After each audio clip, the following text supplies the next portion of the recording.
Epoch. Edited by Robert Silverberg and Roger Elwood. Copyright 1975 by Robert Silverberg and Roger Elwood. Narrated by Jack Fox, Dale Carter, and Steve Grad. This book was originally created for audio cassette playback. Any announcements concerning cassettes do not apply to this recording. This version contains markers allowing direct access to major portions of the book. Table of Contents. Arm by Larry Niven, Side 1 and 2. Angel of Truth by Gordon Eklund, Side 2 and 3. Mazes by Ursula K. Le Guin, Side 3. For All Poor Folks at Picketwire by R.A. Lafferty, Side 3. Growing Up in Edge City by Frederik Pohl, Side 3 and 4. Durance by Ward Moore, Side 4. The Ghost of a Model T by Clifford D. Simak, Side 4 and 5. Planet Story by Kate Wilhelm, Side 5. Graduation Day by W. Macfarlane, Side 5. Timetipping by Jack Dann, Side 5 and 6. Encounter with the Carnivore by Joseph Green, Side 6. Lady Sunshine and the Magoon of Beatus by Alexei and Corey Panshin, Side 6 and 7. For a Single Yesterday by George R.R. Martin, Side 8. Bloodstream by Lou Fisher, Side 8 and 9. Existence by Joanna Russ, Side 9. Interface by A.A. Atanasio, Side 9 and 10. Blooded on Arachne by Michael Bishop, Side 10 and 11. Leviticus in the Ark by Barry N. Malsberg, Side 11. Cambridge, 1:58 a.m. by Gregory Benford, Side 11 and 12. Run from the Fire by Harry Harrison, Side 12 and 13. The Aperture Moment. Waiting for the Universe to Begin, but Without Orifices. Aimez-vous Holman Hunt by Brian W. Aldiss, Side 13. Nightbeat by Neil Barrett, Jr., Side 14. Uneasy Chrysalids, Our Memories by John Shirley, Side 14. The Dogtown Tourist Agency by Jack Vance, Side 14, 15, 16, and 17. Roger Elwood has edited more than 90 science fiction anthologies since 1964. Among his most acclaimed books are Future City, The Continuum, cycle of 4 linked anthologies, and Walk Now Gently Through the Fire, Crisis, The Berserkers, and Demonkind. Robert Silverberg is the editor of Alpha, a distinguished series of reprint anthologies, in addition to the original series New Dimensions, the Science Fiction Hall of Fame, and Mirror of Infinity, along with many other anthologies for younger readers as well as adults. He is better known, however, as a Hugo and Nebula award-winning author. His novels include Thorns, Night Wings, Downward to the Earth, and Dying Inside. He has also written non-fiction and many books of fiction and non-fiction for young people. This is one of the largest volumes of all new science fiction ever published. It was selected by the most energetic and productive anthologist in the history of science fiction, in collaboration with one of the most versatile, popular, respected, and acclaimed authors the field has ever produced, himself the editor of an unsurpassed series of all-original anthologies called New Dimensions. As the Star anthologies, edited by Frederik Pohl, summed up the 1950s, and Harlan Ellison's Dangerous Visions focused the explosive new energy set loose in the 1960s, so Epoch presents the state-of-the-art of science fiction in the 1970s. It has become a mature form, retaining the exhilaration, the soaring sense of wonder for which it has been so long admired, and has risen to new heights of drama, of character realization, of stylistic clarity. Much of the greatest science fiction of the 70s is being written by the great writers who first mastered the form in the past. It is one of the glories of the field that this capacity for growth is part of it almost by definition. So Clifford D. Simak, whose career began in 1932, presents here a novelette as moving as anything he has ever produced. Jack Vance's novel is very much a Vance novel, yet it is a novel of the 70s SF, not of the 50s. More recently arrived authors, Ursula K. Le Guin is probably the most celebrated since Robert A. Heinlein, are well represented too. Larry Niven, Alexei and Corey Panshin, Joanna Russ, Berrien Malsberg and more. And stunning new stars, A. Attanasio, John Shirley, George R. Martin, Jack Dann, for example. Here, then, is the science fiction of the 1970s, greater than this most exciting and entertaining fiction has ever been before. Science fiction is one of those catch-all terms that one finds so hard to pin down to an exact definition. Once, 30 or 40 or 50 years ago, it was fiction about science. Fiction about technology, really, fiction that demonstrated man's interaction with the products of science. And to a certain degree, that is still what science fiction mostly is. The pure item is not yet extinct. There are writers whose idea of science fiction is a story that rigorously explores the consequences, social, economic, environmental, or whatever, of a single technological or scientific innovation, some new means of transportation, say, or synthetic human beings, or an anti-gravity device. When done with skill, this classic kind of science fiction is a marvelously stimulating intellectual exercise. But the Buddha probably would not recognize contemporary Buddhism. Orville Wright would be baffled by the cockpit of a Boeing 747. And modern science fiction has undergone evolutions that have carried it very far indeed from the pioneering concepts of Hugo Gernsback and other science popularizers of yore. Like many third-generation phenomena, science fiction today tends to carry its original purpose and method submerged in the deeper strata. For example, a story such as Alexia and Corey Panshin's Lady Sunshine and the Bagoon of Beatus is only indirectly a study of the effects of technology on man. The events of the narrative depend for their entire existence on certain technological developments, such as the development of workable interstellar travel, but that whole universe of scientific advance is taken for granted by the authors, who say, in effect, let's imagine a time in which we can travel freely between the stars. What then? An earlier science fictionist might have concentrated totally on the development of interstellar travel, the invention of a space drive, the early test flights, first contact with the denizens of an extrasolar planet, and so on and on. The Panshin story, like most other science fiction stories of today, sweeps all that into the background and goes on to look at the quality of life in a society where such far-ranging travel is commonplace. So too with most of the stories in Epoch. Some of them are science fiction to satisfy the most rigorous purist, as, for example, Gregory Benford's Cambridge, 1:58 a.m., but the majority are concerned with the consequences of consequences, rather than directly with specific scientific events. We have tried, in assembling this volume, one of the largest collections of previously unpublished science fiction stories ever put together, to illustrate the enormous scope and range of modern-day science fiction, displaying the astoundingly rich vitality and inventiveness and variety of this exciting literary field. Somehow, all of these stories qualify as science fiction. All of them reflect in some way the impact of technology on man. But they fit themselves into that expansive category in strange and wondrous ways. One would hardly expect such ferociously independent writers as Joanna Russ, R.A. Lafferty, Brian W. Aldiss, Frederik Pohl, Ursula K. Le Guin, and the others that crowd the contents pages with such distinction to settle for yesterday's outworn formulas. Nor have they disappointed us with stale goods. Epoch will, we think, amaze and surprise and give delight. Robert Silverberg, Roger Elwood. Arm, by Larry Niven. The Arm building had been abnormally quiet for some months now. We'd needed the rest, at first. But these last few mornings the silence has had an edgy quality. We waved at each other on our paths to our respective desks, but our heads were elsewhere. Some of us had a restless look, others were visibly, determinedly busy.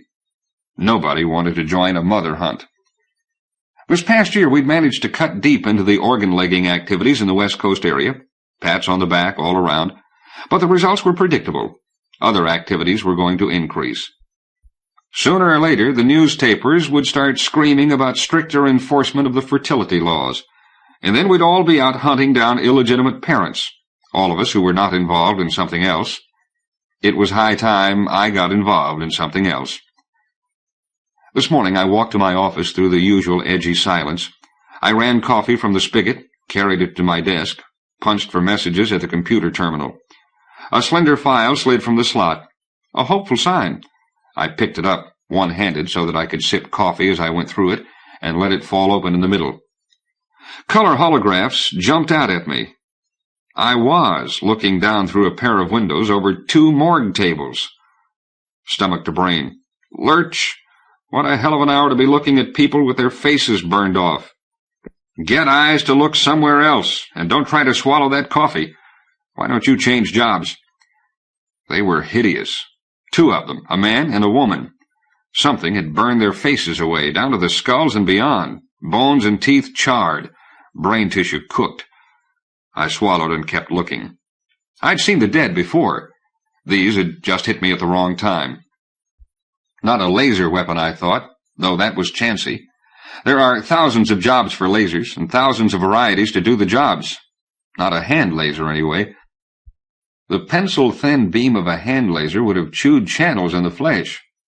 This had been a wide, steady beam of some kind. I flipped back to the beginning and skimmed. Details. They'd been found on the Wilshire Slidewalk in West Los Angeles, around 4:30 a.m. People don't use the slidewalks that late. They're afraid of organ leggers. The bodies could have traveled up to a couple of miles before anyone saw them. Preliminary autopsy. They'd been dead 3 or 4 days. No signs of drugs or poisons or puncture marks. Apparently the burns had been the only cause of death. It must have been quick, then, a single flash of energy. Otherwise they'd have tried to dodge, and there'd be burns elsewhere. There were none, just the faces and char marks around the collars. There was a memo from Bates, the coroner. From the looks of them, they might have been killed by some new weapon, so he'd sent the file over to us. Could we find anything in the arm files that would fire a blast of heat or light a foot across? I sat back and stared into the hollows and thought about it. A light weapon with a beam a foot across. They make lasers in that size, but as war weapons used from orbit. One of those would have vaporized the heads, not charred them. There were other possibilities. Death by torture, with the heads held in clamps and the blast from a commercial altitude jet. Or some kind of weird industrial accident. A flash explosion that had caught them both looking over a desk or something. Or even a laser beam reflected from a convex mirror. Forget about its being an accident. The way the bodies were abandoned reeked of guilt, of something to be covered up. Maybe Bates was right. A new illegal weapon. And I could be deeply involved in searching for it when the mother hunt started. The ARM, the police branch of the United Nations, has 3 basic functions. We hunt organ leggers, dealers in illicit transplants who get their raw material through murder. We monitor world technology, new developments that might create new weapons or that might affect the world economy or the balance of power among nations, and we enforce the fertility laws. Come, let's be honest with ourselves. Of the 3, protecting the fertility laws is probably the most important. Organ leggers don't aggravate the population problem. Monitoring of technology is necessary enough, but it may have happened too late. There are enough fusion power plants and fusion rocket motors and fusion crematoriums and fusion seawater distilleries around to let any madman or group thereof blow up the earth or any selected part of it. But if a lot of people in one region started having illegal babies, the rest of the world would scream. Some nations might even get mad enough to abandon population control. Then what? We've got 18 billion on Earth now. We couldn't handle more. So the mother hunts are necessary, but I hate them. It's no fun hunting down some poor sick woman so desperate to have children that she'll go through hell to avoid her 6-month contraceptive shots. I'll get out of it if I can. I did some obvious things. I sent a note to Bates at the coroner's office. Send all further details on the autopsies, and let me know if the corpses are identified. Retina prints and brainwave patterns were obviously out, but they might get something on gene patterns and fingerprints. I spent some time wondering where 2 bodies had been kept for 3 to 4 days, and why before being abandoned in a way that could have been used 3 days earlier. But that was a problem for the LAPD detectives. Our concern was with the weapon. So I started writing a search pattern for the computer. Find me a widget that would fire a beam of a given description. From the pattern of penetration into skin and bone and brain tissue, there was probably a way to express the frequency of the light as a function of the duration of the blast, but I didn't fool with that. I'd pay for my laziness later, when the computer handed me a foot-thick list of light-emitting machinery and I had to wade through it. I had punched in the instructions and was relaxing with more coffee and a cigarette when Ordaz called. Julio Ordaz was a slender, dark-skinned man with straight black hair and soft black eyes. He was a detective inspector of homicide in the Los Angeles police. The first time I saw him on a phone screen, he'd been telling me of a good friend's murder. 2 years later, I still flinched when I saw him. "Hello, Julio. Business or pleasure?" "Business, Gil. It is to be regretted." "Yours or mine?" "Both. There is murder involved, but there is also a machine. Look, can you see it behind me?" Ordaz stepped out of the field of view, then reached invisibly to turn the phone camera. I looked into somebody's living room. There was a wide circle of discoloration in the green indoor grass rug. In the center of the circle, a machine and a man's body. Was Julio putting me on? The body was old, half mummified. The machine was big and cryptic in shape, and it glowed with a subdued, eerie blue light. Ordaz sounded serious enough. "Have you ever seen anything like this?" "No.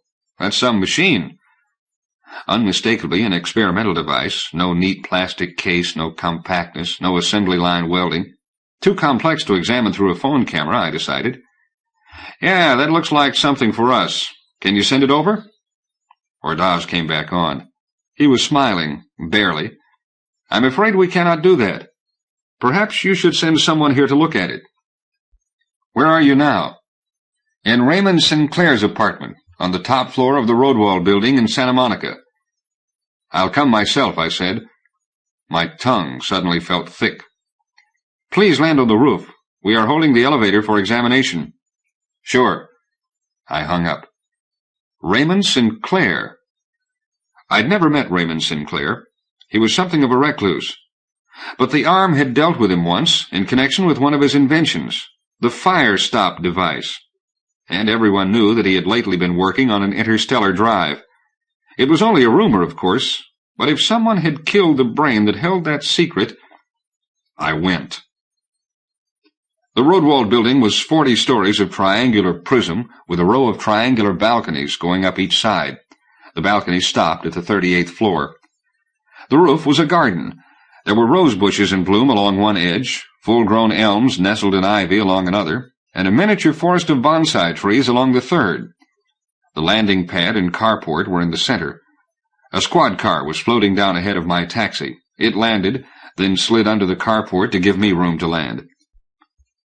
A cop in vivid orange uniform came out to watch me come down. I couldn't tell what he was carrying until I had stepped out. It was a deep-sea fishing pole, still in its kit. He said, "May I see some ID, please?" I had my arm ident in my hand.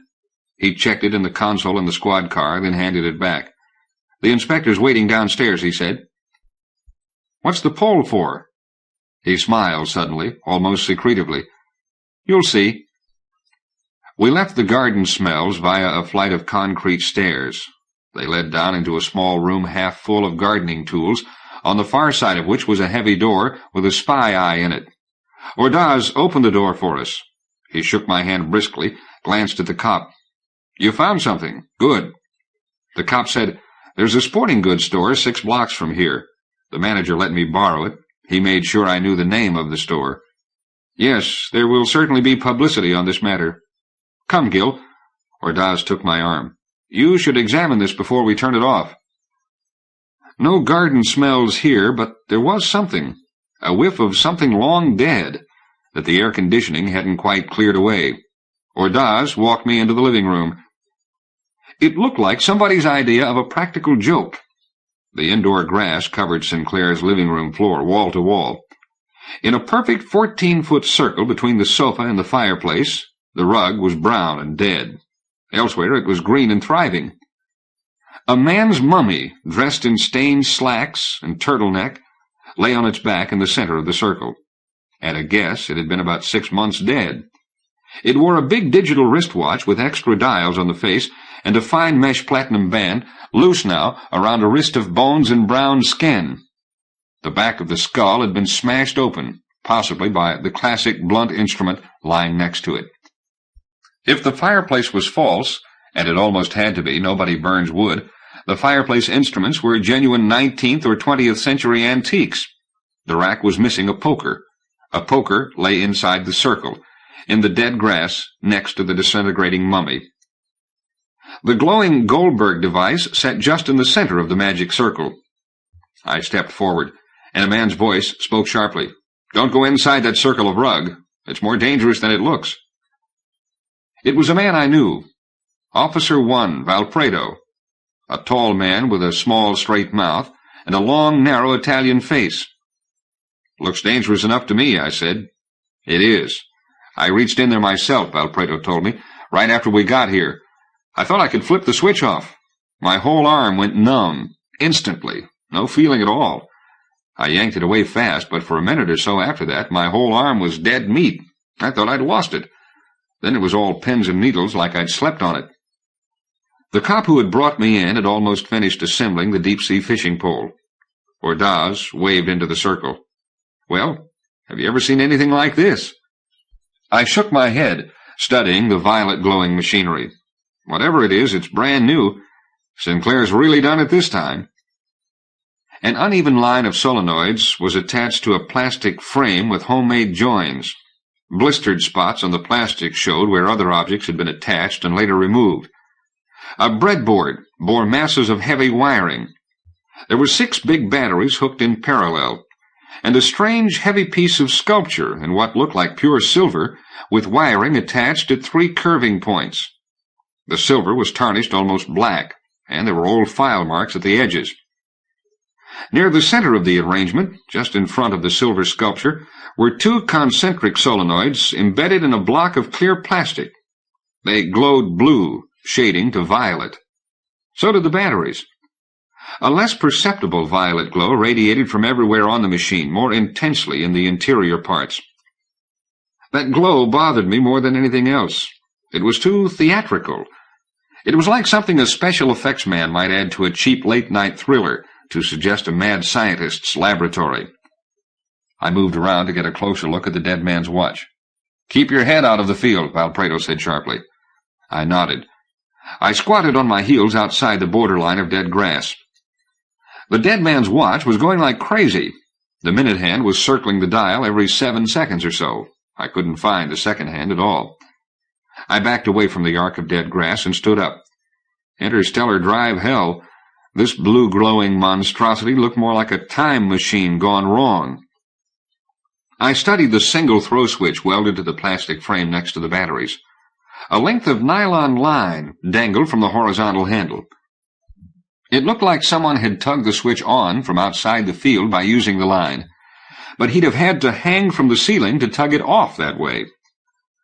I can see why you couldn't send it over to Arm headquarters. You can't even touch it. You stick your arm or your head in there for a second, and that's 10 minutes without a blood supply. Ordaz said, "Exactly." "It looks like you could reach in there with a stick and flip that switch off." "Perhaps. We are about to try that." He waved at the man with the fishing pole. "There was nothing in this room long enough to reach the switch. We had to send—" "Wait a minute. There's a problem." He looked at me. So did the cop with the fishing pole. "That switch could be a self-destruct. Sinclair was supposed to be a secretive bastard, or the field might hold considerable potential energy. Something might go bluey." Ordaz sighed. "We must risk it. Gil, we have measured the rotation of the dead man's wristwatch. 1 hour per 7 seconds. Fingerprints, footprints, laundry marks, residual body odor, stray eyelashes, all disappearing in 1 hour per 7 seconds. He gestured, and the cop moved in and began trying to hook the switch. "Already we may never know just when he was killed," said Ordaz. The tip of the pole wobbled in large circles, steadied beneath the switch, made contact. I held my breath. The pole bowed. The switch snapped up, and suddenly the violet glow was gone.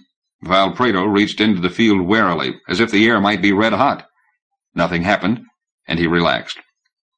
Then Ordaz began giving orders, and quite a lot happened. 2 men in lab coats drew a chalk outline around the mummy and the poker. They moved the mummy onto a stretcher, put the poker in a plastic bag, and put it next to the mummy.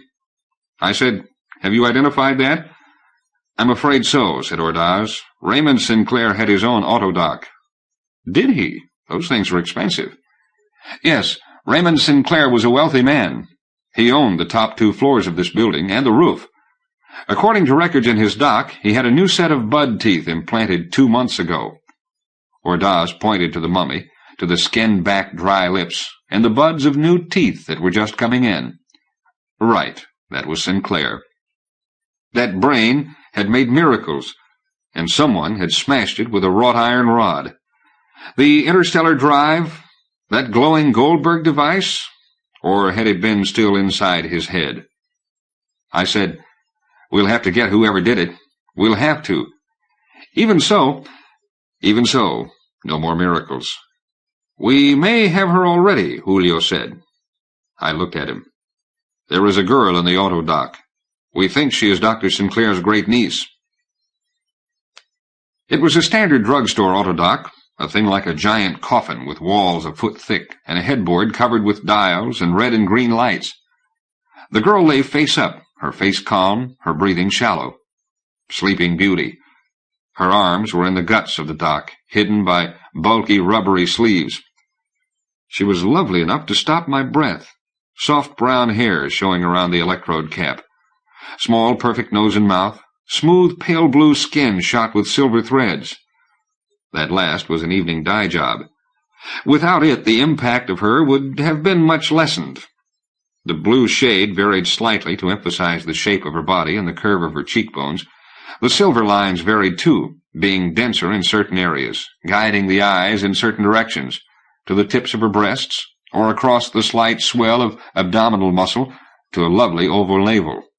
She'd paid high for that dye job, but she would be beautiful without it. Some of the headboard lights were red. I punched for a readout and was jolted. The doc had been forced to amputate her right arm. Gangrene. She was in for a hell of a shock when she woke up. "All right," I said, "she's lost her arm. That doesn't make her a killer." Ordaz asked, "If she were homely, would it help?" I laughed. "You question my dispassionate judgment? Men have died for less." Even so, I thought he could be right. There was good reason to think that the killer was now missing an arm. "What do you think happened here, Gil?" "Well, any way you look at it, the killer had to want to take Sinclair's, time machine with him. It's priceless, for one thing. For another, it looks like he tried to set it up as an alibi, which means that he knew about it before he came here." I'd been thinking this through. Say he made sure some people knew where he was a few hours before he got here. He killed Sinclair within range of the, call it a generator. Turned it on. He figured Sinclair's own watch would tell him how much time he was gaining. Afterward, he could set the watch back and leave with the generator. There'd be no way the police could tell that Sinclair wasn't killed 6 hours earlier, or any number you like. Yes, but he did not do that. There was that line hanging from the switch. He must have turned it on from outside the field, probably because he didn't want to sit with the body for 6 hours. If he tried to step outside the field after he'd turned it on, he'd bump his nose. It'd be like trying to walk through a wall, going from field time to normal time. So he turned it off, stepped out of range, and used that nylon line to turn it on again. He probably made the same mistake Valpredo did. He thought he could step back in and turn it off. Ordaz nodded in satisfaction. Exactly. It was very important for him, or her, to do that. Otherwise, he would have no alibi and no profit. If he continued to try to reach into the field, yeah, he could lose the arm to gangrene. That'd be convenient for us, wouldn't it? He'd be easy to find. But look, Julio, the girl could have done the same thing to herself trying to help Sinclair. He might not have been that obviously dead when she got home. He might even have been alive, Ordaz pointed out. I shrugged. In point of fact, she came home at 1:10 in her own car, which is still in the carport. There are cameras mounted to cover the landing pad and carport. Dr. Sinclair's security was thorough. This girl was the only arrival last night. There were no departures. From the roof, you mean? Gil, there are only two ways to leave these apartments. One is from the roof, and the other is by elevator from the lobby. The elevator is on this floor, and it was turned off. It was that way when we arrived. There is no way to override that control from elsewhere in this building. So someone could have taken it up here and turned it off afterward, or Sinclair could have turned it off before he was killed. I see what you mean. Either way, the killer has to be still here. I thought about that. I didn't like its taste. No, it doesn't fit. How could she be bright enough to work out that alibi, then dumb enough to lock herself in with the body? Ordaz shrugged.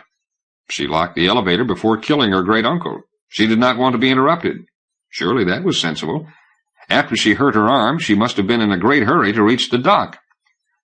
One of the red lights turned green. I was glad for that. She didn't look like a killer. I said half to myself. Nobody looks like a killer when he's asleep. No, but she is where a killer ought to be. Que lastima. We went back to the living room. I called ARM headquarters and had them send a truck. The machine hadn't been touched. While we waited, I borrowed a camera from Valpredo and took pictures of the setup in situ. Relative positions of the components might be important. The lab men were in the brown grass using aerosol sprays to turn fingerprints white and give a vivid yellow glow to faint traces of blood. They got plenty of fingerprints on the machine, not at all on the poker. There was a puddle of yellow in the grass where the mummy's head had been, and a long yellow snail track ending at the business end of the poker. It looked like someone had tried to drag the poker out of the field after it had fallen. Sinclair's apartments were roomy and comfortable and occupied the entire top floor. The lower floor was the laboratory where Sinclair had produced his miracles. I went through it with Valpredo. It wasn't that impressive.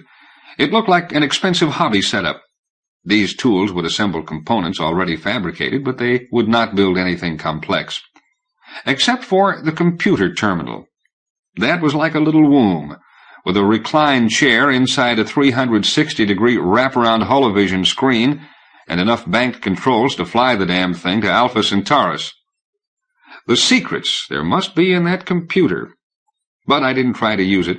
We'd have to send an ARM programmer to break whatever fail-safe codes Sinclair had put in the memory banks. The truck arrived. We dragged Sinclair's legacy up the stairs to the roof in one piece. The parts were sturdily mounted on their frame, and the stairs were wide and not too steep. I rode home in the back of the truck, studying the generator. That massive piece of silver had something of the look of bird in flight. A triangle operated on by a topology student, with wires at what were still the corners. I wondered if it was the heart of the machine or just a piece of misdirection. Was I really riding with an interstellar drive? Sinclair could have started that rumor himself to cover whatever this was. Or there was no law against his working two projects simultaneously. I was looking forward to Berra's reaction. Jackson Berra came upon us moving it through the halls of ARM headquarters. He trailed along behind us, nonchalant. We pulled the machine into the main laboratory and started checking it against the holos I'd taken in case something had been jarred loose. Berra leaned against the door jamb, watching us, his eyes gradually losing interest until he seemed about to go to sleep. Jackson Berra was a big, dark man, crowned with a carefully tended sphere of puffy black hair. I'd met him 3 years ago when I returned from the asteroids and joined the ARM. Maybe he'd wondered why I kept staring at his hair, but a belter who wore his hair in that fashion would have needed a spacesuit helmet the size of a cannibal's cooking pot. He'd been 20 then, and 2 years in ARM, but his father and grandfather had both been ARMs. Much of my training had come from Berra, and as I learned to hunt men who hunt other men, I had watched what it was doing to him. An ARM needs empathy. He needs the ability to piece together a picture of the mind of his prey. But Berra had too much empathy. I remember his reaction when Kenneth Graham suicided with a battery-operated Grad. A single killing surge of current through the plug in his skull and down the wire to the pleasure center of his brain. Bera had been twitchy for weeks. And the Anubis case early last year. When we realized what the man had done, Bera had been close to killing him on the spot. I wouldn't have blamed him. Last year, Bera had had enough. He'd gone into the technical end of the business. His days of hunting organ-leggers were finished. He was now running the arm laboratory. He had to want to know what this oddball contraption was. I kept waiting for him to ask, and he watched, faintly smiling. Finally, it dawned on me. He thought it was a practical joke, something I'd cobbled together for his own discomfiture. I said, "Bera," and he looked at me brightly and said, "Hey, man, what is it?" "You ask the most embarrassing questions." "Right, I can understand you're feeling that way, but what is it? I love it, it's neat. But what is this that you have brought me?" I told him all I knew, such as it was. When I finished, he said, "It doesn't sound much like a new space drive." "Oh, you heard that too, did you?" "No, it doesn't, unless—" I'd been wondering since I first saw it. Maybe it's supposed to accelerate a fusion explosion. You'd get greater efficiency in a fusion drive. Nope, they get better than 90% now, and that widget looks heavy. He reached to touch the bent silver triangle, gently, with long tapering fingers. "Huh. Well, we'll dig out the answers." "Good luck. I'm going back to Sinclair's place." "Why? The action is here." Often enough he'd heard me talking wistfully of joining an interstellar colony. He must know how I'd feel about a better drive for the interstellar slowboats. "It's like this," I said. "We've got the generator, but we don't know anything about it. We might wreck it. I'm going to have a whack at finding someone who knows something about Sinclair's generator." "Meaning?" "Whoever tried to steal it. Sinclair's killer." "If you say so." But he looked dubious. He knew me too well. He said, "I understand there's a mother hunt in the offing." "Oh?" He smiled. "Just a rumor. You guys are lucky. When my dad first joined, the business of the arm was mostly mother hunts. The organ-leggers hadn't really got organized yet, and the fertility laws were new. If we hadn't enforced them, nobody would have obeyed them at all." "Sure, and people threw rocks at your father. Bera, those days are gone." "They could come back. Having children is basic." "Bera, I did not join the arm to hunt unlicensed parents." I waved and left before he could answer. I could do without the call to duty from Bera, who was through with hunting men and mothers. I'd had a good view of the road wall building, dropping toward the roof this morning. I had a good view now from my commandeered taxi. This time I was looking for escape paths. There were no balconies on Sinclair's floors, and the windows were flush to the side of the building. A cat burglar would have trouble with them. They didn't look like they'd open. I tried to spot the cameras Ordaz had mentioned as the taxi dropped toward the roof. I couldn't find them. Maybe they were mounted in the elms. Why was I bothering? I hadn't joined the arm to chase mothers, or machinery, or common murderers. I joined to pay for my arm, my right arm, after it had been sheared clean to the shoulder in an industrial accident in the belt. I hadn't had the money to buy a new arm from the belt organ banks. I'd come back to Earth because my citizens' medical insurance would pay for it there. Later I'd found that my new arm was not part of some condemned criminal. It had reached the World Organ Bank facility via a captured organ-legger's cache. Some honest citizen had died unwillingly on a city slidewalk, and now his arm was part of me. I joined the arm to hunt organ-leggers. The arm doesn't deal in murder per se. The machine was out of my hands now. A murder investigation wouldn't keep me out of a mother hunt. And I'd never met the girl. I knew nothing of her, beyond the fact that she was where a killer ought to be. Was it just that she was pretty? Poor Janice, when she woke up. For a solid month I'd wakened to that same stunning shock, the knowledge that my right arm was gone. The taxi settled. Valpredo was waiting below. I speculated. Cars weren't the only things that flew. But anyone flying one of those tricky ducted fan fly cycles over a city where he could fall on a pedestrian wouldn't have to worry about a murder charge. They'd feed him to the organ banks regardless. And anything that flew would have left traces anywhere but on the landing pad itself. It would crush a rose bush or a bonsai tree or be flipped over by an elm. The taxi took off in a whisper of air. Valpredo was grinning at me. "The thinker. What's on your mind?" "I was wondering if the killer could have come down on the carport roof." He turned to study the situation. "There are 2 cameras mounted on the edge of the roof. If his vehicle was light enough, sure, he could land there, and the cameras wouldn't spot him. Roof wouldn't hold a car, though. Anyway, nobody did it." "How do you know?" "I'll show you. By the way, we inspected the camera system. We're pretty sure the cameras weren't tampered with." "And nobody came down from the roof last night except the girl?" "Nobody. Nobody even landed here until 7 this morning. Look here." We had reached the concrete stairs that led down into Sinclair's apartments.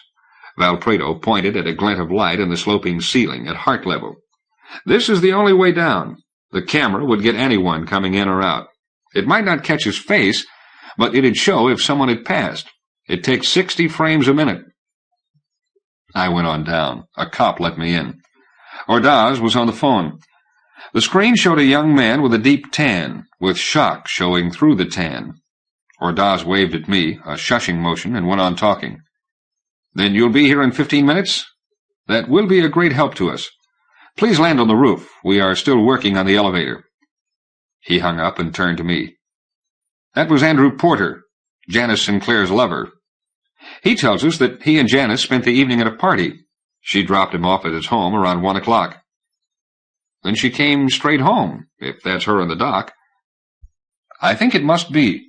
Mr. Porter says she was wearing a blue skin dye job." Ordaz was frowning. "He put on a most convincing act, if it was that. I think he really was not expecting any kind of trouble." He was surprised that a stranger answered, shocked when he learned of Dr. Sinclair's death, and horrified when he learned that Janice had been hurt. With the mummy and the generator removed, the murder scene had become an empty circle of brown grass marked with random streaks of yellow chemical and outlines of white chalk. "We had some luck," said Ordaz. "Today's date is June 4th, 2124. Dr. Sinclair was wearing a date watch. It registered January 17th, 2125. If we switched the machine off at 10 minutes to 10, which we did, and if it was registering an hour for every 7 seconds that passed outside the field, then the field must have gone on around 1 o'clock last night, give or take a margin of error. Then if the girl didn't do it, she must have just missed the killer." "Exactly." "What about the elevator? Could it have been jiggered?" "No. We took the workings apart. It was on this floor and locked by hand. Nobody could have left by elevator." "Why did you trail off like that?" Ordaz shrugged, embarrassed. "This peculiar machine really does bother me, Gil.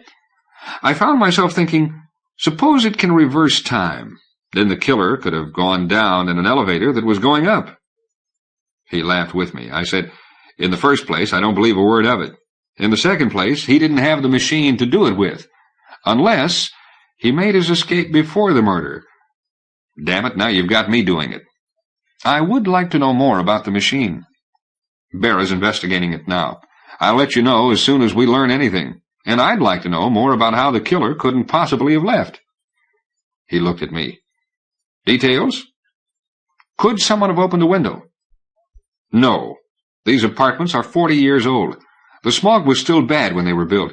Dr. Sinclair apparently preferred to depend on his air conditioning." "How about the apartment below? I presume it has a different set of elevators." "Yes, of course. It belongs to Howard Rodewald, the owner of this building, of this chain of buildings, in fact. At the moment he is in Europe. His apartment has been lent to friends." "There are no stairs down to there?" "No. We searched these apartments thoroughly." "All right. We know the killer had a nylon line, because he left a strand of it on the generator. Could he have climbed down to Rodewald's balcony from the roof?" 30 feet? Yes, I suppose so." Ordaz's eyes sparked. "We must look into that. There is still the matter of how he got past the camera, and whether he could have gotten inside once he was on the balcony." "Yeah. Try this, Mr. Hamilton. Another question. How did he expect to get away?" He watched for my reaction, which must have been satisfying because it was a damn good question. You see, if Janice Sinclair murdered her great-uncle, then neither question applies.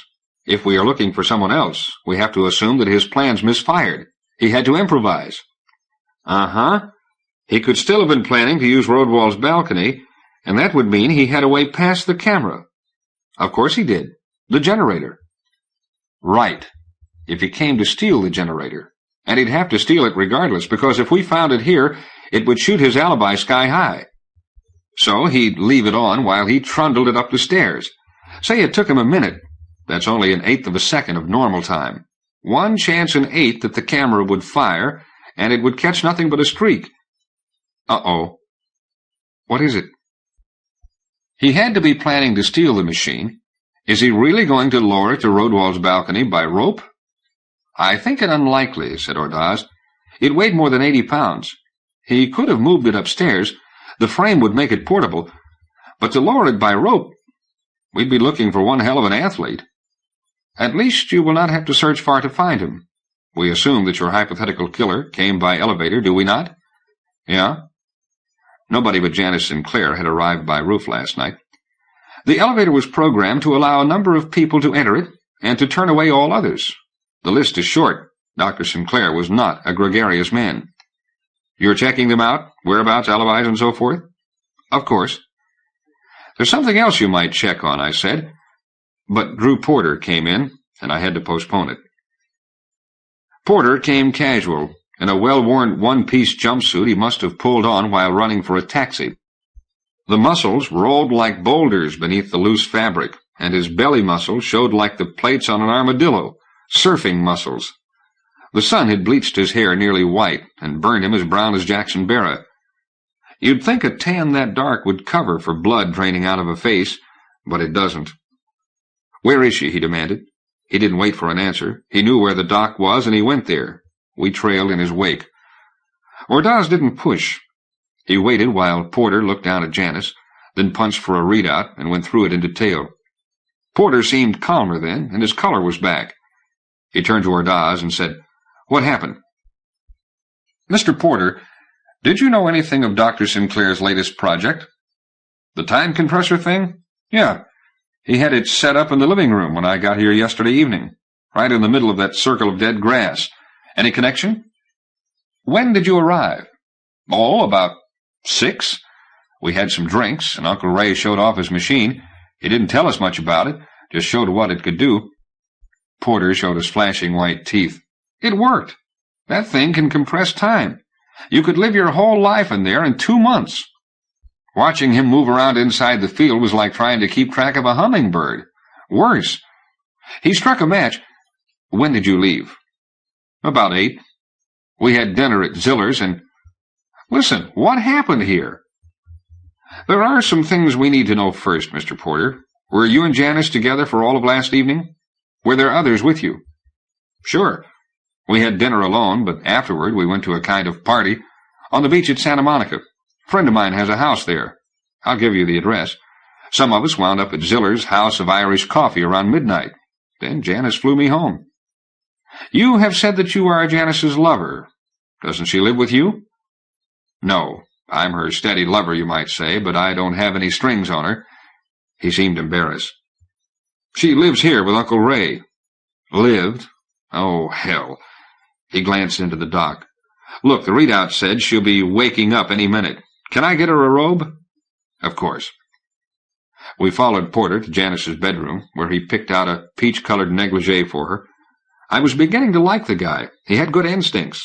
An evening dye job was not the thing to wear on the morning of a murder, and he'd picked one with long, loose sleeves. Her missing arm wouldn't show so much. "You call him Uncle Ray," said Ordaz. "Yeah, because Janice did." "He did not object?" "Was he gregarious?"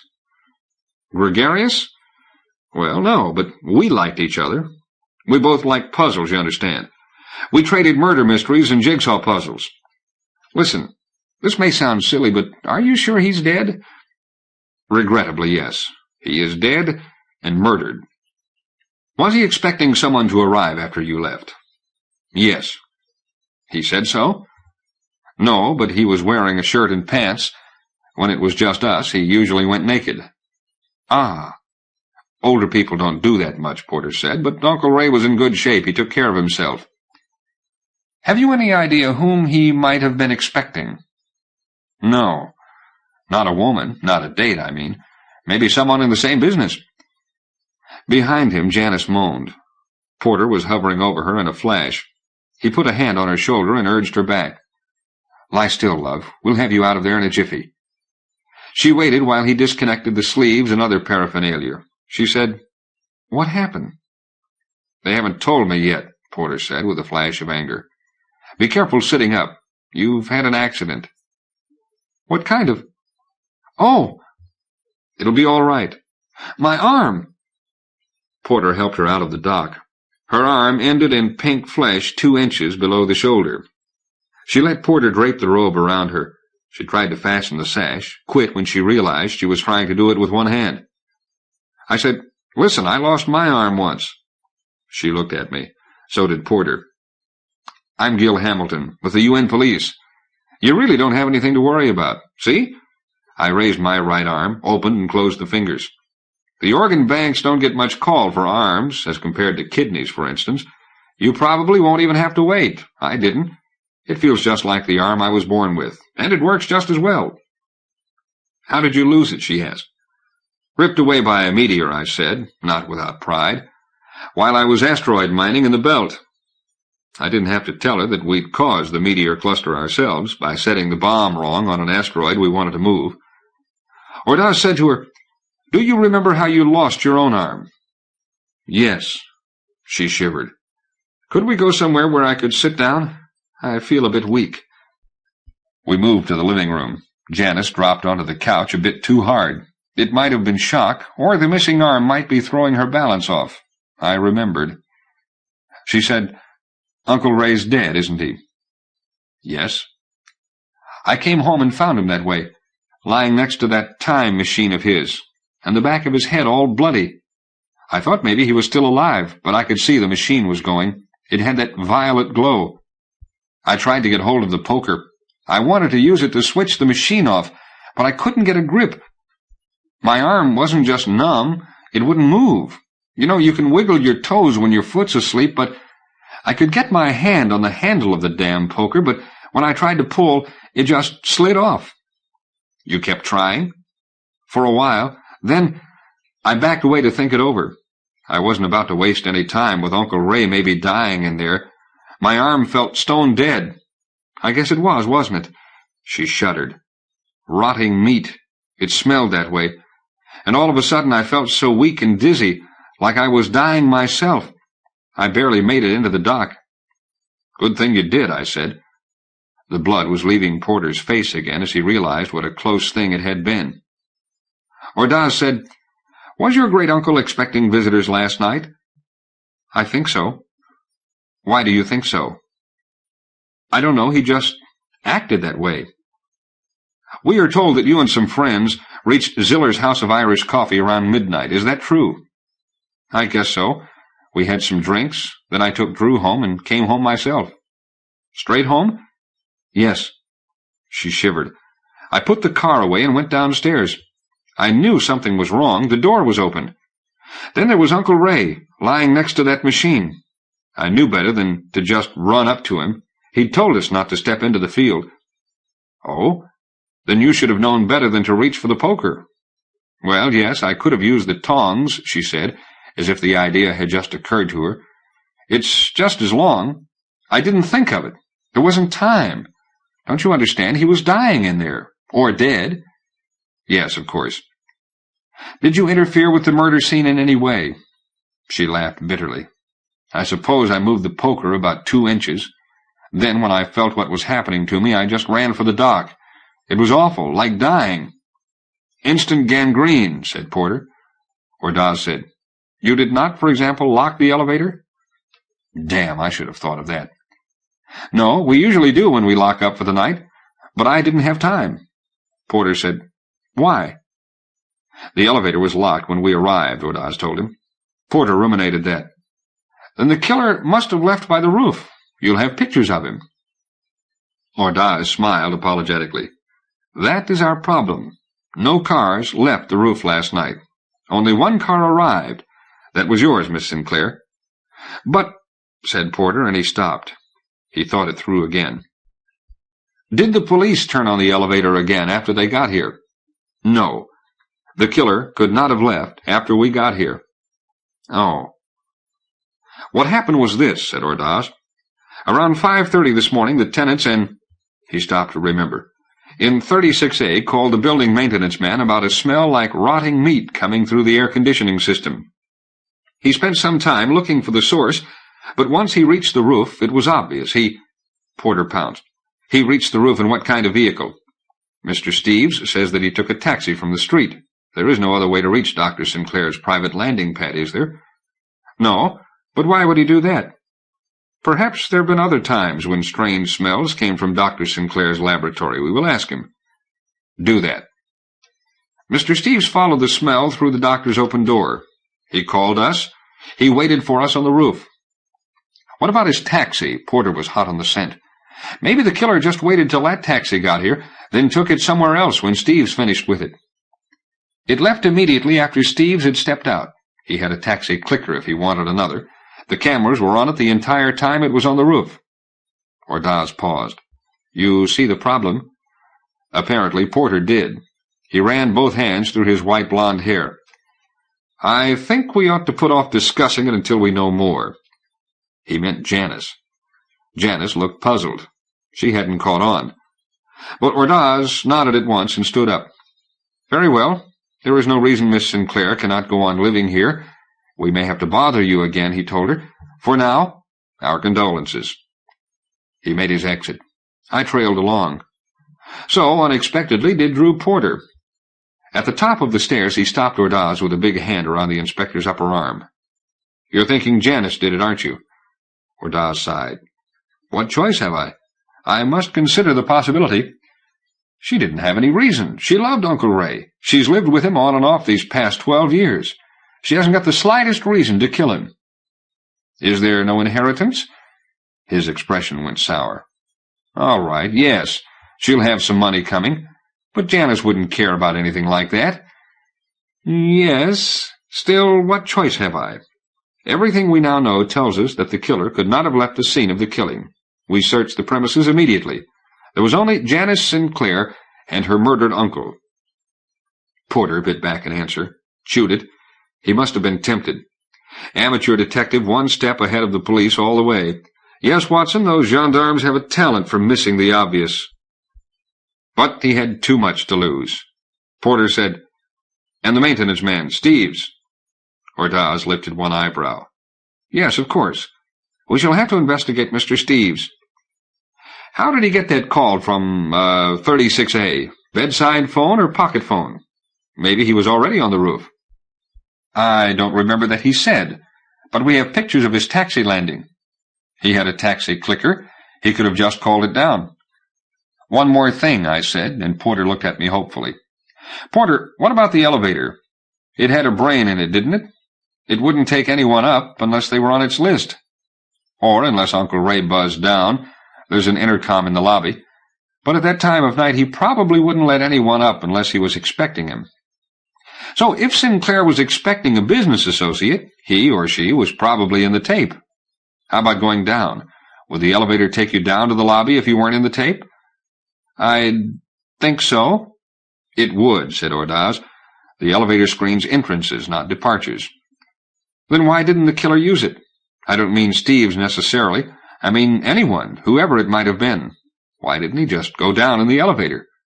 Whatever he did do, that had to be easier. They looked at each other, but they didn't say anything. Okay, I turned to Ordaz. When you check out the people in the tape, see if any of them shows a damaged arm. The killer might have pulled the same stunt Janice did, ruined her arm trying to turn off the generator. And I'd like a look at who's in that tape. Very well, said Ordaz, and we moved toward the squad car under the carport. We were out of earshot when he added, How does the arm come into this, Mr. Hamilton? Why your interest in the murder aspect of this case? I told him what I'd told Berra, that Sinclair's killer might be the only living expert on Sinclair's time machine. Ordaz nodded. What he'd really wanted to know was, could I justify giving orders to the Los Angeles Police Department in a local matter? And I had answered, yes. The rather simple-minded security system in Sinclair's elevator had been built to remember the thumbprints and the facial bone structures, which it scanned by deep radar, thus avoiding the problems raised by changing beard styles and masquerade parties, of up to 100 people.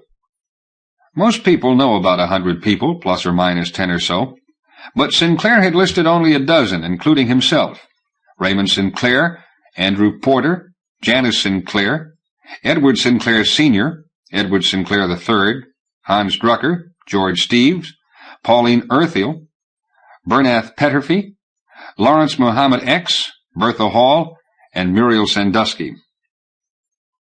Valpredo had been busy. He'd been using the police car and its phone setup as an office while he guarded the roof. "We know who some of these are," he said. "Edward Sinclair III, for instance, is Edward Sr.'s grandson, Janice's brother. He's in the belt, in Ceres, making something of a name for himself as an industrial designer. Edward Sr. is Raymond's brother. He lives in Kansas City. Hans Drucker, Bertha Hall, and Muriel Sandusky all live in the greater Los Angeles area. We don't know what their connection with Sinclair is. Pauline Earthiel and Bernath Petterfy are technicians of sorts. X is Sinclair's patent attorney. I suppose we can interview Edward III by phone." Ordaz made a face. A phone call to the belt wasn't cheap. "These others—" I said, "May I make a suggestion?" "Of course." "Send me along with whoever interviews X and Petterfy and Earthiel. They probably knew Sinclair in a business sense, and having an arm along will give you a little more clout to ask a little more detailed questions." "I could take those assignments," Valpredo volunteered. "Very well." Ordaz still looked unhappy. "If this list were exhaustive, I would be grateful. Unfortunately, we must consider the risk that Dr. Sinclair's visitor simply use the intercom in the lobby and ask to be let in." Bernath Petterfy wasn't answering his phone. "We got Pauline Earthiel via her pocket phone." A brusque contralto voice, no picture. "We'd like to talk to her in connection with a murder investigation. Would she be at home this afternoon?" "No, she was lecturing that afternoon, but would be home around 6.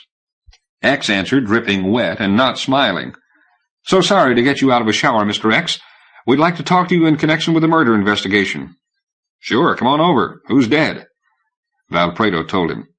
"Sinclair? Ray Sinclair? You're sure?" We were. "Oh, Lord. Listen, he was working on something important. An interstellar drive, if it works out. If there's any possibility of salvaging the hardware—" I reassured him and hung up. If Sinclair's patent attorney thought it was a star drive, maybe it was. "Doesn't sound like he's trying to steal it," said Valpredo. "No, and even if he's got the thing, he couldn't have claimed it was his. If he's the killer, that's not what he was after." We were moving at high speed, police car speed. The car was on automatic, of course, but it could need manual override at any instant. Valpredo concentrated on the passing scenery and spoke without looking at me. "You know, you and the detective inspector aren't looking for the same thing." "I know. I'm looking for a hypothetical killer. Julio's looking for a hypothetical visitor. It could be tough to prove there wasn't one, but if Porter and the girl were telling the truth, maybe Julio can prove the visitor didn't do it." "Which would leave the girl," he said. "Whose side are you on?" "Nobody's. All I've got is interesting questions." He looked at me sideways. "But you're pretty sure the girl didn't do it?" "Yeah." "Why?" "I don't know. Maybe because I don't think she's got the brains. It wasn't a simple killing. She's Sinclair's niece. She can't be a complete idiot." "Heredity doesn't work that way. Maybe I'm kidding myself. Maybe it's her arm. She's lost an arm. She's got enough to worry about. I know." And I borrowed the car phone to dig into records in the ARM computer. Pauline Earthiel, born Paul Earthiel, Ph.D. in plasma physics, University of California at Irvine. Sex change and legal name change, 2111. 6 years ago, she'd been in competition for a Nobel Prize for research into the charge suppression effect in the slaver disintegrator. Height 5'9", weight 135. Married, Lawrence Muhammad X, 2117. Had kept her, loosely speaking, maiden name. Separate residences. Bernath Petterfy, Ph.D. in subatomics and related fields, MIT. Diabetic. Height 5'8", weight 145. Application for exemption to the fertility laws denied, 2119. Married, 2118. Divorced, 2122. Lives alone. Lawrence Muhammad X. Master's degree in physics. Member of the bar. Height, 6'1", weight 190, artificial left arm. Vice President, CET, Committee to End Transplants. Valfredo said, "Funny how the human arm keeps cropping up in this case." "Yeah, including one human arm who didn't really belong there. X has a master's. Maybe he could have talked people into thinking the generator was his, or maybe he thought he could. He didn't try to snow us. Suppose he blew it last night. He wouldn't necessarily want the generator lost to humanity now, would he? How did he get out?" I didn't answer. X lived in a tapering tower almost a mile high. At one time, Lindstedter's needle must have been the biggest thing ever built before they started with the arcologies. We landed on a pad a third of the way up, then took a drop shaft 10 floors down. He was dressed when he answered the door, in blazing yellow pants and a net shirt. His skin was very dark, and his hair was a puffy black dandelion with threads of gray in it. On the phone screen, I hadn't been able to tell which arm was which, and I couldn't now. He invited us in, sat down, and waited for the questions. Where was he last night? Could he produce an alibi? It would help us considerably. Sorry, nope. I spent the night going through a rather tricky case. You wouldn't appreciate the details. I told him I would. He said, actually, it involves Edward Sinclair, Ray's great-nephew. He's a Belt immigrant, and he's done an industrial design that could be adapted to Earth, swivel for a chemical rocket motor. The trouble is, it's not that different from existing designs, it's just better. His Belt patent is good, but the UN laws are different. You wouldn't believe the legal tangles. Is he likely to lose out? No, it just might get sticky if a firm called Firestorm decides to fight the case. I want to be ready for that. In a pinch, I might even have to call the kid back to Earth. I'd hate to do that, though. He's got a heart condition. Had he made any phone calls, say, to a computer during his night of research? X brightened instantly. Oh, sure. Constantly, all night. Okay, I've got an alibi. No point in telling him that such calls could have been made from anywhere. Valfredo asked, "Do you have any idea where your wife was last night?" No, we don't live together. She lives 300 stories over my head. We've got an open marriage. Maybe too open, he added wistfully. There seemed to be a good chance that Raymond Sinclair was expecting a visitor last night. Did X have any idea? He knew a couple of women, said X. You might ask them. Bertha Hall is about 80, about Ray's age. She's not too bright, not by Ray's standards, but she's as much of a physical fitness nut as he is.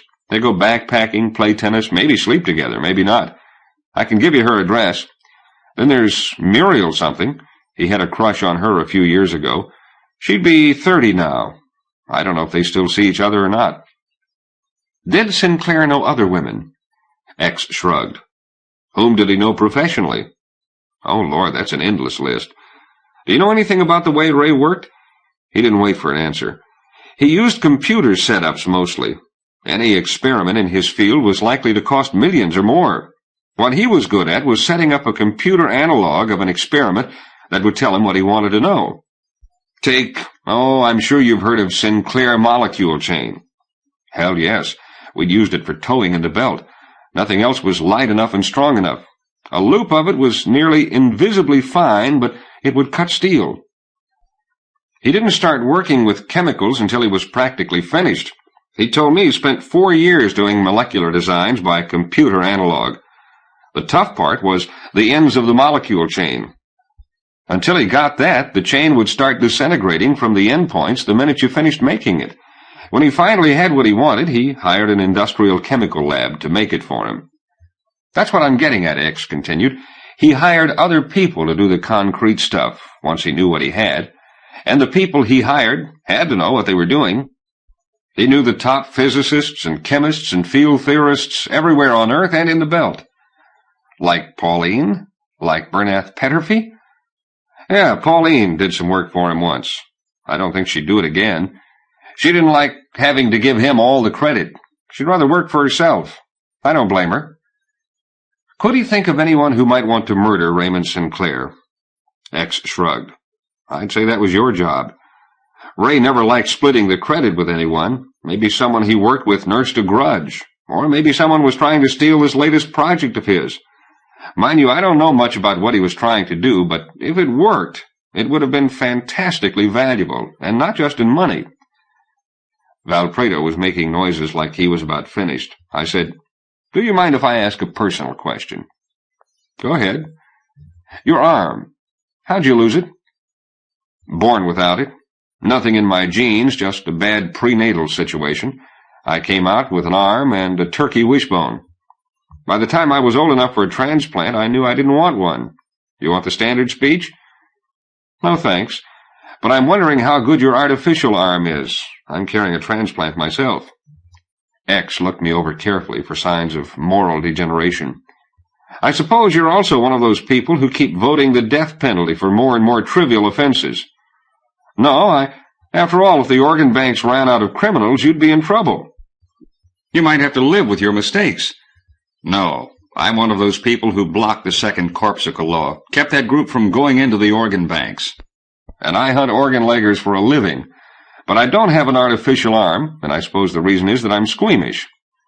"Squeamish about being part mechanical? I've heard of that," X said.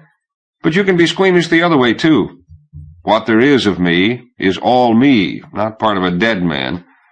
I'll admit the sense of touch isn't quite the same, but it's just as good, and look." He put a hand on my upper forearm and squeezed. It felt like the bones were about to give. I didn't scream, but it took an effort. "That isn't all my strength," he said, "and I could keep it up all day. This arm doesn't get tired." He let go. I asked if he would mind my examining his arms. He didn't, but then X didn't know about my imaginary hand. My imaginary hand was a side effect of the accident that had cost me my own right arm. It turned out that I had latent psi powers, Esper and PK. They were weak. The heaviest thing I could lift in Earth's gravity was a shot glass half full. They were further restricted by my imagination. I couldn't sense anything farther away than the reach of a missing right arm. But with the real arm missing, I had developed a ghost arm, and when I replaced the real arm with a transplant, the imaginary arm had remained. It could reach through solid matter. I probed the advanced plastics of X's false arm, the bone and muscle structure of the other. It was the real arm I was interested in. When we were back in the car, Valpredo said, "Well?" "Nothing wrong with his real arm," I said. "No scars." Valpredo nodded. But the bubble of accelerated time wouldn't hurt plastic and batteries, I thought. And if he'd been planning to lower 80 pounds of generator 2 stories down on a nylon line, his artificial arm had the strength for it. We called Petterfy from the car. He was in. He was a small man, dark-complexioned, mild of face, his hair straight and shiny black around a receding hairline. His eyes blinked and squinted, as if the light were too bright, and he had the scruffy look of a man who has slept in his clothes. I wondered if we had interrupted an afternoon nap. Yes, he would be glad to help the police in a murder investigation. Petterfy's condominium was a slab of glass and concrete set on a Santa Monica cliff face. His apartment faced the sea. "Expensive, but worth it for the view," he said, showing us to chairs in the living room. The draperies were closed against the afternoon sun. Petterfy had changed clothes. I noticed the bulge in his upper left sleeve where an insulin capsule and automatic feeder had been anchored to the bone of the arm. "Well, what can I do for you? I don't believe you mentioned who had been murdered." Valpredo told him. He was shocked. "Oh, my, Ray Sinclair. But there's no telling how this will affect—" And he stopped suddenly. "Please go on," said Valpredo. "We were working on something together, something revolutionary." "An interstellar drive?" He was startled. He debated with himself, then, "Yes, it was supposed to be secret."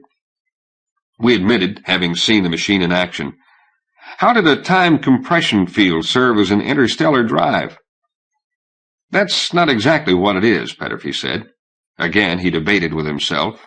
Then, There have always been a few optimists around who thought that just because mass and inertia have always been associated in human experience, it need not be a universal law. What Ray and I have done is to create a condition of low inertia. You see, an inertialess drive. Petterfy nodded vigorously at me. Essentially, yes. Is the machine intact? If not, I reassured him on that point. That's good. I was about to say that if it had been destroyed, I could recreate it. I did most of the work of building it. Ray preferred to work with his mind, not with his hands. Had Petterfy visited Sinclair last night?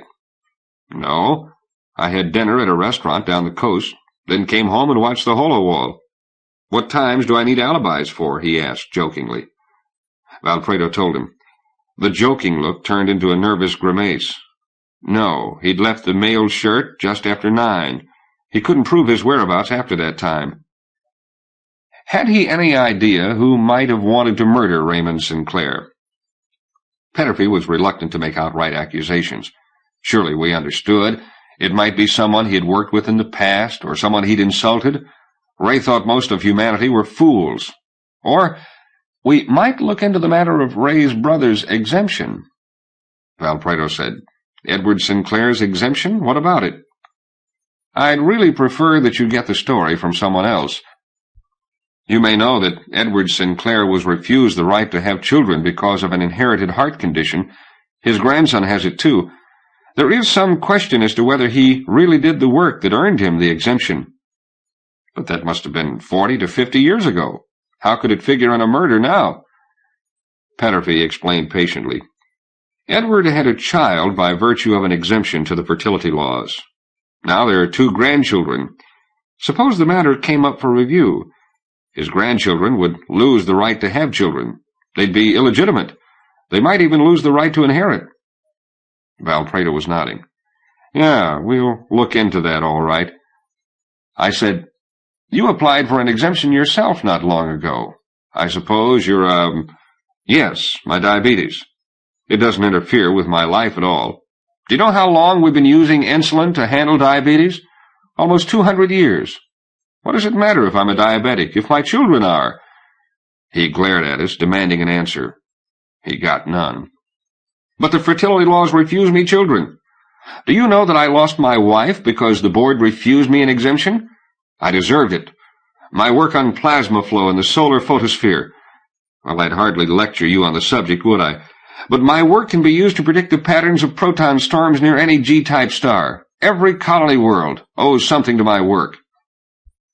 That was an exaggeration, I thought. Proton storms affected mainly asteroidal mining operations. Why don't you move to the belt, I asked. They'd honor you for your work, and they don't have fertility laws. I get sick off Earth. It's biorhythms. It has nothing to do with diabetes. Half of humanity suffers from biorhythm upset. I felt sorry for the guy.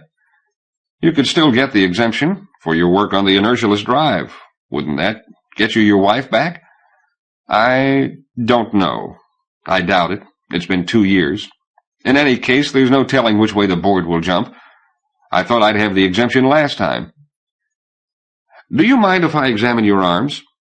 He looked at me. What? I'd like to examine your arms. That seems a most curious request. Why? There seems a good chance that Sinclair's killer damaged his arm last night. Now, I'll remind you that I'm acting in the name of the UN police. If you've been hurt by the side effects of a possible space drive, one that might be used by human colonists, then you're concealing evidence in a... I stopped because Petterfy had stood up and was taking off his tunic. He wasn't happy, but he stood still for it. His arms looked all right. I ran my hands along each arm, bent the joints, massaged the knuckles. Inside the flesh, I ran my imaginary fingertips along the bones. 3 inches below the shoulder joint, the bone was knotted. I probed the muscles and tendons. Your right arm is a transplant, I said. It must have happened about 6 months ago. He bridled. You may not be aware of it, but surgery to reattach my own arm would show the same scars. Is that what happened? Anger made his speech more precise. Yes. I was performing an experiment, and there was an explosion. The arm was nearly severed. I tied a tourniquet and got to a dock before I collapsed. Any proof of this?" "I doubt it. I never told anyone of this accident, and the doc wouldn't keep records. In any case, I think the burden of proof would be on you." "Uh-huh." Petterfy was putting his tunic back on. "Are you quite finished here? I'm deeply sorry for Ray Sinclair's death, but I don't see what it could possibly have to do with my stupidity of 6 months ago." I didn't either. We left. Back in the car. It was 5:20. We could pick up a snack on the way to Pauline Earthiel's place. I told Valpredo, "I think it was a transplant, and he didn't want to admit it. He must have gone to an organ legger." "Why would he do that?" Valpredo wondered. "It's not that tough to get an arm from the public organ banks." I chewed that. "You're right. But if it was a normal transplant, there'll be a record. Well, it could have happened the way he said it did." "Uh-huh. How about this? He was doing an experiment, and it was illegal. Something that might cause pollution in the city, or even something to do with radiation. He picked up radiation burns in his arm. If he'd gone to the public organ banks, he'd have been arrested." "That would fit, too. Can we prove it on him?" "I don't know. I'd like to. He might tell us how to find whomever he dealt with. Let's do some digging. Maybe we can find out what he was working on 6 months ago." Pauline Earthiel opened the door the instant we rang. "Hi, I just got in myself. Can I make you drinks?" We refused. She ushered us into a smallish apartment with a lot of fold-into-the-ceiling furniture. A sofa and coffee table were showing now. The rest existed as outlines on the ceiling. The view through the picture window was breathtaking. She lived near the top of Lindstedter's Needle, some 300 stories up from her husband. She was tall and slender, with a facial structure that would have been effeminate on a man. On a woman it was a touch masculine. The well-formed breasts might be flesh or plastic, but surgically implanted in either case. She finished making a large drink and joined us on the couch, and the question started.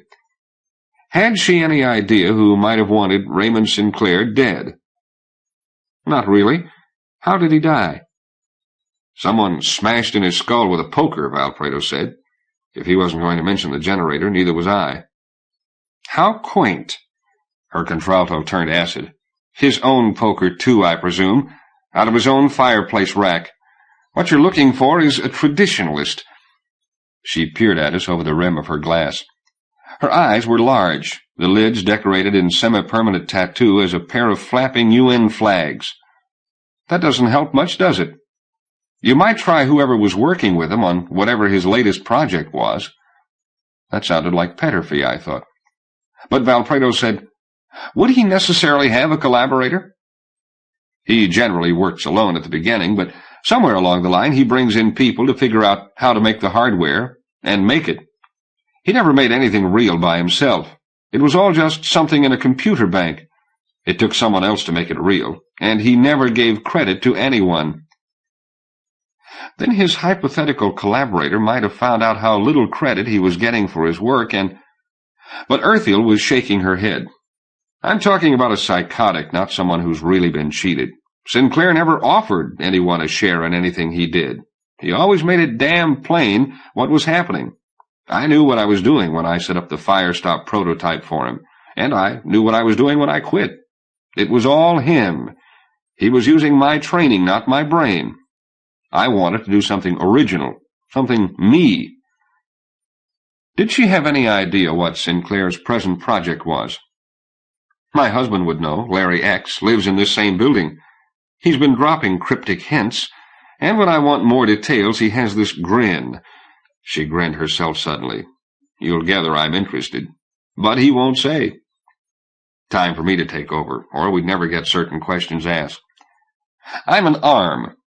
What I'm about to tell you is secret," I said, and I told her what we knew of Sinclair's generator. Maybe Valpredo was looking at me disapprovingly, maybe not. "We know that the field can damage a human arm in a few seconds.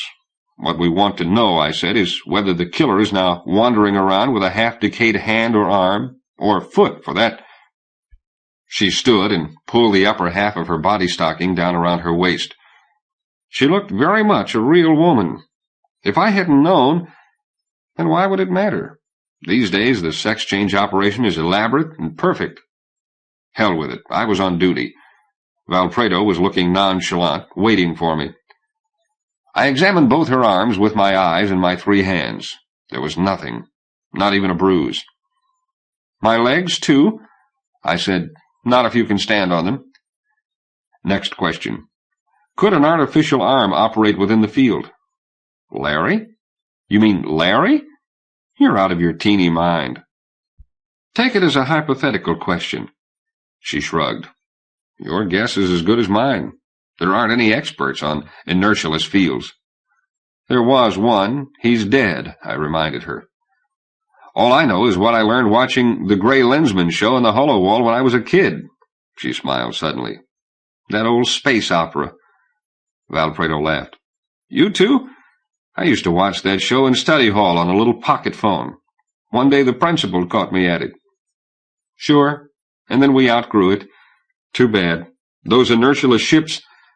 I'm sure an inertialess ship wouldn't behave like those did. You couldn't possibly get rid of the time compression effect. She took a long pull on her drink, set it down, and said, Yes and no. He could reach in, but... You see the problem. The nerve impulses that move the motors in Larry's arm, they're coming into the field too slowly. Sure. But if Larry closed his fist on something, say, and reached into the field with it, it would probably stay closed. He could have brained Ray with... No, he couldn't. The poker wouldn't be moving any faster than a glacier. Ray would just dodge. And he couldn't pull the poker out of the field either. His fist wouldn't close on it after it was inside. But he could have tried, and still left with his arm intact, I thought. Did Earthiel know anything of the circumstances surrounding Edward Sinclair's exemption? Oh, that's an old story, she said. Sure, I heard about it. How could it possibly have anything to do with Ray's murder? I don't know, I confessed. I'm just thrashing around. Well, you'll probably get it more accurately from the UN files. Edward Sinclair did some mathematics on the fields that scoop up interstellar hydrogen for the cargo ram robots. He was a shoo-in for the exemption. That's the surest way of getting it. Make a breakthrough in anything that has anything to do with the interstellar colonies. Every time you move one man away from Earth, the population drops by 1. What was wrong with it? Nothing anybody could prove. Remember, the fertility restriction laws were new then. They couldn't stand a real test. But Edward Sinclair's a pure math man. He works with number theory, not practical applications. I've seen Edward's equations, and they're closer to something Ray would come up with. And Ray didn't need the exemption. He never wanted children. So you think... I don't care which of them redesigned the ram scoops. Diddling the fertility board like that takes brains. She swallowed the rest of her drink, set the glass down. Breeding for brains is never a mistake. It's no challenge to the fertility board either. The people who do the damage are the ones who go into hiding when their shots come due, have their babies, then scream to high heaven when the board has to sterilize them. Too many of those, and we won't have fertility laws anymore. And that... She didn't have to finish. Had Sinclair known that Pauline Earthiel was once Paul? She stared. Now just what the bleep has that got to do with anything? I'd been toying with the idea that Sinclair might have been blackmailing Earthiel with that information. Not for money, but for credit in some discovery they'd made together. Just thrashing around, I said. Well, all right. I don't know if Ray knew or not. He never raised the subject, but he never made a pass either, and he must have researched me before he hired me. And say, listen, Larry doesn't know. I'd appreciate it if you wouldn't blurt it out. Okay. See, he had his children by his first wife. I'm not denying him children. Maybe he married me because I had a touch of, masculine insight. Maybe. But he doesn't know it, and he doesn't want to. I don't know whether he'd laugh it off or kill me. I had Valpredo drop me off at Arm Headquarters. This peculiar machine really does bother me, Gil. Well, it should, Julio. The Los Angeles police were not trained to deal with a mad scientist's nightmare running quietly in the middle of a murder scene. Granted that Janice wasn't the type, not for this murder. But Drew Porter was precisely the type to evolve a perfect murder around Sinclair's generator purely as an intellectual exercise. He might have guided her through it. He might even have been there and used the elevator before she shut it off. It was the one thing he forgot to tell her, not to shut off the elevator. Or he outlined a perfect murder to her, purely as a puzzle, never dreaming she'd go through with it, badly. Or one of them had killed Janice's uncle on impulse. No telling what he'd said that one of them couldn't tolerate. But the machine had been right there in the living room, and Drew had wrapped his big arm around Janice and said, "Wait, don't do anything yet. Let's think this out." Take any of these as the true state of affairs, and a prosecutor could have a hell of a time proving it.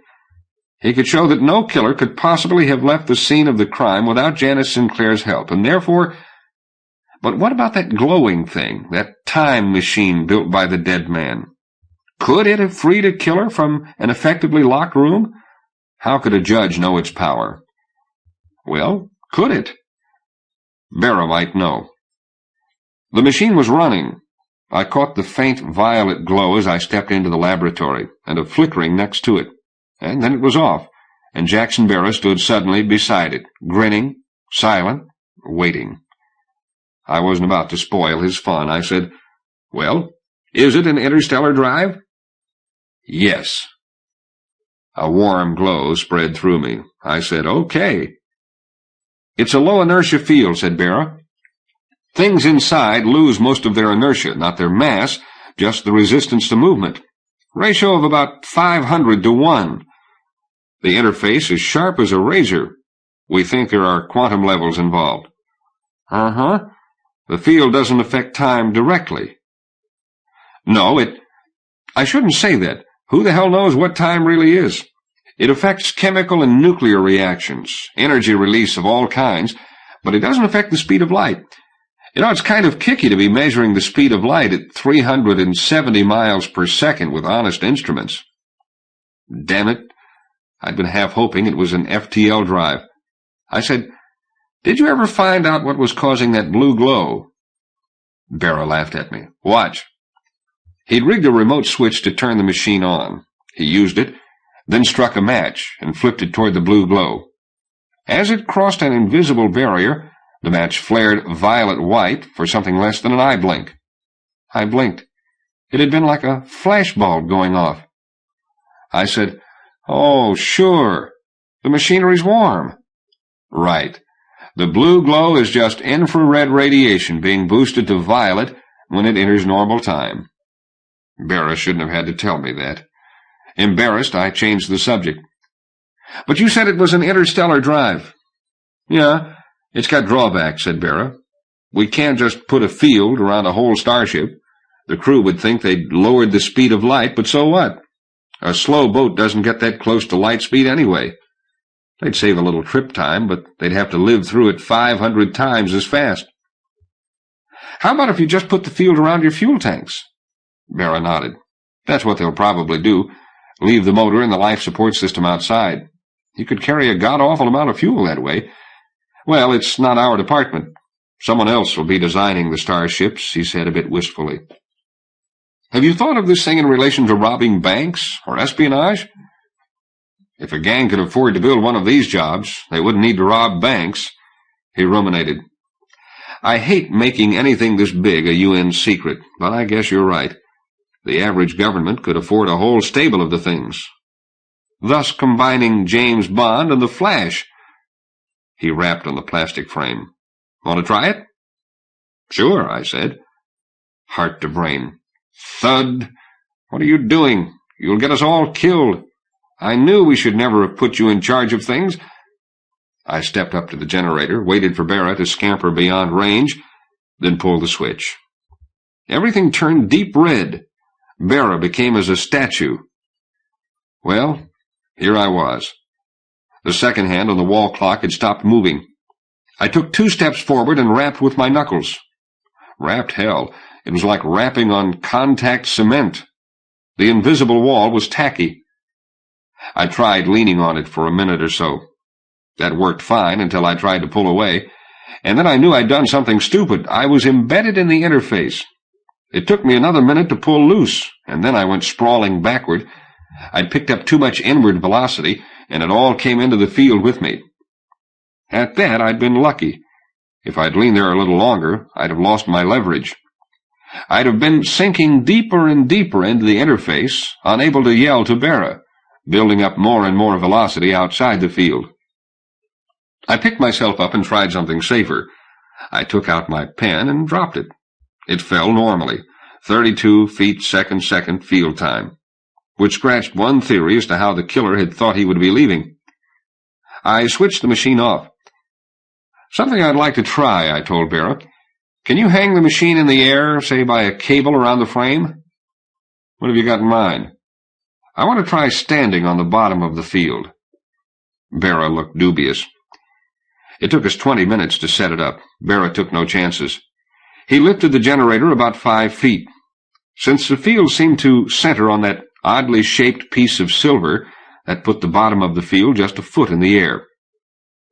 We moved a stepladder into range, and I stood on the stepladder and turned on the generator. I stepped off. Walking down the side of the field was like walking in progressively stickier taffy. When I stood on the bottom, I could just reach the switch. My shoes were stuck solid. I could pull my feet out of them, but there was no place to stand except in my own shoes.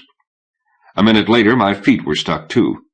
I could pull one loose, but only by fixing the other even more deeply in the interface. I sank deeper, and all sensation left the soles of my feet. It was scary, though I knew nothing terrible could happen to me. My feet wouldn't die out there. They wouldn't have time. But the interface was up to my ankles now, and I started to wonder what kind of velocity they were building up out there. I pushed the switch up. The lights flashed bright, and my feet slapped the floor hard. Bera said, "Well, learn anything?" "Yeah, I don't want to try a real test. I might wreck the machine." "What kind of real test?" "Dropping at 40 stories with the field on." "Quit worrying, I'm not going to do it." "Right, you aren't. You know, this time compression effect would work for more than just spacecraft. After you're on the colony world, you could raise full-grown cattle from frozen fertilized eggs in just a few minutes." Yeah." The happy smile flashing white against darkness, the infinity look in Bera's eyes. Bera liked playing with ideas. "Think of one of these mounted on a truck, say on Jinx.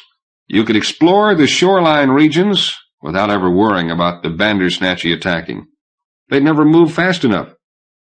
You could drive across any alien world and catch the whole ecology laid out around you, none of it running from the truck. Predators in mid-leap, birds in mid-flight, couples in courtship, or larger groups. I think that habit is unique to humans." He looked at me sideways. "You wouldn't spy on people, would you? Or shouldn't I ask? That 500-to-1 ratio, is that constant?" He came back to here and now. "We don't know. Our theory hasn't caught up to the hardware it's supposed to fit. I wish to hell we had Sinclair's notes. You were supposed to send a programmer out there." "He came back," Bera said viciously. "Clayton Wolfe. Clay says the tapes in Sinclair's computer were all wiped before he got there. I don't know whether to believe him or not. Sinclair was a secretive bastard, wasn't he?" "Yeah. One false move on Clay's part in the computer might have wiped everything. But he says different, He says the computer was blank, a newborn mind all ready to be taught. Gil, is that possible? Could whoever killed Sinclair have wiped the tapes?" "Sure, why not? What he couldn't have done is left afterward." I told him a little about the problem. "It's even worse than that, because, as Ordaz keeps pointing out, he thought he'd be leaving with the machine. I thought he might have been planning to roll the generator off the roof, step off with it, and float down. But that wouldn't work, not if it falls 500 times as fast. He'd have been killed. Losing the machine maybe saved his life. But how did he get out?" Bera laughed at my frustration. "Couldn't his niece be the one?" "Sure, she could have killed her great-uncle for the money. But I can't see how she'd have a motive to wipe the computer, unless—" "Something? Maybe. Never mind. Did Bera ever miss this kind of man-hunting? But I wasn't ready to discuss this yet. I didn't know enough. Tell me more about the machine. Can you vary that 500-to-1 ratio? He shrugged. We tried adding more batteries. We thought it might boost the field strength. We were wrong. It just expanded the boundary a little. And using one less battery turns it off completely. So the ratio seems to be constant, and there do seem to be quantum levels involved. We'll know better when we build another machine. How so? Well, there are all kinds of good questions, said Bera. What happens when the fields of two generators intersect? They might just add, but maybe not. That quantum effect. And what happens if the generators are right next to each other, operating in each other's accelerated time? The speed of light could drop to a few feet per second. Throw a punch, and your hand gets shorter. That'd be kicky, all right. Dangerous, too. Man, we'd better try that one on the moon. I don't see that. Look, with one machine going, infrared light comes out violet. If two machines were boosting each other's performance, what kind of radiation would they put out?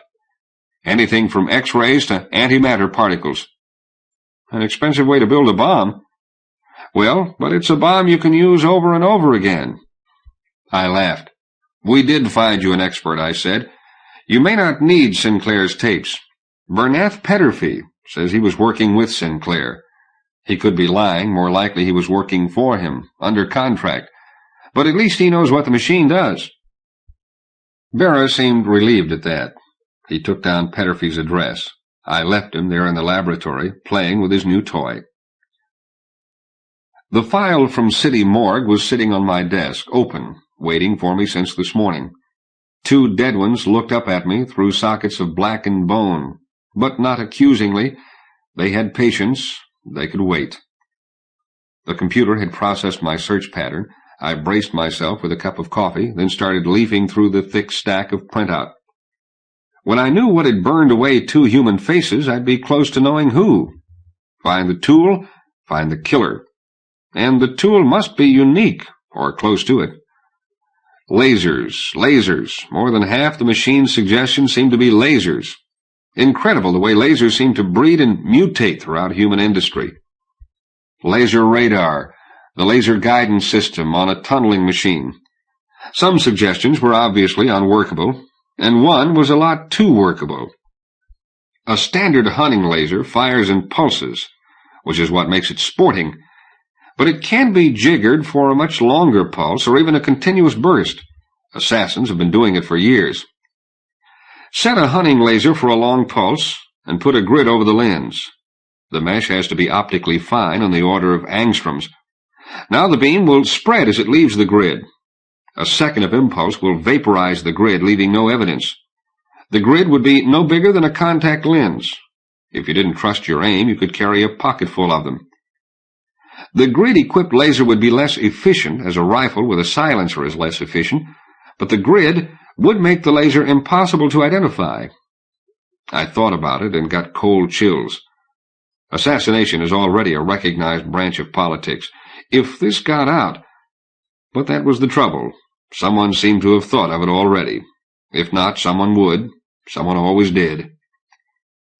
I wrote up a memo for Lucas Garner. Aside from his being my boss, I couldn't think of anyone better qualified to deal with this kind of sociological problem. Nothing else in the stack of printout caught my eye. Later I'd have to go through it in detail. For now, I pushed it aside and punched for messages. Bates had sent me another report. They'd finished the autopsies on the two dead ones. Nothing new, but records had identified the fingerprints. Two missing persons disappeared 6 and 8 months ago. Aha! I knew that pattern. I didn't even look at the names. I just skipped on to the gene coding. Right. The fingerprints did not match the genes. All 20 fingertips must be transplants. And the man's scalp was a transplant. His own hair had been blonde. I leaned back in my chair, gazing fondly at the corpses. Organ-leggers, both of them.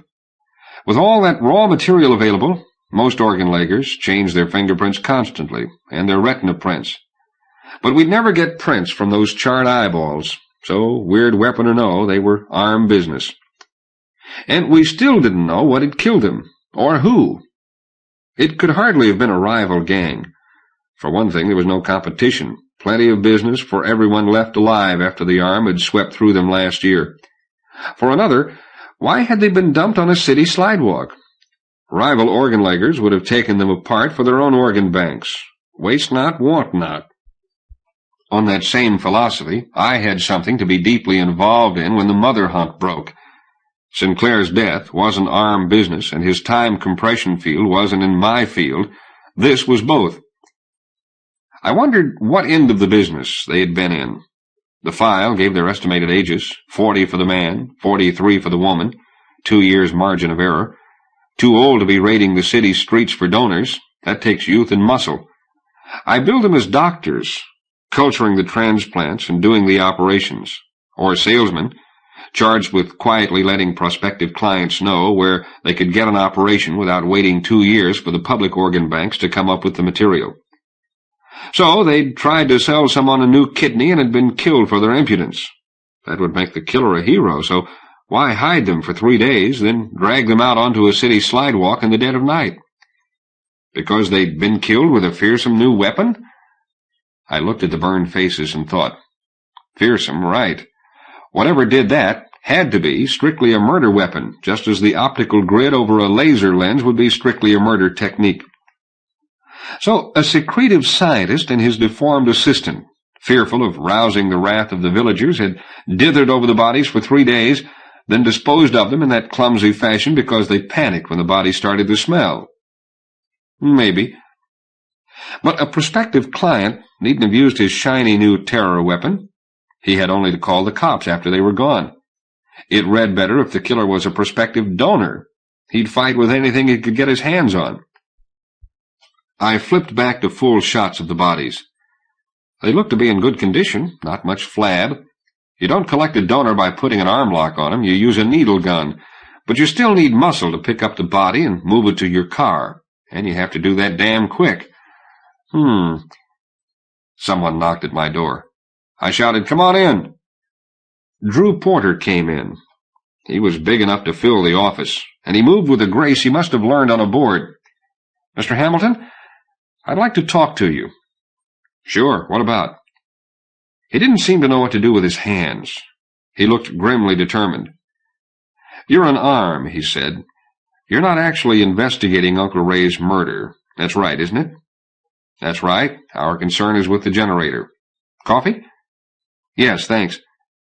But you know all about the killing. I thought I'd like to talk to you, straighten out some of my own ideas." "Go ahead." I punched for 2 coffees. "Ordaz thinks Janice did it, doesn't he?" "Probably. I'm not good at reading Ordaz's mind.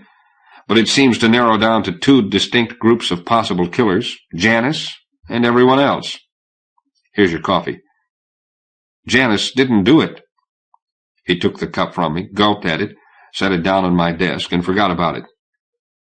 "Janice and X," I said. "But X couldn't have left. In fact, X couldn't have left even if he'd had the machine he came for. And we still don't know why he didn't just take the elevator." He scowled as he thought that through. "Say he had a way to leave," he said. "He wanted to take the machine. He had to want that, because he tried to use the machine to set up an alibi. But even if he couldn't take the machine, he'd still use his alternate way out." "Why?" "It'd leave Janice holding the bag, if he knew Janice was coming home. If he didn't, he'd be leaving the police with a locked-room mystery." Locked-room mysteries are good, clean fun, but I never heard of one happening in real life. In fiction, they usually happen by accident. I waved aside his protest. "Never mind, you argue well. But what was his alternate escape route?" Porter didn't answer. "Would you care to look at the case against Janice Sinclair?" "She's the only person who could have done it," he said bitterly. "But she didn't. She couldn't kill anyone. Not that cold-blooded, prepackaged way, with an alibi all set up and a weird machine at the heart of it. Look, that machine is too complicated for Janice." "No, she isn't the type. But, no offense intended, you are." He grinned at that. "Me? Well, maybe I am. But why would I want to?" "You're in love with her. I think you do it for her. Aside from that, you might enjoy setting up a perfect murder. And there's the money. You've a funny idea of a perfect murder. Say I was being tactful. He laughed at that. All right. Say I set up a murder for the love of Janice. Damn it, if she had that much hate in her, I wouldn't love her. Why would she want to kill Uncle Ray? I dithered as to whether to drop that on him. Decided yes. Do you know anything about Edward Sinclair's exemption? Yeah, Janice told me something about... He trailed off. Just what did she tell you? I don't have to say. That was probably intelligent. All right, I said. For the sake of argument, let's assume it was Raymond Sinclair who worked out the math for the new RAM robot scoops, and Edward took the credit, with Raymond's connivance. It was probably Raymond's idea. How would that sit with Edward? I'd think he'd be grateful forever, said Porter. Janice says he is. Maybe.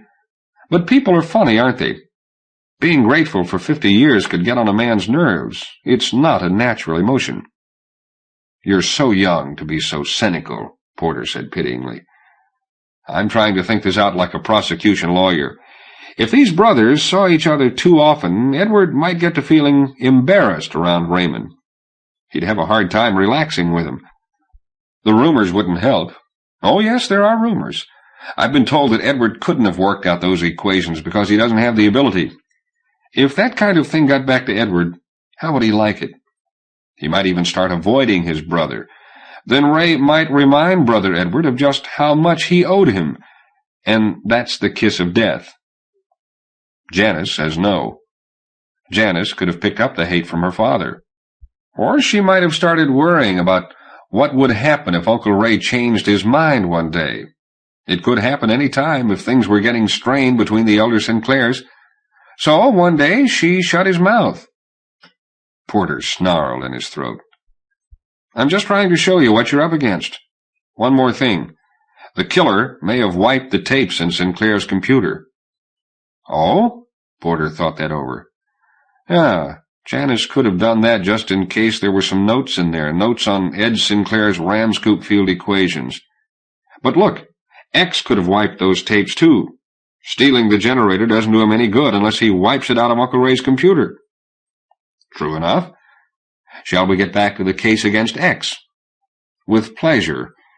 He dropped into a chair. Watching his face smooth out, I added, and with great relief. I said, let's not call him X. Call him K for killer. We already had an X involved, and his family name probably had been X once upon a time. We've been assuming K set up Sinclair's time compression effect as an alibi. Porter smiled. It's a lovely idea. Elegant, as a mathematician would say. Remember, I never saw the actual murder scene, just chalk marks. It was macabre, like a piece of surrealism, a very bloody practical joke. Kay could have deliberately set it up that way, if his mind is twisted enough. If he's that twisted, he probably escaped by running himself down the garbage disposal. Pauline Earthill thought he might be psychotic, someone who worked with Sinclair, who thought he wasn't getting enough credit. Like Petterfee, I thought, or Pauline herself. I like the alibi theory. It bothers me. Too many people knew about the machine. How did he expect to get away with it? Lawrence X knew about it. Petterfee knew enough about the machine to rebuild it from scratch, or so he says. You and Janice saw it in action. Say he's crazy, then. Say he hated Uncle Ray enough to kill him and then set him up in a makeshift dolly painting. He'd still have to get out. Porter was working his hands together. The muscles bulged and rippled in his arms. This whole thing depends on the elevator, doesn't it? If the elevator hadn't been locked and on Uncle Ray's floor, there wouldn't be a problem. So? So, say he did leave by elevator. Then Janice came home and she automatically called the elevator up and locked it. She does that without thinking. She had a bad shock last night. This morning she didn't remember. And this evening it could come back to her. Porter looked up sharply. I wouldn't... You'd better think long and hard before you do. If Ordaz is 60% sure of her now, he'll be 100% sure when she lays that on him. Porter was working his muscles again. In a low voice he said, It's possible, isn't it? Sure. It'd make things a lot simpler, too. But if Janice said it now, she'd sound like a liar. But it's possible. I give up. Sure, it's possible. Then who's our killer? There wasn't any reason I shouldn't consider the question. It wasn't my case at all. I did, and presently I laughed. Did I say it'd make things simpler? Man, it throws the case wide open. Anyone could have done it. Anyone but Steves. Steves couldn't have had any reason to come back this morning. Porter looked glum. Steves wouldn't have done it anyway. He was your suggestion. Oh, in pure mechanical terms, he's the only one left who didn't need a way out. But you don't know Steves. He's a big, brawny guy with a beer belly and no brains. A nice guy, you understand. I like him. But if he ever killed anyone, it'd be with a beer bottle. And he was proud of Uncle Ray. He liked having Raymond Sinclair in his building. Okay, forget Steves. Is there anyone you'd particularly like to pin it on, bearing in mind that now anyone could get in to do it? Not anyone. Anyone in the elevator computer, plus anyone Uncle Ray might have let up. Well, he shook his head. You make a hell of an amateur detective. You're afraid to accuse anyone. He shrugged, smiling, embarrassed. What about Petterfy? Now that Sinclair's dead, he can claim they were equal partners in the, time machine. And he tumbled to it awfully fast. The moment Valpredo told him Sinclair was dead, Petterfy was his partner. Sounds typical. Could he be telling the truth? I'd say he's lying. Doesn't make him a killer, though. No. What about X? If he didn't know Petterfy was involved, he might have tried the same thing. Does he need money? Hardly. And he's been with Uncle Ray for longer than I've been alive. Maybe he was after the immunity. He's had kids, but not by his present wife. He may not know she can't have children. Pauline likes children. I've seen her with them. Porter looked at me curiously. I don't see having children as that big a motive. You're young. Then there's Pauline herself. Sinclair knew something about her. Or Sinclair might have told X, and X blew up and killed him for it. Porter shook his head. In Red Rage? I can't think of anything that'd make Larry do that. Pauline, maybe. Larry, no. But I thought, there are men who would kill if they learned that their wives had gone through a sex change. I said, whoever killed Sinclair, if he wasn't crazy, he had to want to take the machine. One way might have been to lower it by rope. I trailed off. 80 pounds, lowered 2 stories by nylon line. Exosteel and plastic arm. Or the muscles now rolling like boulders in Porter's arms. I thought Porter could have managed it. Or maybe he'd thought he could. He hadn't actually had to go through with it. My phone rang. It was Ordaz. Have you made any progress on the time machine? I'm told that Dr. Sinclair's computer was wiped, yeah. But that's all right. We're learning quite a lot about it. If we run into trouble, Bernath Petterfy can help us. He helped build it. Where are you now? At Dr. Sinclair's apartment. We had some further questions for Janice Sinclair. Porter twitched. I said, all right, we'll be right over. Drew Porter's with me. I hung up and turned to Porter. Does Janice know she's a suspect? No. Please don't tell her unless you have to. I'm not sure she could take it. I had the taxi drop us at the lobby level of the Roadwall building. When I told Porter I wanted a ride in the elevator, he just nodded. The elevator to Raymond Sinclair's penthouse was a box with a seat in it. It would have been comfortable for one, cozy for 2 good friends. With me and Porter in it, it was crowded. Porter hunched his knees and tried to fold into himself. He seemed used to it. He probably was. Most apartment elevators are like that. Why waste room on an elevator shaft when the same space can go into apartments? It was a fast ride. The seat was necessary. It was 2G going up and a longer period at half a G slowing down, while lighted numbers flickered past. Numbers, but no doors. Hey, Porter, if this elevator jammed, would there be a door to let us out? He gave me a funny look and said he didn't know. Why worry about it?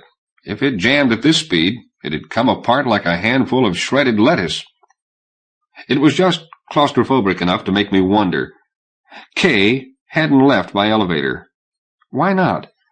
Because the ride up had terrified him? Brain to memory. Dig into the medical records of that list of suspects. See if any of them have records of claustrophobia. Too bad the elevator brain didn't keep records. We could find out which of them had used the box-like elevator once or not at all. In which case we'd be looking for K2. By now I was thinking in terms of 3 groups. K1 had killed Sinclair, then tried to use the low inertia field as both loot and alibi. K2 was crazy.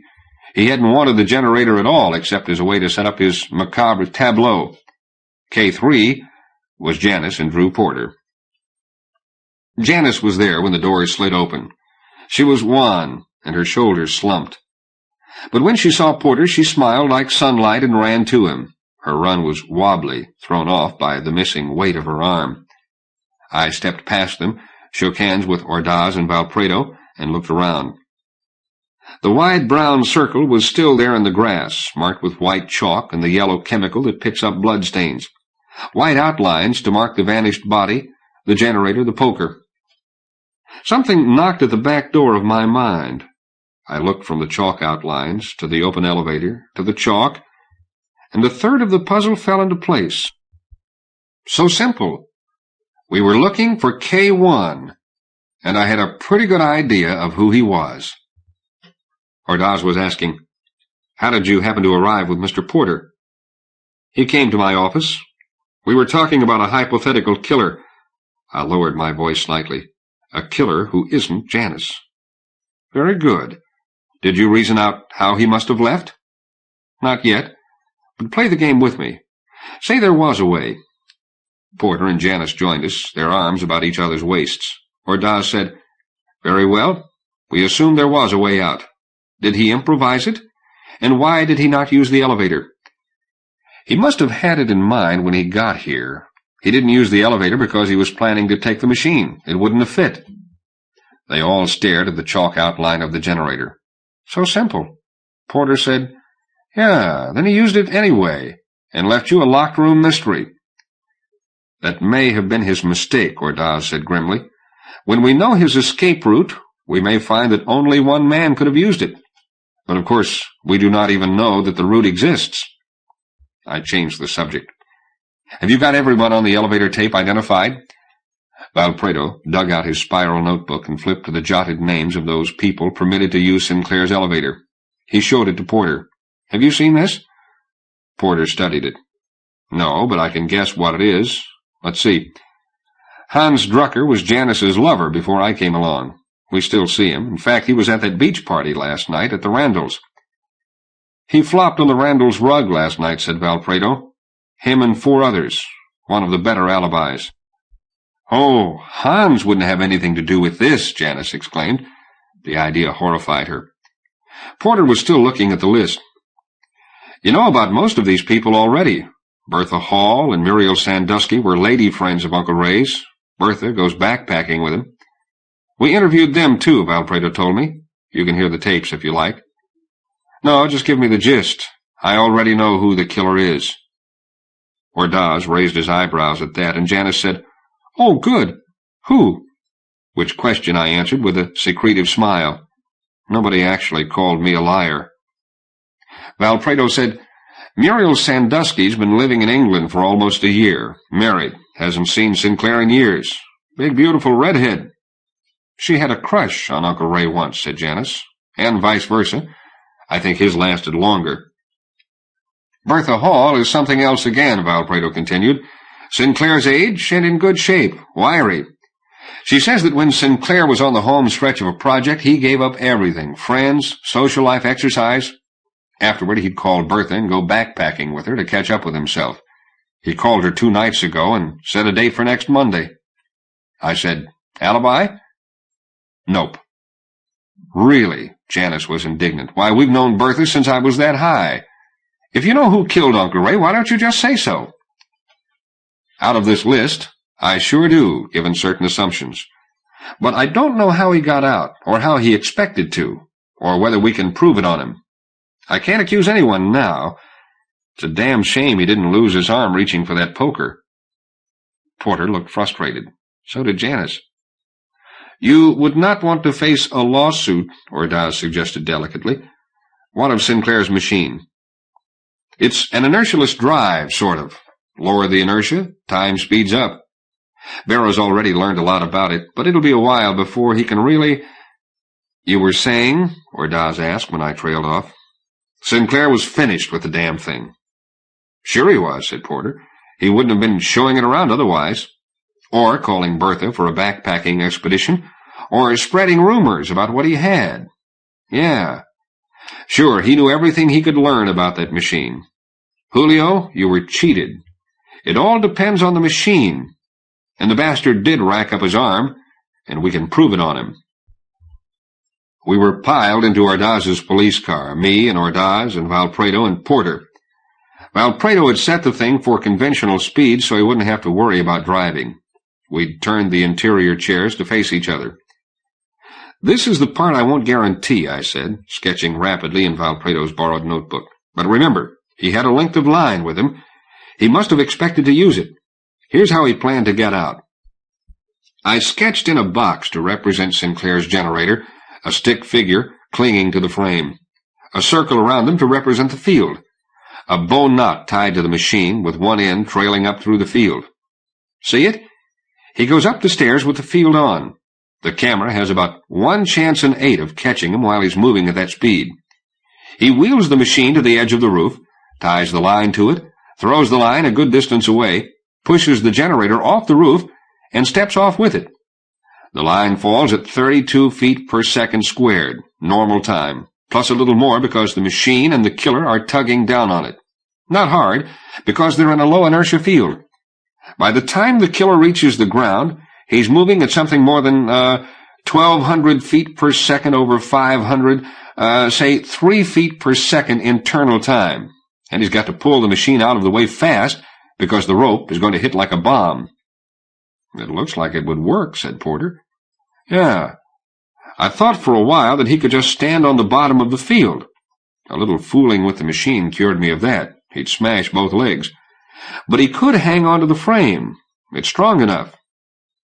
But he didn't have the machine, Valpredo pointed out. That's where you got cheated. What happens when 2 fields intersect? They looked blank. It's not a trivial question. Nobody knows the answer yet. But Sinclair did. He had to. He was finished. He must have had 2 machines. The killer took the second machine. Ordaz said, Ah. Porter said, Who's Kay? We were settling on the carport. Valpredo knew where we were, but he didn't say anything. We left the taxi and headed for the elevators. That's a lot easier, I said. He expected to use the machine as an alibi. That's silly, considering how many people knew it existed. But if he didn't know that Sinclair was ready to start showing it to people, specifically to you and Janice, who's left? X knew only that it was some kind of interstellar drive. The elevator was uncommonly large. We piled into it. And, said Valpredo, there's the matter of the arm. I think I've got that figured, too. I gave you enough clues, I told him. Petterfy was a long time answering our buzz. He may have studied us through the door camera, wondering why a parade was marching through his hallway. Then he spoke through the grid. Yes, what is it? Police. Open up, said Valpredo. Do you have a warrant? I stepped forward and showed my ident to the camera. I'm an arm. I don't need a warrant. Open up. We won't keep you long. One way or another. He opened the door. He looked neater now than he had this afternoon, despite informal brown indoor pajamas. Just you, he said. He let me in, then started to close the door on the others. Valpredo put his hand against the door. Hey! It's okay, I said. Petterfy was smaller than I was, and I had a needle gun. Valpredo shrugged and let him close the door. My mistake. I had 2/3 of the puzzle, and I thought I had it all. Petterfy folded his arms and said, Well, what is it you want to search this time? Would you like to examine my legs? No. Let's start with the insulin feeder on your upper arm. Certainly, he said, and startled hell out of me. I waited while he took off his shirt. Unnecessary, but he needn't know that. Then ran my imaginary fingers through the insulin feed. The reserve was nearly full. I should have known, I said. Damn it! You got 6 months' worth of insulin from the organ-legger. His eyebrows went up. Organ-legger? He pulled loose. Is this an accusation, Mr. Hamilton? I'm taping this for my attorney. And I was setting myself up for a lawsuit. The hell with it. Yeah, it's an accusation. You killed Sinclair. Nobody else could have tried that alibi stunt. He looked puzzled. Honestly, I thought. Why not? If anyone else had tried to set up an alibi with Sinclair's generator, Bernath Petterfy would have told the police all about what it was and how it worked. But you were the only one who knew that, until last night, when he started showing it around. There was only one thing he could say to that kind of logic, and he said it. Still recording, Mr. Hamilton. Recording be damned. There are other things we can check. Your grocery delivery service, your water bill. He didn't flinch. He was smiling. Was it a bluff? I sniffed the air. 6 months' worth of body odor emitted in one night? By a man who hadn't taken more than 4 or 5 baths in 6 months? But his air conditioning was too good. The curtains were open now to the night and the ocean. They'd been closed this afternoon, and he'd been squinting. But it wasn't evidence. The lights. He had only one light burning now, and so what? The big, powerful camp-out flashlight sitting on a small table against a wall. I hadn't even noticed it this afternoon. Now I was sure I knew what he'd used it for. But how to prove it? Groceries. If you didn't buy 6 months' worth of groceries last night, you must have stolen them. Sinclair's generator's perfect for thefts. We'll check the local supermarkets. And link the thefts to me? How?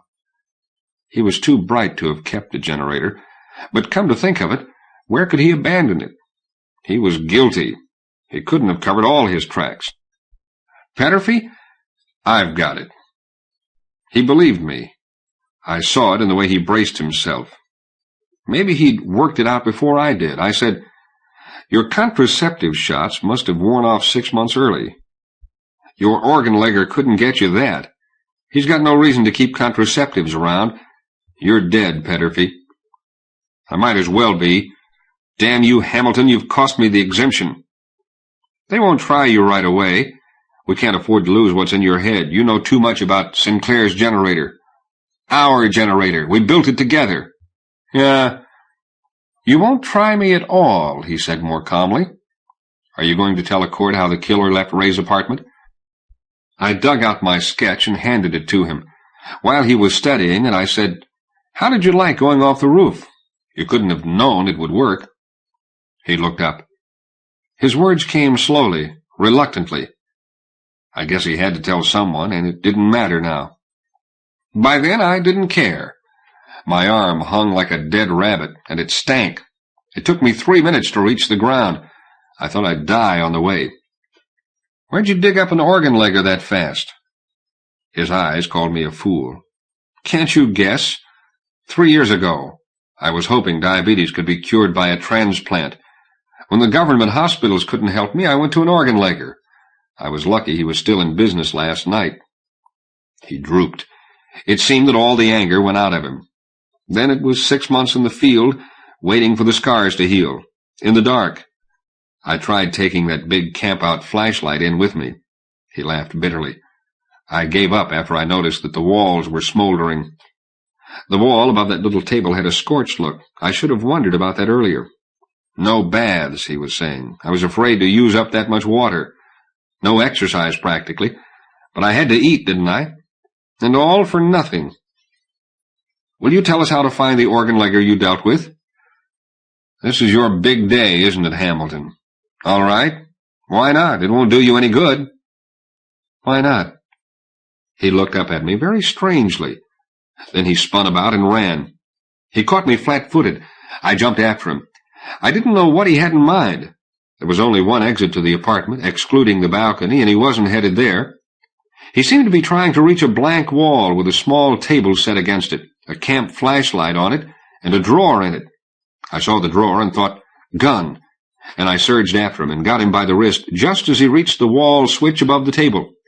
I threw my weight backward and yanked him away from there, and then the field came on. I held a hand and arm up to the elbow. Beyond was a fluttering of violet light. Petterfy thrashing frantically in a low-inertia field.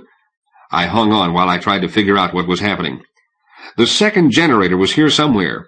In the wall? The switch seemed to have been recently plastered in now that I saw it close. Figure a closet on the other side, and the generator in it. Petterfy must have drilled through the wall and fixed that switch. Sure, what else did he have to do with 6 months of spare time? No point in yelling for help. Petterfy's soundproofing was too modern.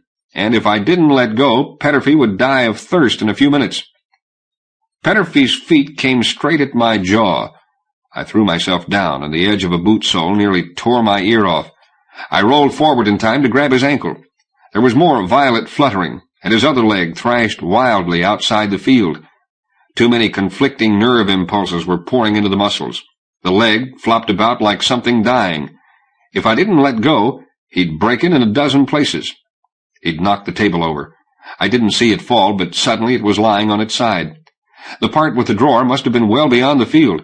The flashlight lay just beyond the violet fluttering of his hand. Okay, he couldn't reach the drawer. His hand wouldn't get coherent signals if it left the field. I could let go of his ankle. He'd turn off the field when he got thirsty enough. I almost did. Then something jarred together in my head and brained ahead.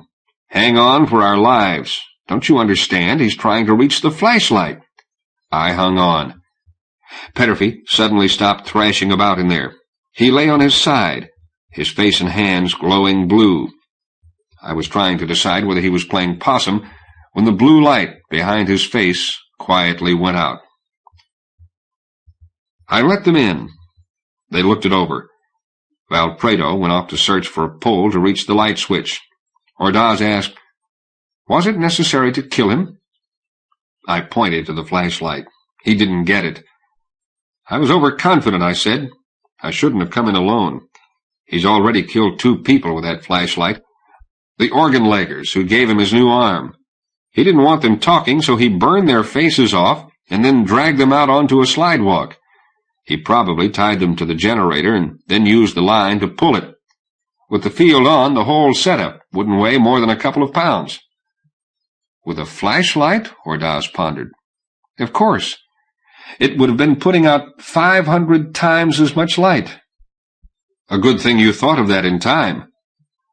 Well, I do spend more time dealing with these oddball science fiction devices than you do. And welcome to them, said Ordaz. Larry Niven writes, "The science fiction detective story is a rare and difficult form. It requires the author to follow 2 sets of rules: the world-constructing disciplines of science fiction, plus the obligation to present a fair puzzle to the reader. The reader, too, faces a difficulty. He must learn to think in new terms, the obligation of the science fiction reader, before he can attempt to solve the whodunit. Difficult, but I knew it had been done. I'd read Needle, The Caves of Steel, The Naked Sun, and other successful SF detective novels. I decided to try it myself way back at the beginning of my career, 11 years ago. I came a cropper. I have a long letter from John W. Campbell and the memory of a conversation with Fred Pohl to tell me what was wrong with the original version of ARM. Only the kernel of that story survives in this, the third of the tales of Gil, the Arm Hamilton of the United Nations Police. I think that the delineated future is believable and the puzzle fair." Angel of Truth by Gordon Eklund. Stanley, fast asleep, dreamed of a place where the ocean was pale yellow, where he was sitting in the middle of a drifting rowboat, searching the surrounding sea, seeking a thing of the utmost significance whose identity he had, if only temporarily, forgotten. Then he saw something out there, far away, a pair of black circles, unequal in size, bobbing in the yellow waves. Bending his back, Stanley drove the oars into the water, forcing the frail craft forward, dashing across the surging waves. Strangely, as he approached, the circles failed to assume a more positive identity, remaining shadowy, ambiguous, carefully obscured debris floating upon the pale water. But he was nearly there. Something stank. Pausing, Stanley cautiously sniffed the air. Bending nearly in half, he clutched the big pot of his belly, gagging, retching.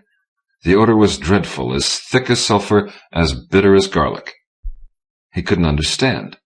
This wasn't fair. Never before had such a thing risen to desecrate the ritual of his dream. Bending his back, he drove the boat savagely in a wide circle, seeking the source of the odor. His eyes burned. Tears leaked down. He could barely breathe. At last, gazing down, he spotted something in the water. He stopped. It was a living creature, moving faintly, just beneath the surface. Without a moment's hesitation, he dived. His head pierced the high surface of the sea. His fingers closed round something very soft. Shutting his eyes against the salt water, struggling to contain his breath, he squeezed and squeezed and squeezed. After a time, he did not even have to think about it. A single moment more, and the dream faded. Shouting in anguish, Stanley leaped to his feet. The yellow ocean was gone, replaced by a blank metallic floor. Suddenly, standing motionlessly, Stanley realized his hands were full. He looked down. His hands enclosed the thick, soft neck of a three-legged, lopsided beast. The creature had tufts of bright red hair growing in most unexpected places, and bare pink skin everywhere else. 3 huge eyes bulged in the center of a square head. Whatever it was, the thing was dead, and Stanley had killed it. He heard a noise. Tottering in a circle, he struggled to turn. Behind, standing beside a gray wall, staring straight at him, were a dozen creatures belonging to the same race as the thing he had just killed. Deliberately, with subdued defiance, he let the dead beast slip from his hands. Tentatively, he risked a smile. The creatures stood mutely frozen, regarding him coldly.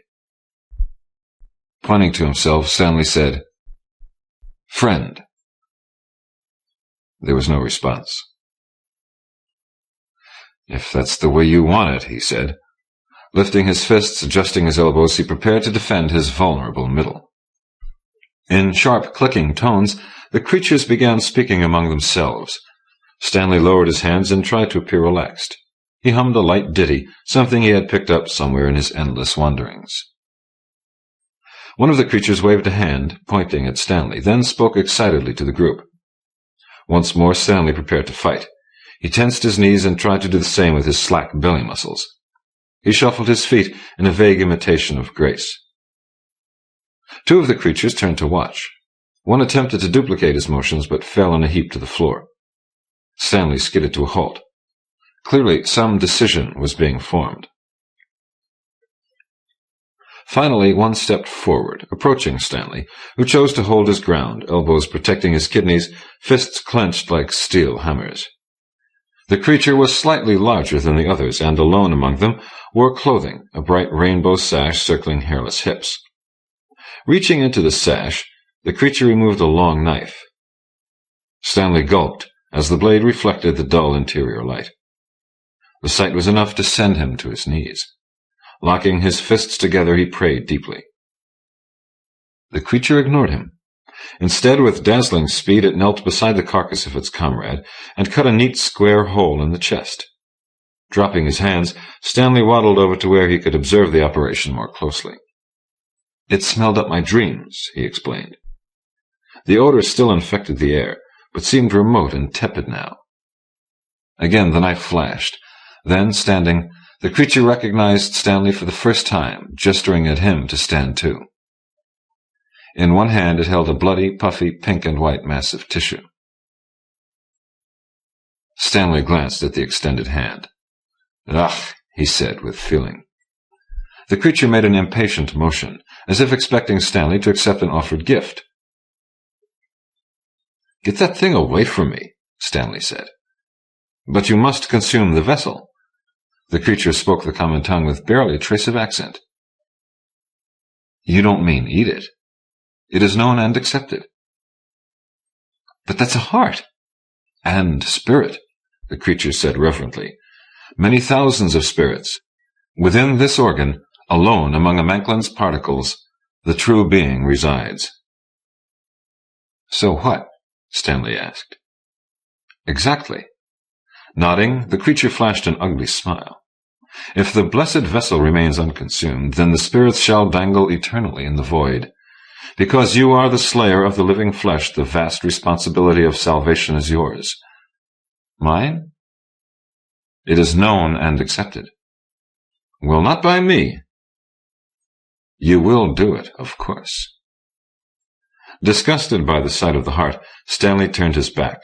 Staring at the cold metallic walls, he thought of the vanished yellow sea. With that gone, what else was there? Finally, he turned back. "I won't do it," he said firmly, spreading his arms. "Kill me instead." The Macklins' name was Kilwain. Turned out he was chieftain, high priest, physician, confessor, tribal elder of the flock. Stanley gladly explained the circumstances surrounding the murder, neglecting to detail the content of the dream, but dwelling patiently upon the ordeal of the invading stink. Kilwain refused to express a judgment. Once more he asked, "You will do it, of course?" The heart remained in his outstretched hand. "Hell no," Stanley said, turning his back. Returning to his comrades, Stanley counted, there were 12, Kilwain issued a series of clicks. Immediately the others expanded their huge chests and emitted an awful wailing. Wincing painfully, Stanley covered his ears. Now what was up? He bustled over, shouting at Kilwain to explain. "Among us," Kilwain shouted, "it is known and accepted that certain denizens of the Shadowland, the Charma, will now approach. It is their desire to attempt to claim the voided spirit that dangles alone, and our responsibility to protect him until proper consumption can be performed. The wailing of living spirits combats the designs of those whose very life is death. They cannot stand the racket." "Me too," Stanley said. The wailing was slipping through his hands. Hastily he scurried to inspect the cloistered chamber in which he had found himself. The only exit was a high door at the far end of the room. He pounded his fists frantically against the steel, but, with the wailing, could barely hear himself. Coming back to Kilwain, he pointed at the wailers. "How long is this going to last?" "The wailing shall continue until the spirit is consumed." He pointed at the heart, which now rested on the floor. "That's blackmail," Stanley said. "It isn't even fair. What kind of savage are you?" "It is our responsibility," Kilwain said. "Oh, feathers," said Stanley. "You're a civilized creature. You speak the common tongue. Hasn't that taught you enough to know?" "I have learned nothing that conflicts with the ancient faith of my race." "Then you ought to listen to me. I used to be a missionary. I could name you a dozen planets where the natives rate me next to God himself. Stanleyism, it's called. If anyone knows the whole truth, it's got to be me." Kilwain attempted to reply, but his words were drowned in a suddenly rising tide of wails. Sighing, Stanley went back to his inspecting.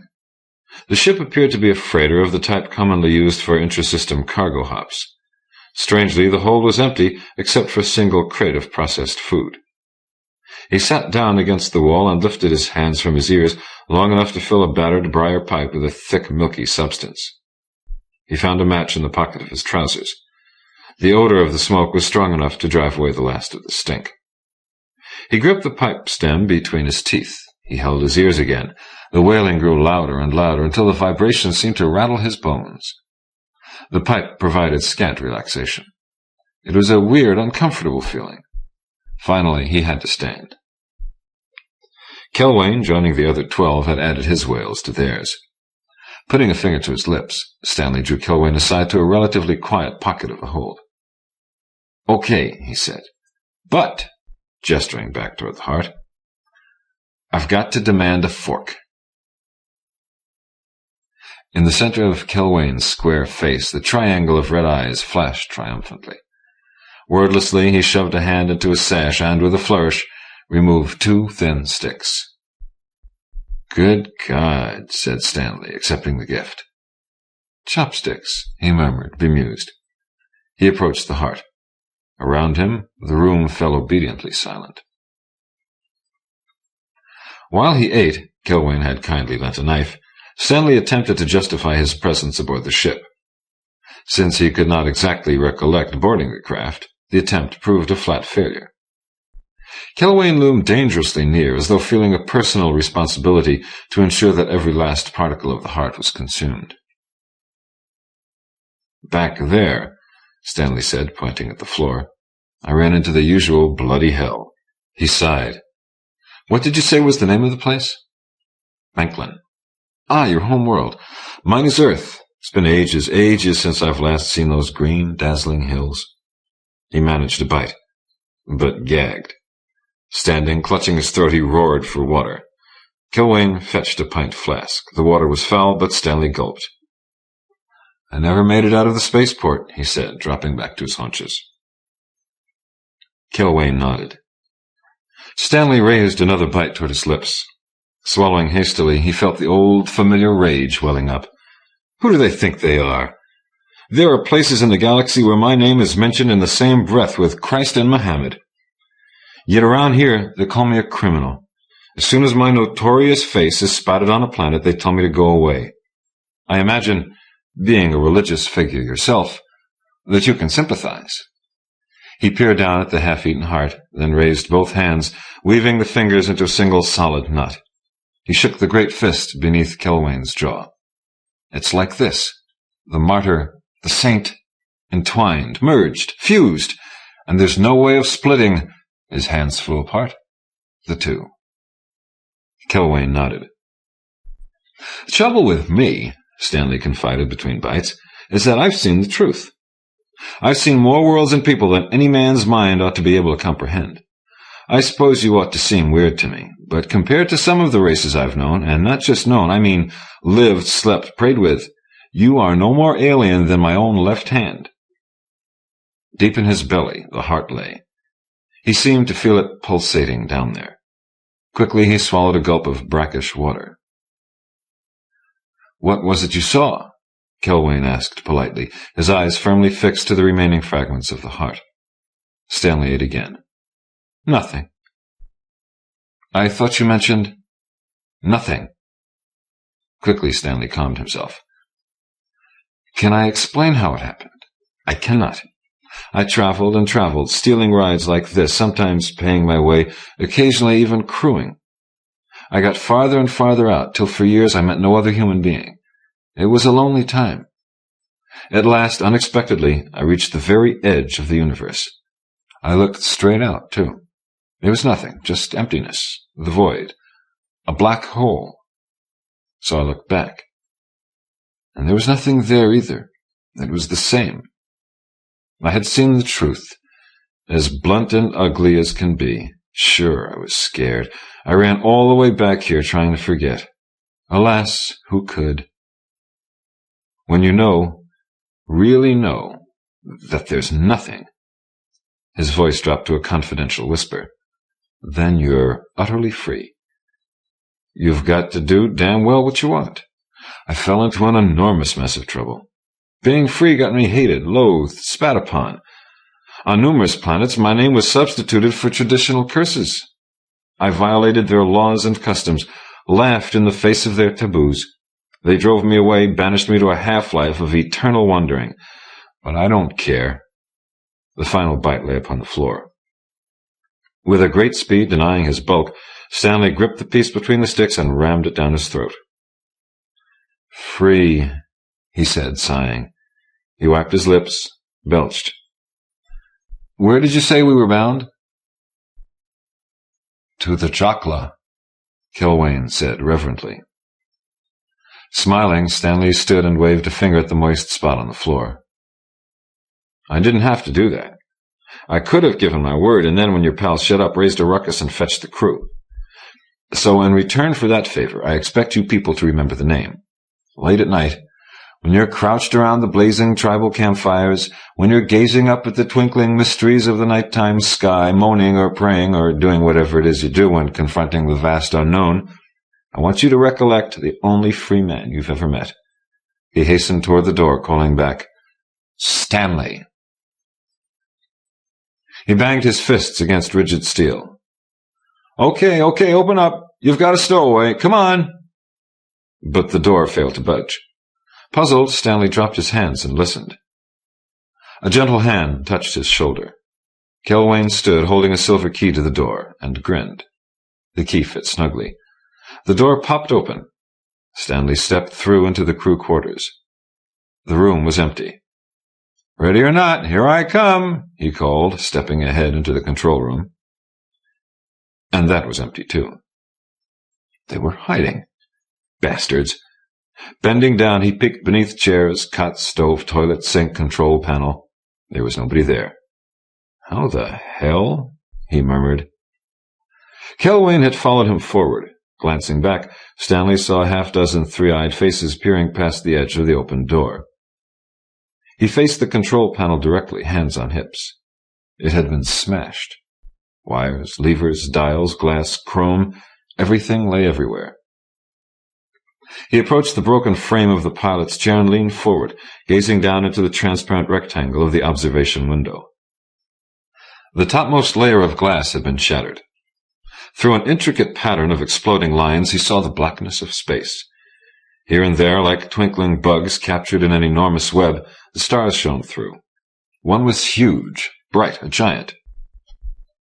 "The Jokla," said Kelwain, leaning over and stroking the screen softly. Stanley gasped, then stood upright, hands trembling. "You're joking." Kelwain shook his head. "That's where we're going? To that star?" "It is the resting place." "In this ship? At this speed? Why, it'll take—" He made rapid computations in his head. "Forever." "But it is known," Kelwain said, "and accepted." "You idiots!" Stanley cried.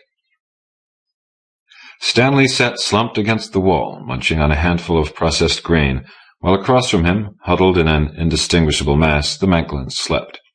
Stanley was smoking, too. The thick fumes provided a measure of relief, but already his supply had dwindled dangerously low. Finishing his dinner, he resumed toying with the shells and seed. He had picked them up someplace in his wanderings, and would never travel without them. With dazzling speed, he moved the shells across the slick floor. Stopping, he arranged them in a neat line. There were 3 shells, identical from the outside, painted midnight black. He tapped one with a fingernail, causing it to perform a neat half-flip. Beneath, worn smooth by years of traveling, the seed lay bluntly revealed. Stanley clapped his hands, smiling. "I win," he said. "Excuse me." Stanley glanced up. Standing above was a Macfarlane, not Kelwain, but with a trio of tiny breasts, a female. "You speak the common tongue," Stanley said. "We are required to learn." Stanley pushed the shells and seed aside. "Care to sit?" The Macfarlane dropped down. "My name is Darjan," she said. "There is a thing I wish to ask you. It is a thing I heard you tell Kelwain about the edge of the universe." "Oh, that," said Stanley. "Yes, I find it difficult to conceive. It is a thing far surpassing what we know, even the most advanced." "Is that you?" "I am young, but," proudly, "a very rapid learner. My spirit consumption is very great." "But you won't make it. That star is light years away." "In olden times, before your race came to our world with ships capable of sailing the sky, we placed our dead beneath the stars and tried to drive their spirits up and away. This way is much better." "You'll die." "Perhaps, but the ship—" "And more expensive." Stanley calculated rapidly. "The cost of purchasing the ship, paying the crew, the automatic equipment—" "Tell me, Darjan, do you people carry money, Federation credits?" He reached into his pocket and revealed a single worn tin coin. Darjan nodded. "We work in the port. Kelwain carries them in his sash." "The money belongs to him?" "It is as much mine as his," Darjan said, plainly offended. "We share all things." Stanley took a moment to consider the possibilities. Abruptly deciding, he tucked the coin away and then motioned with the other hand, indicating the shells and seed. "Do you enjoy games?" "But—" "Here, I'll demonstrate." Keeping the seeds separate, he arranged the shells in a line. "Now, here," he said, placing the seed beneath the center shell. "This is our trick. You've got to watch closely. Don't blink an eye." With his usual dazzling speed, Stanley rearranged the shells. "Well?" Darjan tapped the center shell. "There. You think the seed is there?" "It is." "We'll see." Stanley flipped the shell. "Nothing. You lose," he said. "Then it is this one," Darjan said, pointing to the shell on the right. "And again, you lose." Stanley flipped the final shell, revealing the seed. "But how?" "All in the hand." Stanley gave his fingers a shake. "Quicker than the eye, 2 eyes, even 3. But my idea is, we bet." "Bet?" "Wager, gamble. You can use a few of your community coins. I'll stake my," he removed the tin coin, "fortune. 3-to-1 odds." "But," Darjan said, watching the shells as they formed a line, "what about the edge?" "Oh, that." Bowing his head, Stanley searched the floor for his missing pipe. "A lie. A means of attracting attention. A silly, childish foible of mine. I do apologize. Nothing more." "A lie?" "Completely. Choose." Sitting in a corner of the cargo hold, back facing the room, Stanley diligently counted his coins, arranging each batch of 10 into a neat pile. From behind, he heard a dreadful thump, and turning, observed, stretched out on the floor, the unmoving body of a Macfarlane. Kilwain stood about his fallen companion, gazing remotely ahead, muttering in a series of quick, high-pitched clicks and growls. The others, including Darjan, were fast asleep. Stanley counted the last of the coins, then stuck the lot in a pocket and crossed over. "That was damn quick," he said, when Kilwain ceased clicking. He pointed down. "Heart attack? Brain fever?" "No, this." Kilwain opened a fist, revealing several small pink capsules. A simple poison. "You killed him, huh?" Kilwain bent down. Quick as a flash, the knife glinted in his hand. Stanley observed the slicing. Within a moment, the dead heart lay cradled in Kilwain's hands. "You intend to eat all of it?" Stanley asked. Kilwain placed the heart on the floor and, carefully using the sharp tip of the knife, began to divide the organ into equal portions. "We will share. There are many thousands of spirits here. Sharing is the best method." "It is known," Stanley intoned. "It is accepted." "It is. But what about me?" "You will not be forced. The slayer of the living flesh is required to consume those spirits he has set free, but this being died by his own hand." Stanley shook his head. "Afraid not. I want my share." He pointed at the heart as if calling upon it to testify in his behalf. "I'm here, right? I didn't ask to be here, but it's too late now. I want to do my part." "And why is that?" "I'm hungry, tired of eating processed food. Besides, the food will last longer this way. Do I need a reason?" Kilwain paused to consider. "You may eat only the heart," he warned. "Among us it is taboo to consume the flesh. The body will be ejected into space. I'm no cannibal, except for heart." "And you are willing to bear the burden of the spirits?" "I've done all right so far. Sure, I'm brimming over with spirits.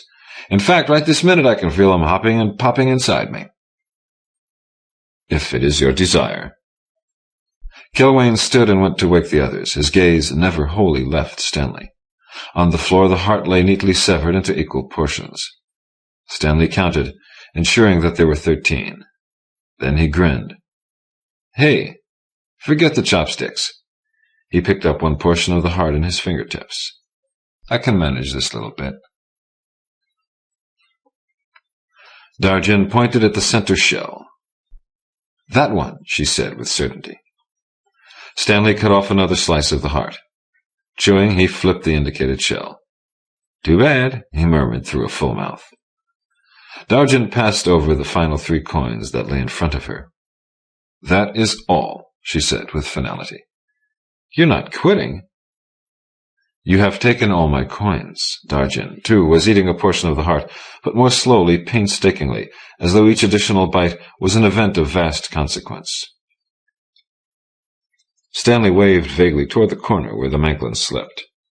Go borrow someone else's share. Kelwain won't need the money, not till we reach the Jockla. But he has no share. The coins belong to all of us in common. I used them all. I see, said Stanley. Continuing to chew, he considered. Looking down at the trio of shells, the exposed seat, he envisioned the long hours that would follow, devoid of even this bare amusement, the hollow sense of victory. Oh, hell, he thought, even though it went against his principles.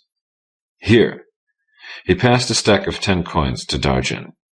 Consider these alone. I thank you, she said stiffly. Stanley inserted the seed beneath the shell and began the ritual of rearrangement. Do you happen to remember what you wanted to know the first time we talked? I remember, Darjan said, refusing to allow her gaze to move from the shells. When the rearrangement was complete, she looked up and tapped the center shell. There. Stanley flipped the shell. Well, how about that? He passed 3 coins to Darjan, enlarging her meager fortune. I lied to you about the edge. I have seen it. I don't understand. I thought we agreed. I spoke metaphorically. The human race, that's me, started out on a planet called Earth. What I saw was the end of that beginning, and it seems to me that is the real subjective end of everything. I drifted in my youth, wandering the romantic space lanes, the same as you heard me tell Kelwain. I had a fine time, meeting a certain woman, falling in love, producing a child. We settled on a colonial world and built a cabin, on an island, a few miles offshore from the main colony. This world was a young planet, still in the process of forming, in search of a real identity, totally devoid of intelligent life. The island was small enough that I could hike around it between breakfast and lunch. It teemed with wild game, huge, dumb beasts, possessed of the richest, most divine meat and juice. One would step up and eat out of your hand, and then, when you release the gas, fall over, kaplop, with a big smile. The regular colonists wanted to form a government and petition the Federation for recognition. They said I had to attend the meeting, so I rode to the mainland. The meeting was long and dull, and somewhere in the middle, the building twitched. I slept. In the morning, when I rode back to the island, it wasn't there. 3 days I searched those wild, raging waters. Okay, I finally had to admit. The twitch had been an earthquake. The little island had sunk. With it, naturally, my woman, my child, my teeming game. I left the planet as soon as the annual freighter came. Soon enough, I reached Earth. A freak of fate had brought me there, a curious twitch in the lifeline. A blasted, burned, ugly, desolate world. I established camp. That first night, in spite of a roaring fire, a pack of filthy, hairy, 2-legged beasts attacked me. Squatting down, I unloosed a dreadful barrage.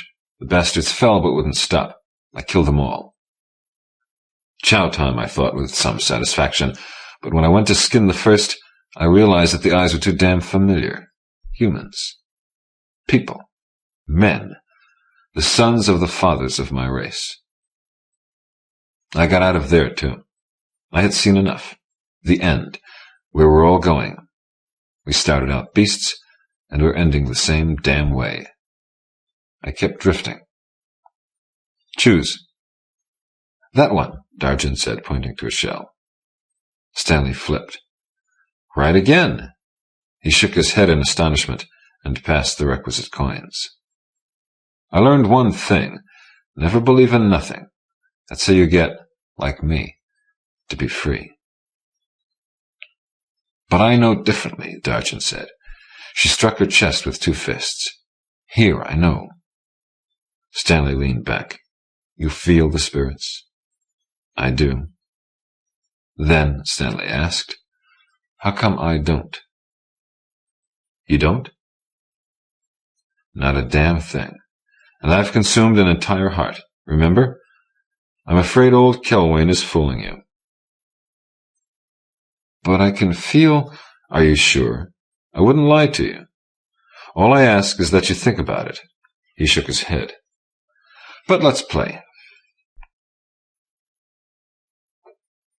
Stanley was reaching out to turn the indicated shell when someone screamed. He glanced up hastily. In the corner where the Macklins slept, one had come awake. The creature stood on tiptoe, face painfully contorted by some tremendous emotion, fists clenched and waving violently in the air. "Oh, no!" Darjan cried, bolting upright. "He has fallen!" But the enraged Macklin had found a knife and dived into the sleeping mass of his companions. Rhythmically the blade went up and down. Blood flowed everywhere. At last Darjan reached the scene of the slaughter and grabbed the Macklin by the throat, hauling him back. He let out a howl of frustration, struggled, then broke free, holding the knife high, prepared to strike at Darjan. Stanley, who had come running, reached high and slapped the knife away. He scooped it up and, in a single fluid motion, leaped, driving the knife cleanly into the Macklin's throat. By this time the others had come awake. Kelwain danced to his feet and began clicking angrily at Darjan. Stanley waited patiently for the excitement to die down, but when it didn't, he shouted, "Shut up!" The Macklins, unaccustomed to such blunt commands, fell immediately silent. "What's the problem here?" Stanley said. "If it's all these loose spirits, then don't worry. The slayer of the living flesh must consume the freed spirits. It is known and—" "But," said Kelwain. "I killed him," Stanley said. "He killed them. So that makes me responsible for everybody." "But you cannot bear that great burden," Darjan said. Stanley came over and patted her head. "Sure I can. It won't mean a thing to me. Remember what I told you." Then he faced Kelwain, pointing down. "Cut," he commanded. "But," Kelwain said. "It is known," said Stanley. "It is accepted. So," he giggled brightly, "cut." Fat and bloated, Stanley lay against the wall, burping gently. Glancing up at last, he noticed Darjan standing above. "I'm king of the spirits," Stanley told her. "You feel them?" she asked hopefully. "Nope." "Nothing?" "Not a thing," he added. "Absolutely." Darjan began, but stopped. "Go on," Stanley said, sitting up, suddenly alert. "I can't feel them any more either." "You're sure?" he asked. Yes." "Not even this much?" Stanley made a sign with his fingers, a bare, faint inch. Darjan shook her head weakly. "Nothing?" "Nothing," she said. "Absolutely." "Good golly!" Stanley clapped his hands and smiled hugely. He bounded to his feet and spread his arms. Rushing forward, he hugged Darjan in his wide embrace and drew her face down to his. He kissed her lips, then pushed her back. Genuine tears formed in his eyes and spilled down flushed cheeks. "I'm so glad," he said. "It's been so long. I haven't had a convert since... Unable to remember, he kissed Darjan again, patted her head. "Oh, I don't know when." He fell to his knees and gladly remained there, weeping without restraint. Alone in the control room, Stanley sat with his back braced against the bare wire skeleton of the pilot's seat. Gazing through the shattered rectangle of the observation window, he observed below the twinkling sphere of the Jokla. The sight both moved and confused him. Although he knew the Jokla could be only minutely closer than before, the white star seemed strangely more vast, larger, but it wasn't so much a matter of size as one of power and dominance. The Jokla had assumed a significance, a mastery, a place in the sky it had not previously possessed. The phenomenon frankly puzzled Stanley. He thought he ought to try to work it out. There was a solution, he was convinced, yet it had so far eluded him. "Stanley?" "Huh?" He turned, the chair swiveling with him. "Oh, you." "I must speak with you," Kelwain said. Stanley smiled, folding his hands on his belly. "Still mad about how I stole your dinner?" "I must speak to you of Darjan. I must ask, implore, that you not see her again." "Are you kidding?" Stanley waved a hand, indicating the ship. "In here?" "You must refuse to speak to her." Stanley staggered to his feet, intending to deprive Kelwain of the advantage of height, but the meal he had so recently consumed made him feel weak and dizzy. His belly felt as if it were filled with bricks, not spirits. He burped and fell back in the chair. "Darjan's my friend," he managed. "A lie," said Kelwain. "Hey," Stanley said, "watch that." "A liar," Kelwain continued fervently. "I knew the moment you awoke. You are a thief, Stanley, a murderer, a mongrel.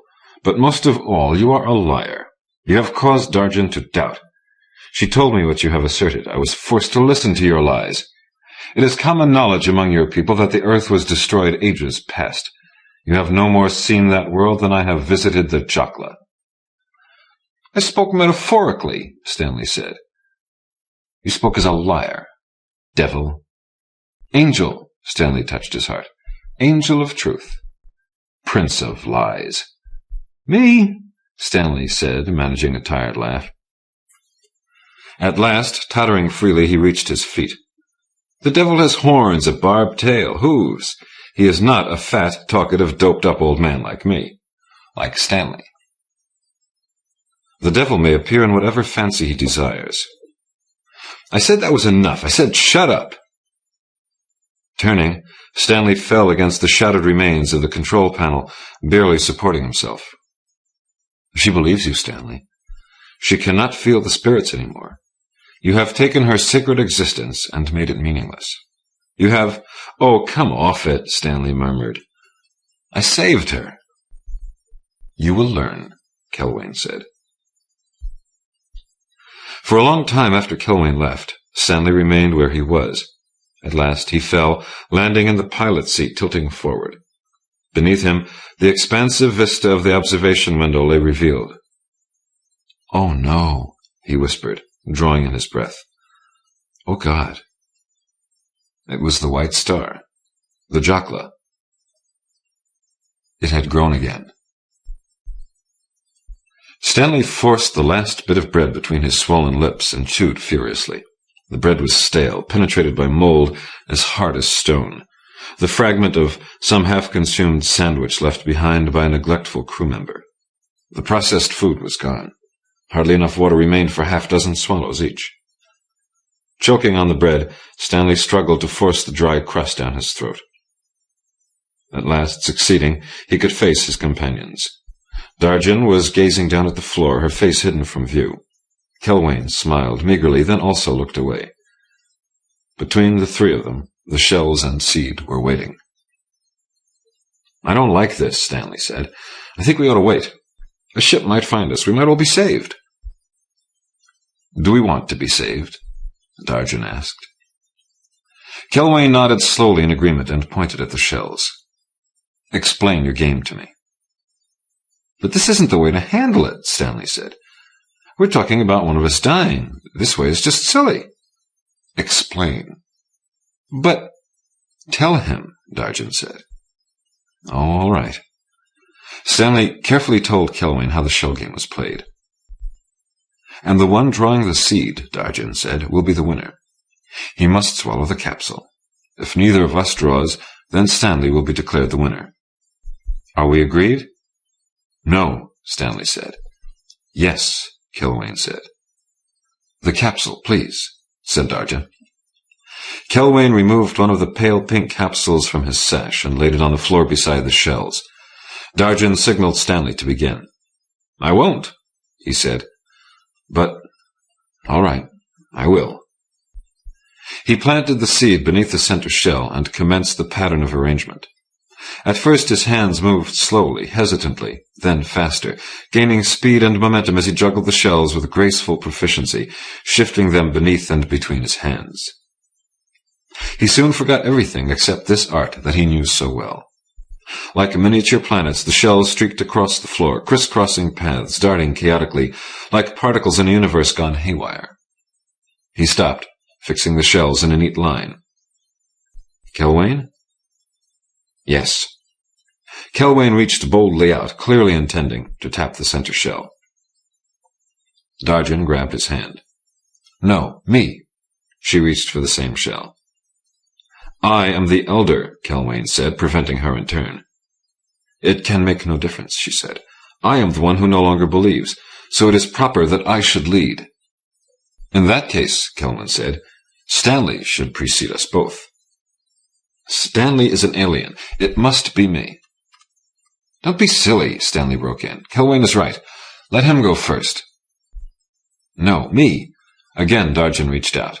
Stanley slapped her hand aside. Kilwain, he said. Me. Desperately, Darjan tried to reach the shell. Stanley could see no other choice. Turning his hand into a tight fist, he cracked her solidly on the jaw. Her eyes dropped shut. She toppled forward. Stanley caught her arms and, standing, laid her carefully down. She'll be all right, he told Kilwain. But I couldn't. I know. So I guess you'll have to go first. Stanley hurried back to his place.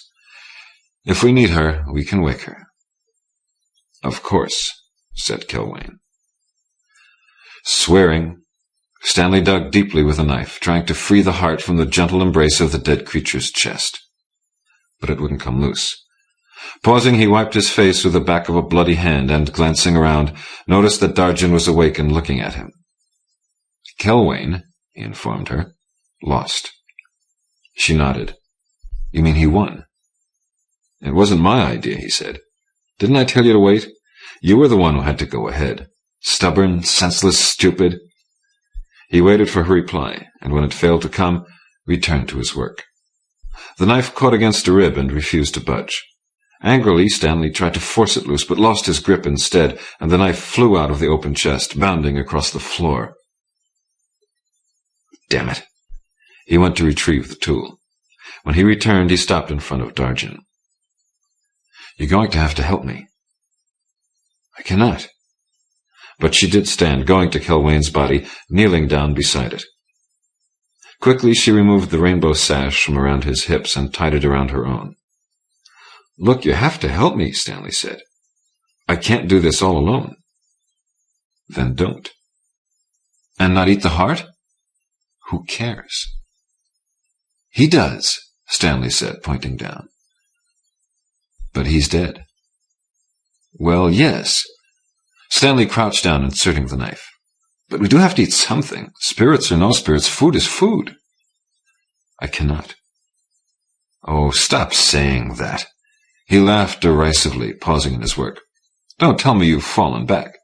You're not afraid of Kilwain's spirit. It is not a matter of fear, she said, maintaining the same tone she had assumed since waking.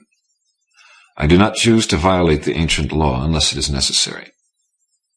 What law? Stanley held the bloody knife under her eyes. Doesn't the law command you to share? Not him. The law forbids that. Because he was your chief? No. Because he was my father. I was wrong, Stanley said, the newly transformed heart beating firmly inside him. He held Darjan tightly by the shoulders, so that she could not avoid him. I can feel them now. I can. When I told you I couldn't, it was a lie. Easily she slipped away from him. Liar, she said. In her hands she held the shells and seed. Carefully she placed them on the floor, then inserted the seed. Her motions were slow, tentative, lacking in grace. Stanley kicked the shells across the room. Forget that. Listen to me. He opened his shirt, revealing a bald chest. I can feel them in here. I can hear them. They want out. Isn't that right? They want to reach the resting place. I'm not lying. You have to believe me.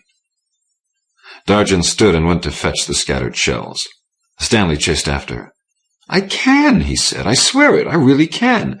I can feel the Jokla and... I don't care, Darjan said. Bending down, she retrieved the seed.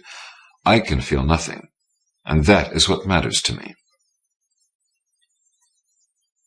When the chorus of voices deep inside him grew too loud to be easily ignored, Stanley tossed the half-eaten chunk of raw meat aside and sprang to his feet. He screamed, but no one heard. On the opposite side of the hold, Darjan was sound asleep. Asleep? Why wasn't she dead? It had been weeks since she had eaten a bite. The water was long since gone. But hunger and thirst were things Stanley could bear, and the voices were not. It wasn't the tiny, shrill, piping one that bothered him. It was that one big, loud one. Kilwain, of course. having his revenge. It wasn't fair. Stanley was the one who didn't even believe. Why wouldn't they let him alone? Why should he have to suffer so much? Again he screamed. Calming himself, he whispered, "No, no, no. It was all up there in his head, pure imagination." Laughing fitfully, he stumbled forward, his legs barely agreeing to carry him. He wanted to walk one way, but there was something else, a spirit that wanted to go the other way, while another one said turn left, and yet another said turn right, and one more, the biggest of all, Kelwain, said stop.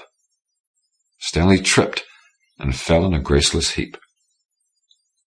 Lying there, hands covering his ears, he fought them down, chased them back to the place where they belonged, the heart. At last, firmly in control, he crawled forward on his belly, giggling in triumph. The door to the forward compartment was open, so he crawled through, pausing at the edge of the control room to gather his strength before making the final plunge. He tried to stand and walk, but his legs refused to budge, lying uselessly below like pounds of dead meat. It wasn't lack of food and water. It was the spirits. They weren't even going to allow him this much. He had sinned, refusing to recognize their existence. They were there, he knew that now. And they had won. "Please," he murmured, "let me up. Let me see." He tottered to his feet. Dimly, far ahead, he spied the battered frame of the pilot's chair. Here we go, he thought, lunging, tripping, falling, twisting his body at the last possible moment so that it landed upright in the chair. And he let his head fall forward. His forehead struck the observation window, bouncing. When the motion ceased, he opened his eyes, straining to see what lay ahead. Through the intricate design of exploding lines, he saw the stars shining within the void. He stared, as if unable to accept the testimony of his own eyes, and in a blink the stars vanished. Then he could see only one, the white star, the Jokla. He shivered. It was so close. If he wanted, he was certain he could simply reach out and touch that star. Deep inside, the spirits also heard. They demanded to be set free. He laughed, pitching forward, then fell, tumbling out, passing effortlessly through myriad layers of impenetrable glass and plastic. Unhindered, as free as a particle suddenly cut loose from the laws of the physical universe, Stanley rushed through the vastness of interstellar space. All sensations of direction and motion, mass and velocity fled from him. All he knew was the Jokla, the resting place, which approached, drawing closer and closer until he was sure he felt its dry, scorching heat. The light burned his eyes. He drove onward, stretching his hands in front of him, awaiting that final answering touch, the merger, the cosmic fusion, the end. Then he was falling back. He screamed, wanting to remain, but he was falling. Darkness swallowed him. Then he glimpsed the pattern of the stars. The Jokla dwindled to a bare pinpoint of light. He fell up and out. The dull silence of the control room embraced him. For a moment he could only sit and wonder. Then his head fell. His forehead struck the observation window. He stayed there.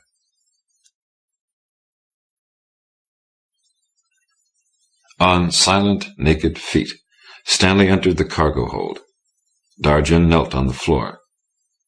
Seeing her, Stanley could not contain himself. He rushed forward, shouting, "I felt it! I saw it! It's real!" Slowly Darjan raised her eyes, meeting his. "Is it?" she asked coldly. Shifting slightly, she revealed the shells and seed. "Let's play." Stanley dropped down beside her, observing carefully, as her hands moved tentatively, inserting the seed, arranging the shells. Suddenly, breaking off, she laughed. "What is it?" he asked, lifting his gaze. "You lied to me." "I never denied it," he said. "Lying is... I've always lied." "Me too," she said. "No." "So now we're even." Reaching across, she patted his head tenderly. "Now, choose." He did, expecting that, this time, he couldn't lose. Gordon Eklund writes, "If the golden age of science fiction, as Peter Graham once remarked, is 12, Then I was especially fortunate in having my own chronological years coincide exactly with that green, rich, fertile moment in literary history. When Gordon Eklund turned 12 in 1957, he was reading his first science fiction story, Clifford Simak's remarkable Desertion. That same year also saw, powerfully, the launching of man's first artificial satellite, and I recall how the science fiction magazines of the time made a great fuss over this event. Their pages were soon inundated with faintly scientific articles and learned discussions of the dawning of the space age. Infinite speculations ran like mountain brooks. When will man, presumably Russian, first set foot on the moon? How about 1970, 1975, 2010? Hell no, I thought at the time. Why not, in fact, July 1969? That gift of prophecy soon deserted me. So similarly did most of the faintly scientific articles involved. These left me cold. Who could be riled by gray visions of the dawning of a secular space age, when that age in all its beatific glory already existed full-born in the wholly fictional pages of these very same science fiction magazines? Not me at 12, for one. But that was 1957, and let's see what we've lost since. I've already alluded to my private gift of prophecy, and innocence always goes. But what about those scientific speculations? Gone, I'll tell you, gone. And most of the magazines, too, though that's more a matter of publishing trends than cosmic connections. The space age, too. The one that had been dawning, that is. I can no more guess what may happen tomorrow than you or Chairman Mao, but it's entirely feasible that man's moment in space may be finished for our lifetimes. And do you know what that leaves? Well, the fiction, for one thing, the stories. That's right where it began, in the pages of the remaining magazines, in this book and many others, in my work and that of the other men and women of the field. It began there. It may end there. I think that's grand. Science fiction is often accused, by those who do not like it, of being unnecessarily esoteric. You can't understand this stuff, we are told, unless you've already read a fat pile of it. SF writers use devices not readily comprehensible to an outside reader. Take faster-than-light travel, hyperspace, fourth and fifth dimensions. Well, I say. The truth is that anything worth knowing demands effort, and the science fiction understandable only to science fiction readers is almost invariably the very best kind written. What we've done, we, the people of science fiction, writers, readers, editors, fans, is create our own mutual space age. To hell with that other dying thing. Ours is there for anyone to visit. It exists like concrete. Though often raped by trivialities and triteness, this age endures, perseveres, goes on. We live in a remarkable time that permits us the existence of a future as firm and real as our so-called present. Men have often chosen to live in better, or worser, pasts, but only with science fiction has the range of human temporal consciousness been extended beyond tomorrow. If this story here gives you a taste or tickle of that, it will have succeeded way beyond its author's sometimes modest expectations. Thank you. Mazes by Ursula K. Le Guin. I have tried hard to use my wits and keep up my courage, but I know now that I will not be able to withstand the torture any longer. My perceptions of time are confused, but I think it has been several days since I realized that I could no longer keep my emotions under aesthetic control, and now the physical breakdown is also nearly complete. I cannot accomplish any of the great emotions. I cannot speak. Breathing in this heavy foreign air grows more difficult. When the paralysis reaches my chest, I shall die, probably tonight.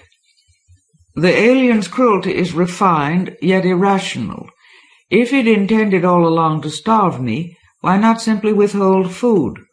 But instead of that, it gave me plenty of food, mountains of food, all the green bud leaves I could possibly want. Only they were not fresh. They had been picked.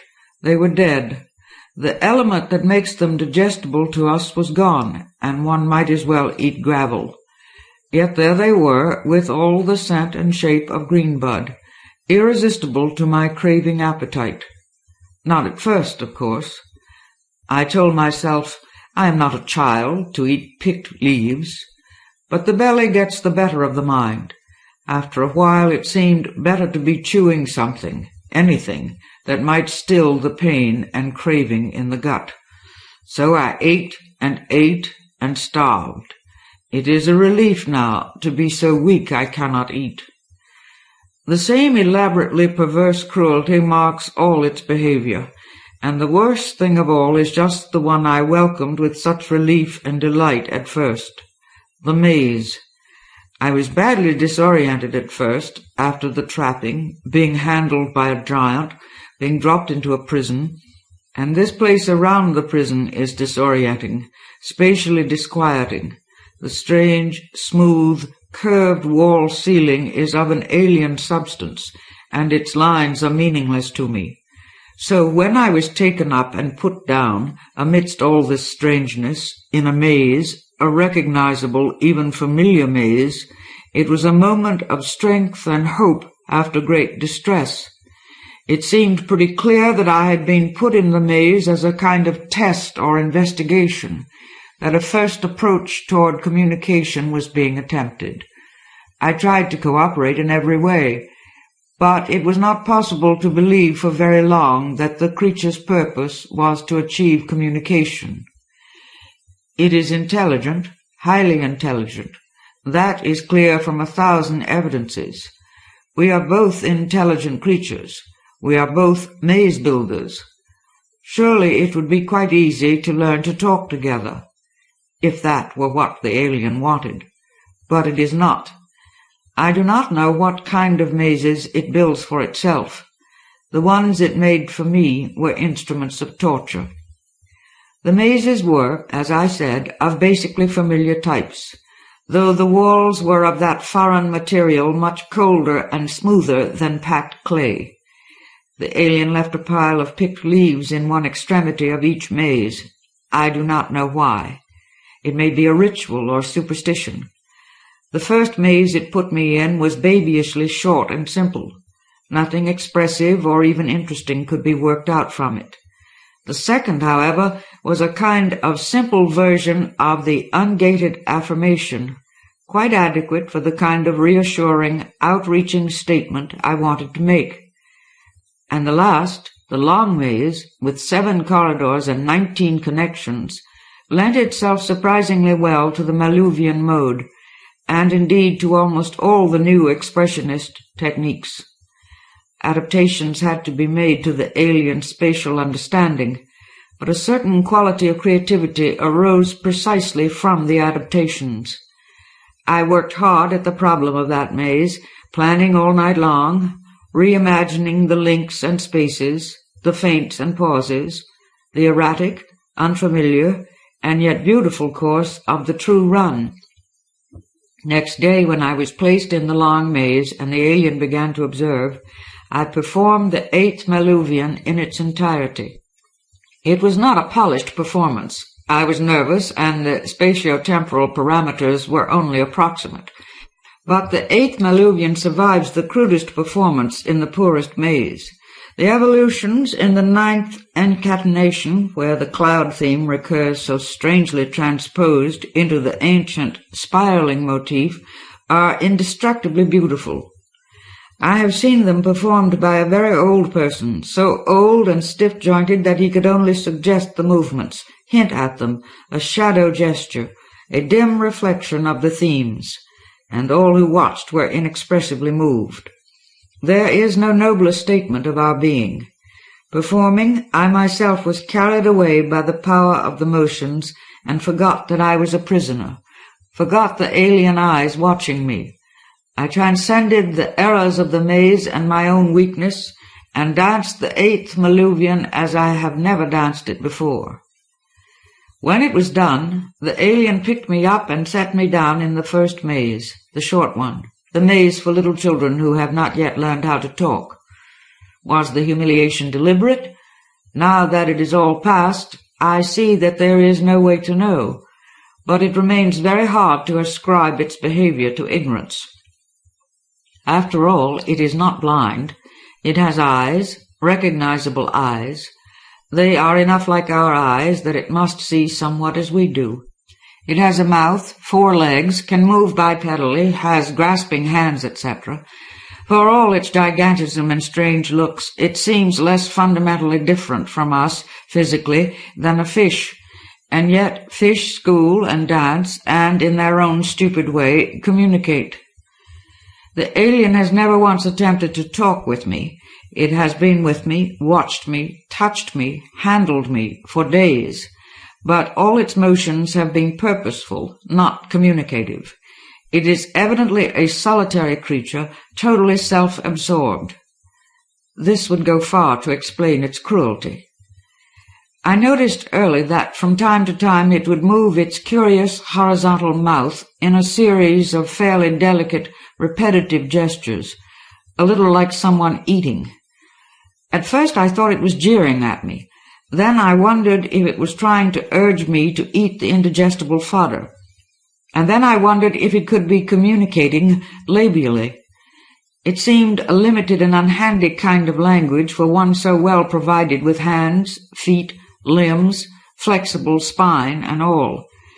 But that would be like the creature's perversity, I thought. I studied its lip motions and tried hard to imitate them. It did not respond. It stared at me briefly and then went away. In fact, the only indubitable response I ever got from it was on a pitifully low level of interpersonal aesthetics. It was tormenting me with knob-pushing, as it did once a day. I had endured this grotesque routine pretty patiently for the first several days. If I pushed one knob, I got a nasty sensation in my feet. If I pushed a second, I got a nasty pellet of dried-up food. If I pushed a third, I got nothing whatever. Obviously, to demonstrate my intelligence, I was to push the third knob, but it appeared that my intelligence irritated my captor because it removed the neutral knob after the second day. I could not imagine what it was trying to establish or accomplish, except the fact that I was its prisoner and a great deal smaller than it. When I tried to leave the knobs, it forced me physically to return. I must sit there pushing knobs for it, receiving punishment from one and mockery from the other. The deliberate outrageousness of the situation, the insufferable heaviness and thickness of this air, the feeling of being forever watched, yet never understood, all combine to drive me into a condition for which we have no description at all. The nearest thing I can suggest is the last interlude of the 10-gate dream, when all the faintways are closed and the dance narrows in and in until it bursts terribly into the vertical. I cannot say what I felt, but it was a little like that. If I got my feet stung once more, or got pelted once more with a lump of rotten food, I would go vertical forever. I took the knobs off the wall. They came off with a sharp tug, like flower buds, laid them in the middle of the floor, and defecated on them. The alien took me up at once and returned me to my prison. He had got the message and had acted on it. But how unbelievably primitive the message had to be. And the next day he put me back in the knob room, and there were the knobs, as good as new, and I was to choose alternate punishments for his amusement. Until then I had told myself that the creature was alien, therefore incomprehensible and uncomprehending, perhaps not intelligent in the same manner as we, and so on. But since then I have known that, though all that may remain true, it is also unmistakably and grossly cruel. When it put me into the baby maze yesterday, I could not move. The power of speech was all but gone. I am dancing all this, of course, in my mind. The best maze is the mind, the old proverb goes. And I simply crouched there, silent. After a while it took me out again, gently enough. There is the ultimate perversity of its behavior. It has never once touched me cruelly.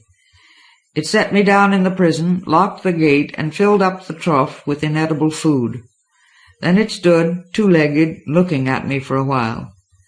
Its face is very mobile, but if it speaks with its face, I cannot understand it. That is too foreign a language.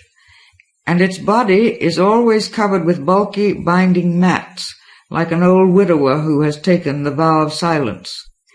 But I had become accustomed to its great size and to the angular character of its limb positions, which at first had seemed to be saying a steady stream of incoherent and mispronounced phrases, a horrible nonsense dance like the motions of an imbecile, until I realized that they were strictly purposive movements.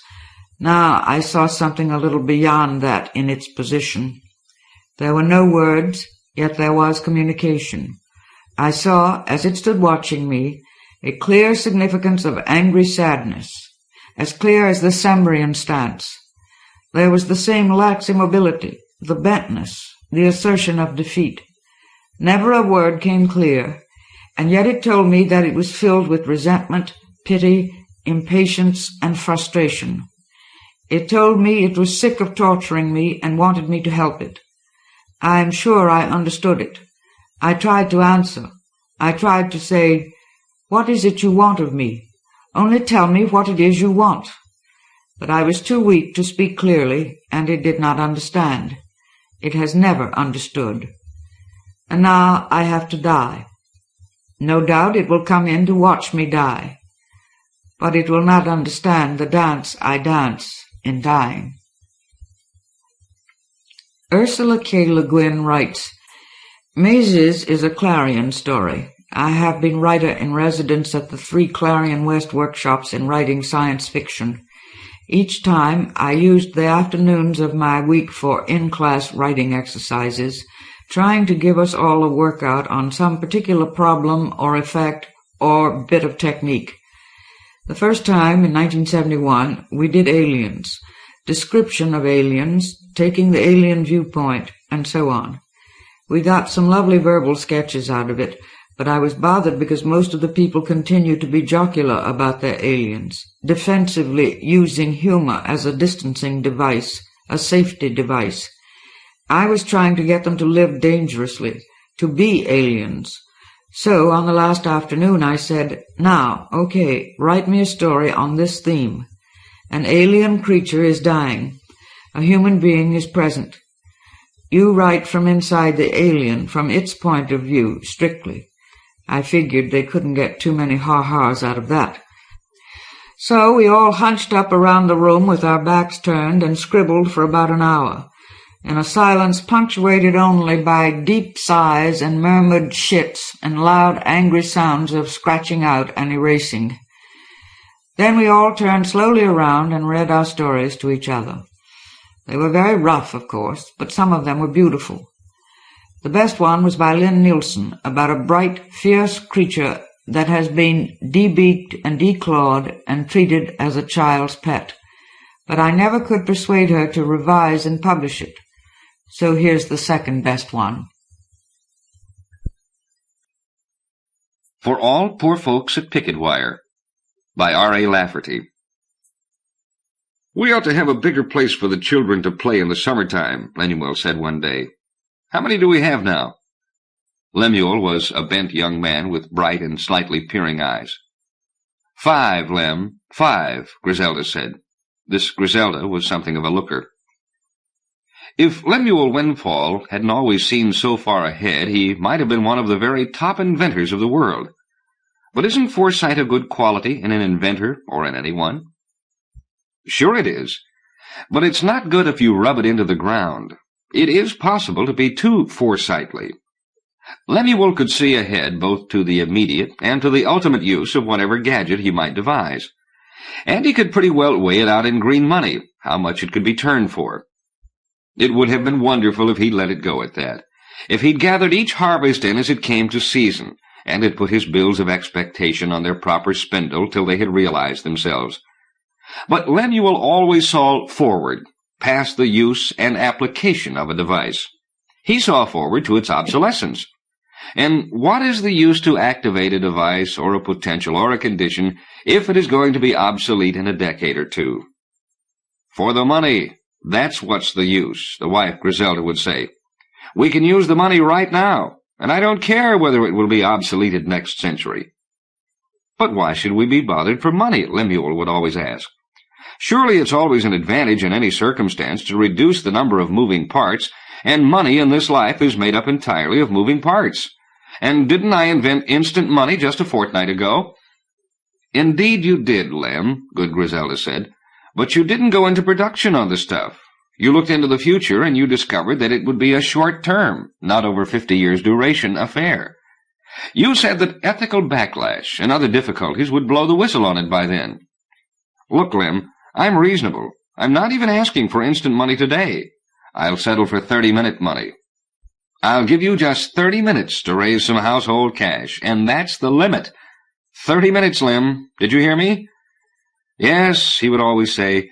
Then he would put a few working drawings of something under his arm and would go down the street to Conglomerate Enterprises or Wheeler Healers and sell them for whatever he could get in 30 minutes. I could get more for things if I had the time and fare to take them to Le Conglomerat in Paris, Lem would say wistfully. "They've written me that they'll pay well for any new thing of mine, and they say that their offer will stand forever, for a reasonable ever. I could always get more if I had 15 years to deal instead of 30 minutes. Lem, everything that you've ever sold, you've already had it on the shelf for at least 15 years, Griselda would say with weary patience. "Yes, I guess so," Lem would admit. "And remember that you've promised me a trip to Paris." "Yes, and I'll give it to you yet, Grissie." And there was a worse hitch in the Lemuel metal and fabricatory process. He didn't like to produce anything unless working conditions were just right. And he had the sad conviction that nowhere in the world were conditions ever just right. "I should have a workshop that's in a total vacuum," he would say sometimes. "That's the least of the conditions." "You should have your head a total vacuum," Griselda would counter. "Why, such thing would implode my brains," Lem would state. "And what would be the compensating advantage?" "You never know, dear. There might be useful side effects." "Yes, I should have a workshop in total vacuum," he'd dream and beam, "and dust-free, and in a place completely without gravity. And it should be without the quality of temperature. Neither medium nor very high nor very low temperature will serve. It must be without even the idea of temperature. And it should be beyond the power of hard radiation of every sort, beyond the fury of excessive ultraviolet rays or actinic rays or triatomic oxygen, and all baleful beams, as the psalmist says.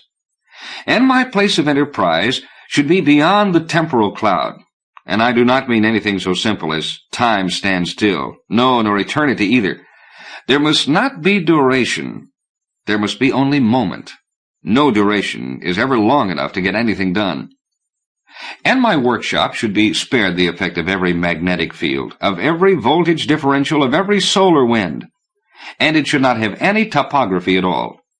Perhaps it shouldn't even have location, or shape, or size. Griselda, if I had a workshop or factory so situated and appointed, all processes would become easy, and there would be scarce a limit to what might be achieved. Hey, I could make coal then. Oh, but there's plenty of coal. But in this little workshop here, and in the bigger workshop whose name is World, with all their disabilities of gravity and magnetism and electrical field, and baleful rays and temperature and existence in time and space, and subject to indexing as to shape and size and color and aroma, why, it just doesn't seem worthwhile even to try to do any work here. But, Lem, if you hadn't gone tilt-brained and thought up all these objections, then you could believe that you had the finest place in the world, and you could do the finest work anywhere. Say, there's a title to a piece of land in Colorado that came in the mail today. A Mr. Yasher Halfhogan sent it to you. As far as I can tell, the little piece of land is on a small creek named Picketwire, and there isn't any town near it anywhere. What? What? Oh, how fortuitous can it get, Lemuel cried with real enthusiasm. On Picketwire Creek in Colorado, you say?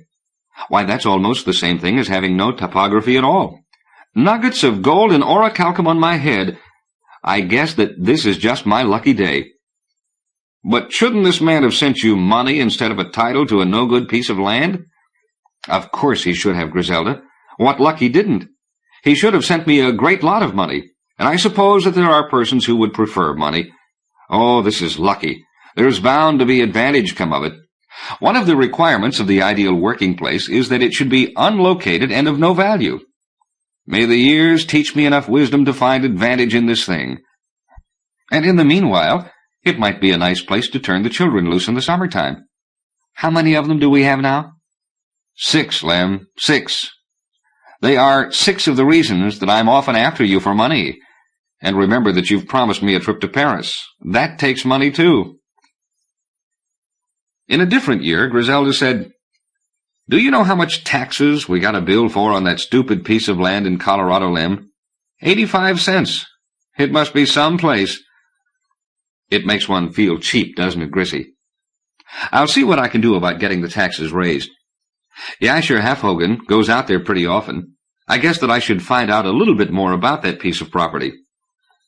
I guess that I should find out a little bit more about that man Yasher Halfhogan, Griselda said. He has some kind of hook into you.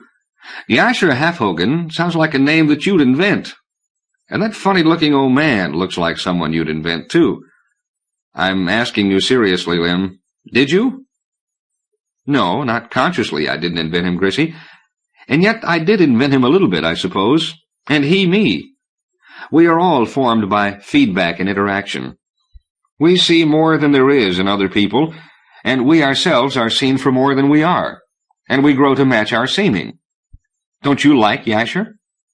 I've never met him, Lem. Every time I've seen him, he was scurrying away like some night ghost that was afraid of being shone on by sunlight. Well, if he's a half-Hogan, what would a whole Hogan be? You really don't know, Griselda? Sometimes you astonish me, Lemuel said. He was a bent man who had recently slipped into middle age without much noise. But as to the Colorado land, Yasher says that it's a gateway to a whole new life. It has something to say to me in the future, I know. And meanwhile, it might be a nice place to take the children some summer. How many do we have now? 7, Lem, 7. Somehow, Griselda had remained one of the really good lookers. There finally came a year when Lemuel thrived in his erratic discoveries and enterprises, in spite of his being forced to work and invent in places and circumstances of matter and atmosphere and gravity and magnetism and electrical manifestation and temperature and baleful rays and time and space and shape. Money seemed approximately sufficient, but always Griselda had something to worry about. I won't say that I don't like your friend Yasher Halfhogan, she said once. I'm sure that he means well. I have met him now, you know, just a few years ago. Once, I believe, I saw him attempt to smile. It didn't work. But I do believe that he's a bad omen for you, Lem. A little buzzard recently whispered to me that he'll be the death of you yet. No, he'll not cause my death, Grissy, Lemuel said seriously, though the neighborhood children of whatever age hoot at him and call him Mr. Deathman and Mr. Soulbroker. Yet I believe that they must understand his role. He will not cause my death. 'Twill be a mere synchronicity. He wants me to locate by that entrance in Colorado some year soon, to go to that little property of ours. That's one of the entrances to the next step in living, he says. And it would be nice to visit it, Grissy, before we die, or soon after that in any case. And it might be pleasant to take the children there for a little vacation. How many do we have now? 8, Lem. But they're all married and moved away. I believe that it's too late for us to arrange such a trip together. In the next life, maybe. Maybe so, Grissy. It's good to think about. Lem was a bent old man now, and he hadn't intended to let himself get into such a state. And Griselda was still a good looker, now and forever. Colorado seems to loom pretty big in the next life, Lem was saying. I'm feeling a bit doddery lately. I may ask Yasher Halfhogan what he thinks about it all. So the next season, when Yasher came through town again, Lemuel asked him about several things. I'd like someday to visit that little Colorado property that you once deeded to me for services rendered, Lem said. I have high expectations for it. And I'm reaching the age where I need something of value to concretize my expectations a little. Oh, the property itself is worthless, Lem, Yasher said. Don't set any expectations on its value. But, Yash, you once said that it was a gateway to a whole new life. So I did. And so it is. But even a broken gate that's not worth $50 may be a gateway to a whole new life. It's the location that's important, Lem. There are a few other localities equally important, and they all give ingress to the same place. but it would be impossible to put any of them into right context without the services of a special informant such as myself. The place is analogous to a mail drop, Lem, in that it gives communication to places almost without limit. Rather think of it as a world drop or a life drop. It's better to take these things under guidance and control than to go at random and in ignorance. Besides, I get a commission on you. I work largely on commission. I never did know what you did, Yasher, Lemuel said. I'm not one to wonder about a friend's occupation, but my wife often speculates out loud about yours. She says that you'll be the death of me yet. No death is foreordained, Lem. I'll collect a fee on yours when it does happen, but that's only because you're in my territory. Lemuel, do you have any particular later life desires or aspirations? We may be able to do something about them. Oh, yes. And what desires I have left do seem to get a little bit stronger with age. In particular, I've always believed that I could accomplish things almost without limit if I had the proper working conditions for discovering and processing and manufacturing. I have found, Yasher, quite a few things that had to have been fabricated in more nearly ideal circumstances than are found on Earth. Or at least they had to be patterned and triggered in more favorable circumstances. These things have been passed off by most persons as natural or quasi-natural phenomena. But they're not natural. I know manufactured things when I see them, and many of these things are manufactured. Aye, Yasher, but they're not made under the disabilities that afflict our local planet. I want to make such things also. I want to make them in such profusion that they will be mistaken for natural or quasi-natural phenomena. I want to make them so nearly perfect that they will be almost unnoticed in their excellence, and so tremendously large that they will escape scrutiny and stand like invisible and accepted giants. I do not want money or recognition for these services that I am burning to perform, but, Yasher, the sights and circumstances for such doings are simply not to be found on this world. It may be that they are to be found with one foot on this world, Lem, Yasher Halfhogan said, or with one tentacle. The world puts out some very long and tricky tentacles, a few of them so tremendous that they do escape scrutiny. So I will bet that we can find good sight and circumstances for your workshop or whatever. Just what specifications do you have in mind for it? So Lemuel Windfall explained to Yasher Halfhogan just what he would need for the minimum. And Yasher nodded from time to time and mumbled, "I think so. Yes, I think so." Lem listed the things that he had often poured into the erratic ears of his wife and into the stoppered ears of the world at large. All about the avoidance of atmosphere and magnetism and gravity and baleful rays. And somehow Griselda must get a trip to Paris out of it, he said. "You're making it easy for us, Lem," Yasher said. "You're going right down the line with all our specialties. Lem, I know just the place for it. When will you be ready to go?" "I'd go quickly enough if I knew where I was going and what I'd find," Lemuel stated, with the confidence of one who doesn't expect his hand to be called. "You'll find just the conditions that you've been speaking of, Lem. But can you handle it, or will you go right past the place? I've never been certain that you have enough of the cantankerous metal in you, and without it you'll have too easy a passage to discover these conditions. Have you the need to be compensating enough that you must create things in such profusion and perfection? For it does go by need, and I simply don't believe that you have a strong enough need in you. Lem, I don't believe that you have been a bad enough man to be called to the extraordinary ransom and prodigy." "Have I not been bad enough?" Lemuel crooked his voice at Yasher. "Let me tell you about it, low and into your ear here." And Lemuel talked into Yasher's ear in a serious and hushed voice, until all the blood was drained out of Yasher's face. "Stop! Stop! Yes, you've been bad enough, Lem," Yasher croaked with distaste. "I was wrong to doubt you. How soon will you be ready to go?" "It's to your little land in Colorado. It's a better entrance than most places to the whole new circumstance in life." "I'll be ready to go by nightfall, Yasher," Lemuel said. And that was almost the last that anyone saw of Lemuel Windfall around the old place. He cashed in his chips, as they say. He lowered his flag, so the colloquialism has it. He had his ticket punched, as the phrase goes. He went west, as the older fellows say. He shipped off to Colorado, as the proverb has it. His wife, Griselda, put on widow's weeds when he was gone. She had always been an impatient woman. More energy has been spent in explaining the presence of coal deposits on our Earth, and more especially in explaining petroleum deposits, than on almost any other thing. Probably more energy has been spent in explaining them than in forming them, but it comes to nothing. One authority insisted that the carboniferous gluts of our world came from the tails of comets that sideswiped the Earth, and this is one of the most nearly intelligent of all the explanations that have been put forward. There is one geologist who says that petroleum is formed only between layers of bituminous shale, and that it is formed in such case by great pressure and heat. That is a little like using cheese for the jaws of a vice intended to exert tremendous pressure. Bituminous shale just isn't the rock for the job. And trying to explain the presence of petroleum is child's play compared with trying to explain the presence of bituminous shale. There is another authority who maintains that petroleum and natural gas are largely due to the resinous spores of rhizocarps.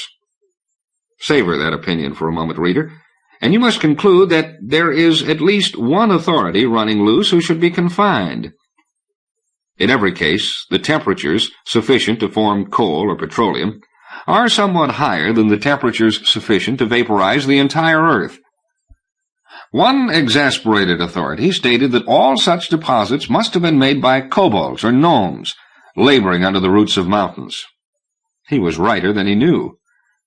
But the question remains, how could any circumstances on Earth serve to trigger such deposits and results?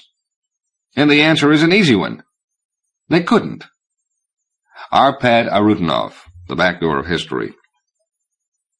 But there is a condition, neither on Earth nor off it, not in any place really, where circumstances could trigger such results. This is a condition lacking the quality of location. Jews, close your ears. Greeks, harden your hearing. Covenanters, avert your senses lest you be affronted by it. A realm of ransom and recompense and incredible self-assigned labor. A scene where such accumulations of carbonaceous matter are indeed patterned and planned and instigated. Arpad Arutinov, The Back Door of History, second revised edition. There were new cargoes and traffics appearing, new potentials and circumstances. But it was only conglomerate enterprises and wheeler-heelers and le conglomerat and such firms that guessed that the new things weren't really natural or even quasi-natural. The new things were manufactured. These canny companies recognized this quickly enough, and they weren't exactly manufactured on this world. The conditions here just weren't right for them.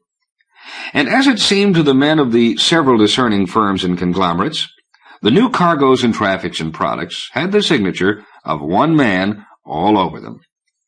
So several gentlemen from conglomerate enterprises came to visit Griselda Windfall. They had been in the habit of taking advantage of Griselda's husband, Lemuel, and they didn't intend to get out of the habit just because he had left town. "It is absolutely necessary that we locate your husband, Lemuel Windfall," they said in unison. There were 3 gentlemen. "It isn't necessary to me. It isn't necessary to Lem, and I'm not sure that it's necessary at all," Griselda said. "If Lem had wanted to be located, he could have stayed here." "He could have what?" the 3 conglomerate gentlemen croaked in disbelief in their single voice. "Mrs. Windfall, your husband is making all the new things available free.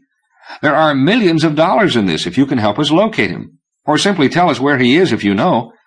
Then we can work out the double modification, and we will have everything on a paying basis." "Millions in it for me, and tens of millions in it for you," Griselda said thoughtfully. "And what is in it for my husband Lemuel, who apparently doesn't want to be found? Please explain to me about the double modification." "We will take one example out of dozens," the 3 men spoke in their single voice. "Smithstone clay has become edible, and we believe that Lemuel Windfall has made it so. In 9 billion years, Smithstone clay has never been edible before, and now it is. There were previous hints of it, of course. There were clay-eaters in assorted boondocks. But real Smithstone clay has never been found in abundance before. Now it is. And who can say when or how it happened? Who kept a running census of so worthless a thing as Smithstone clay? But now it is no longer scarce and no longer worthless. That is good. but it comes free to everybody. That is bad. It would be simple to put a modification into it at the other end, at your husband Lemuel's end, so that it wouldn't become edible until we put the countering modification into it at this end. This is the double modification. By this we can control the products or traffics or cargoes or potentials or circumstances. And then we will be able to sell it for a fair price to the whole world, instead of having it go free. And people always appreciate a thing more when they have to pay for it. "Oh, sure," Griselda said. "I will think about this, gentlemen, and I will ask Lemuel what to do about it, if I can find him with his ears standing open. And, Mrs. Windfall, there are dozens of other new and advantaged things besides Smith's own clay," the three men tried to explain to Griselda in their unity talk. "I know pretty much what the other new things would be," she said. "I watch the ripples, and I can guess what innovative rocks are being dropped into the pond. Particularly can I guess them when I've heard Lemuel talk about them for 50 years. I will let you know, gentlemen." Griselda had a little talk with herself after the gentlemen of the conglomerate had taken their leave. "My limb has succumbed to the devil's most transparent temptation," she said. "I wish that he wouldn't do things like that. He should never wander off from me and do things on his own. He hadn't left his first childhood, and now he's fallen into his second. 'Command that these stones be bread,' the devil must have told him. Why is it that nobody sees the heresy of the feed the world by easy device proposal any longer? The devil got Lem in a weak place there. He always had a soft spot in his heart for the devil, and he always had a soft spot for the feed the world by easy device ploy. I've told him that the devil will be the ruin of him yet." Griselda went to visit a sibyl in a cave out on the Sand Springs Road. It was one of those caves that run back into the bluffs just before you come to Union Street Hill. Once there was a restaurant and nightclub named The Cave in that block. Now the block was known as Sibyl's Row. There were half a dozen Sibyl studios and one brake-lining shop in that block, and one empty cave with a for rent sign. "I would like your help in locating my husband," Griselda told the sibyl. "Here is his address." "If you have his address, why do you need my help in locating him?" the sibyl asked. "Does he live at the address?" "Yes, I suppose he does," Griselda said, "but I don't. I'm not sure that the address is real. I hardly know how to say this, but there was something very spooky about the place. I believe I could go there, and I intend to, and that my husband would be there. And yet I might not be able to see him or talk to him, and I might not be able to come back. There are things accumulating there. Things were accumulating long before my husband went there to work and live. And other things have been similarly accumulating in other places, or in other entrances to the same place for long ages. I have this information, but I don't know where I have it from." "I will give the address to my python," the sibyl said. "He will get to the effective level of it." The sibyl went down into her lower room to give the assignment to the python. And after a while she came back. "Rats, rats," she said in an odd voice. "Is that an expletive?" Griselda asked her. "Not this time. It's just that I'm almost out of rats. You know, there isn't a single rat catcher listed in the phone book this year. Rats and rabbits are what the python eats." "You were talking about accumulations, Mrs. Windfall. Yes, there have been these most spooky accumulations for ages. For long ages, before men appeared. These accumulations are to be found, so the peculiarity of the addresses must go back before mankind. I wonder just who was living at those dubious addresses then. Whatever the species, they had affinity for mining and for well-digging. Mythology tells us that much about them. They manufactured things by processes that seem impossible. There was always one element missing. I believe that there was bilocation involved. I believe that there still is. The python has the address analyzed." The python's voice came through a sort of ventilator shaft in man-serpent accents. "The address is one of the primary interchanges, though physically it is on a small creek in Colorado. The full name of this creek is El Rio de las Animas Arrepentidas en Limbo, or the River of the Compensating Souls in the Borderland, or Limes. But the early Spanish people did not name the creek so. With rare intuition, they recognized the site for what it was, and their name was the perfect translation of the primordial name, which is very old. The creek is also called Lost Souls Creek and Picketwire Creek. Sophia, ask the lady whether she happens to have a rat with her. Oh, no, I don't have, Griselda said. I never carry them. Nobody carries them any more, the man-serpent complained. Well, the creek rises nay, it falls down from Trinchera Peak in Las Animas County, and it ends in the John Martin Reservoir on the Arkansas River in Bent County. The lower 150 miles of the creek from Hoene to the town of Las Animas does not touch on inhabited region at all. The same creek bearing the name of Las Animas is also found hundreds of miles distant in Sierra County, New Mexico. There is some mystery about this bilocation of the creek on Earth, but the fact of the bilocation has been doubted. It is really a case of multilocation, as it is with every primary interchange place. There's lots of words and names welling up out of my depths, and all of them refer to this location. Some of them call it a dislocation. Some of them say it is one of the limbos or halfway places, or a half-mansion or a half-house. How about a half-hogan? Griselda asked the educated snake in the room below. I don't know, the python said. But what seems to be the trouble? Why don't you go ahead and visit the place, lady? Yes, I will. I'll do that, Griselda said. Thank you, Python. Thank you, Sybil. Mineral as well as metal, and that which is now only a name, and was then something more than a name, orichalcum, was dug out of the earth. The red light of orichalcum. Plato. As Griselda came near the place, she was surprised to find what name the local people called the stream. It was startling. It was a name unbelieved by many. It was ironic. Jews, close your ears, a prairie dog barked. Greeks, harden your hearing, a rattlesnake voice. Covenanters, avert your senses lest you be affronted by it, a bull bat spoke in a series of little booms. What I say is that Lim is lucky to have done even as well as this, Griselda said. This was the evening of the following day after the conversation with the conglomerate gentleman and with the Sybil and the python. It was a few hundred miles distant from the previous scene, and Griselda Windfall, having found her way somehow to an interior place, was dining with a funny little creature in a funny little restaurant. They were set down to a fine compendium of the new edible clays and stones. It was a queer refractory sort of place, but Griselda had adjusted to it in everything except her eyes and her mind.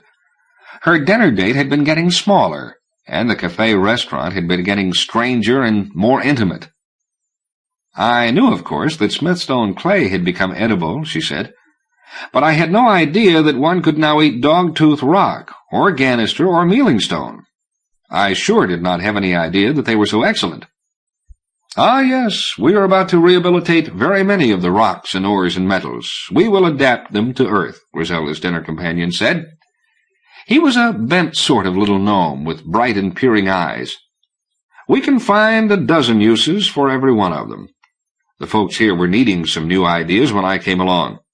All coal and oil and gas are good enough, and they couldn't be had by regular people without the aid of folks who had fallen into my case. But people appreciate new benisons. Yes, and it is an act of charity and compensation to supply these new things, I believe. Stilbite, Amazon stone, Aztec money, they are wonderful stones, and we are finding wonderful uses for them. Toad's eye tin, asparagus stone, dry bone ore, Griselda murmured fondly.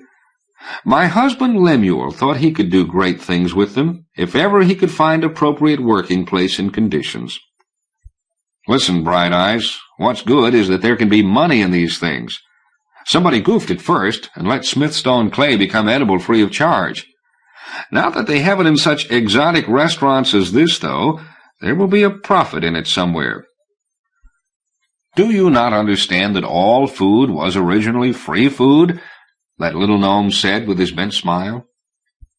Do you not know that all shelter was originally free shelter, and that all property was originally free property? Didn't work, did it? And all those free things will not add up to a free trip to Paris for me. There has to be money generated somewhere. How did you become so bent, little Bright Eyes? You remind me very much of someone. How did I get here, anyhow, since the map had gone all haywire? Or Picketwire, the gnome said. Yes, but I got here. And then both you and the place got funnier and funnier. However did you become so bent? The first and second lumbar vertebrae are reversed. This emphasizes the crook in the back. It bends the head forward and down to the ideal working and cogitational position. Really the way that humans have their heads tilted. I don't understand how they can do any thinking or working at all. This reversing of the vertebrae makes a change in the facial expression. One must always look up and peer at another person. There are even cases where persons aren't recognized by their familiars after the change. The reversing of these spinal segments also brings a change in the thought pattern, right down where it matters. Folks have spoken mistakenly of visceral thought, but that basic thing is really spinal thought. Spinal thought is very big here. So is medical practice. The changes are all made without surgery. They are made, in fact, without the patient being touched in any way. All topographical inversions are easy in a non-topographical ambience like this. And you've been topographically inverted, Bright Eyes? Griselda asked. You weren't always a gnome? Oh, God help us all, Grissy. Being a gnome is all in the mind and in the shape. What is that moaning and groaning? She asked. It seems to be in the background of everything in this dismal place. And why aren't there any colors here? Oh, one of the requirements for a good workshop is that it be without distracting colors at all. And some folks moan and groan a lot when they're at labor. They're carrying on now like a bunch of ham actors, because we've set them to work triggering easy-to-find deposits of orichalcum on Earth. We tell them that it's easier to make than coal or oil, but they whimper about having to learn something new. Orichalcum? You're arranging for it to be found on Earth? Not for free, I hope. You want it to be somehow otherwise, Grissy? Certainly, Lem. Oh, I called you Lem. You remind me of him. I want the trick that they call the double modification set into it. I want it set in to my own gain. I'd like a few little fortunes to accrue to me for a few little years. Oh, I suppose so, Grissy. I'll have them make out a conveyance of patent that you can take back to Earth with you. Yes, they are moaning and groaning quite a lot. They are the uncreative folks, so they must be set to simple tasks. And simple tasks do become groaningly tedious. What are the simple tasks, Bright Eyes? Oh, mostly the old faithfuls. Consider all the coal and oil deposits that have been fabricated for Earth. Kobolds and goblins and gnomes, so long as they are in this place of tribulation and tribute, are forced to serve the people with these products. Yes, the legends of them working in mines and wells under the roots of mountains are true ones. The making of these things is the hard part. Transferring them from non-topographical ambience like this to Earth is easy.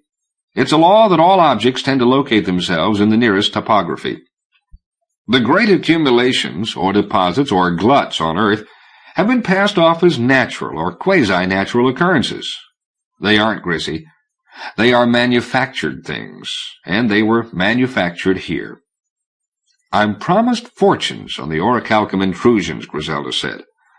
Oh, what are some of the other things that you're making in new profusion and for new uses?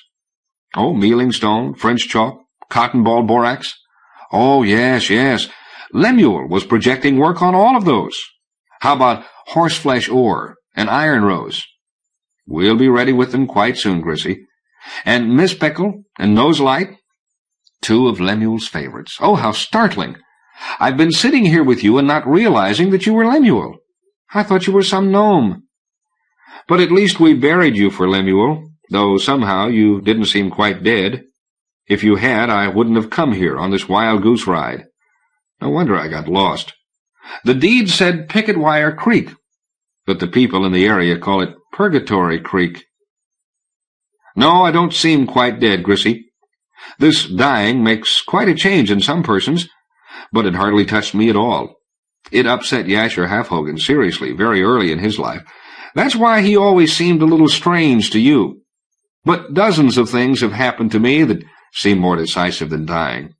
Ah, here's the conveyance of patent. They do fine engraving here, do they not? And this agrees to the double modification and assigns you the benefits. You can take this to Conglomerate Enterprises, or to Wheeler Healers, or to Le Conglomerat in Paris, or to any of them, and you'll be paid handsomely. To Paris? Oh, if I could only get there, Lem, and with a fortune yet. Oh, you can walk out of here and into any of 1,000 different primary interchanges on Earth. Think Paris, and you will come out in Paris. Oh, Lem, is there anything that you need here? Why don't you send me my old red sweater? There's always been so much moaning and groaning about the heat here that they have overcompensated against it. It will be nice to have my old sweater here when I work late. I'll send it, Lem, I'll send it, Griselda cried. She kissed him, or perhaps she missed him. She thought Paris. She rushed out of there, and she came out in Paris in the middle of the Rue de Purgatoire. And right around the corner was Le Conglomerat, where she traded the conveyance of patent for a few of those fortunes. And all around every corner was Paris. Oh, the red light of orichalcum, she sang, and Paris. For Griselda was a good looker, now and forever. And with the kind of fortunes that she had, a good looker like Griselda could have her heart's desire in that place. R.A. Lafferty writes, Many fantasy worlds are so similar as to require a common origin. This common origin is now discovered to be a world of fact and not a fantasy. It is prosaic, it is common, it is earthy, and especially it is under-earthy. The dislocated Picketwire world is fact, and the fantasies were only misunderstandings of it. The world of the Picketwire syndrome is on the inside of mountains, in an ambience that is null everything, which is only to say that it is a world that has suffered topographic inversion. And the common workmen there, gnomes, kobolds, poor souls, trolls, are only humans who have suffered topographic inversion. The handiwork done on Picketwire is superior to anything done on Earth, and it is done at a fraction of the cost, because of the null everything ambience. Considering the potential for efficient production there, and the difficulties here, it seemed that a scientific study of the possibilities and advantages should be undertaken. For all poor folks at Picketwire is that scientific study. Take one feasibility estimate. If the book Epoch were printed and produced at Picketwire instead of on surface Earth, it could be done on glossy paper and with orichalcum cover for less than 3 cents a copy. It's true that the transportation from Picketwire to surface Earth would be around $17,000 a copy, but this might be halved or even quartered for very large tonnage shipments. Lemuel Windfall will arrange for such production if everybody is willing. Growing Up in Edge City by Frederik Pohl. In the evenings after school, Chandley played private games. He was permitted to do so. His overall index of gregariousness was high enough to allow him to choose his own companions, or no companion at all but a pal when he wanted it that way. On 2-day and 4th day, he generally spent his time with a 7-year-old female named Marda, quick and bright, with a chiseled, demure little face that would have beseemed a pretty woman of 20, apt at mathematical intuitions and the stringing of beads.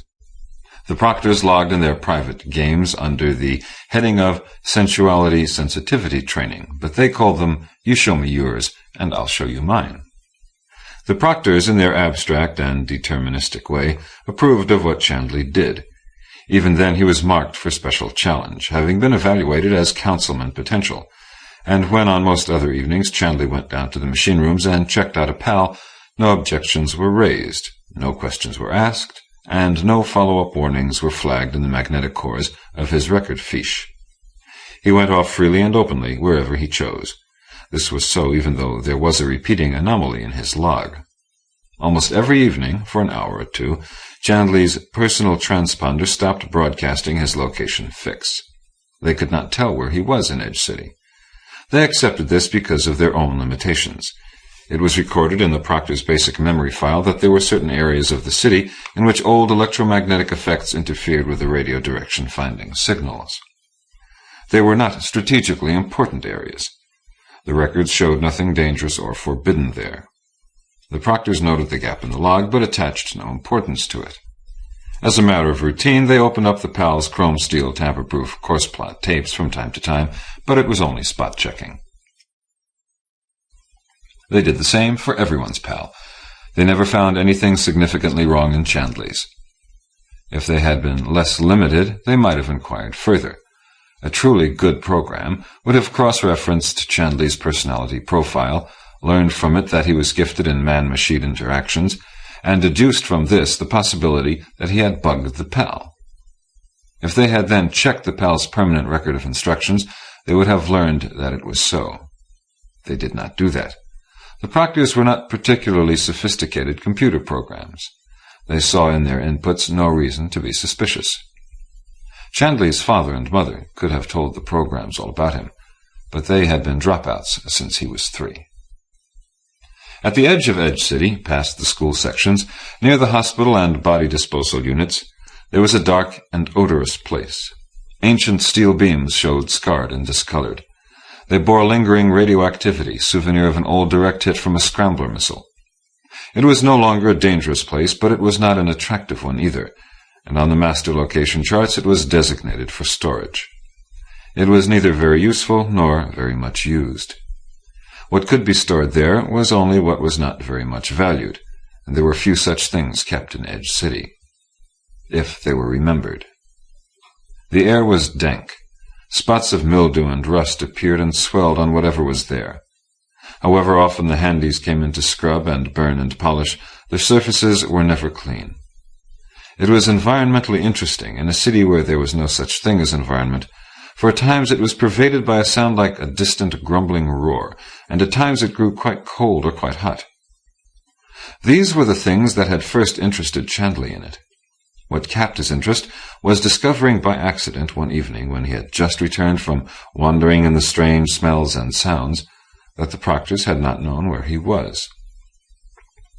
He determined to spend more time there.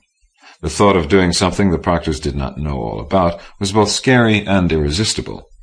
His personal independence index had always been very high, almost to the point of remedial action. On his second visit, or third, he discovered the interesting fact that some of the closed doors were not locked on a need-to-enter basis. They were merely closed and snapped. Turning a knob would open them. Anyone could do it. He opened every door he passed. Most of them led only to empty rooms, or to chambers that might as well be empty, for all he could make of the gray metal cylinders or yellowed fiber cartons that were stacked forgotten inside them. Some of the doors, however, led to other places, and some of the places were not even marked on the city charts. With his PAL romping and humming its shrill electronic note by his side, Chandley penetrated the passages and stairways he found right up to the point at which he became certain he was not permitted to be there.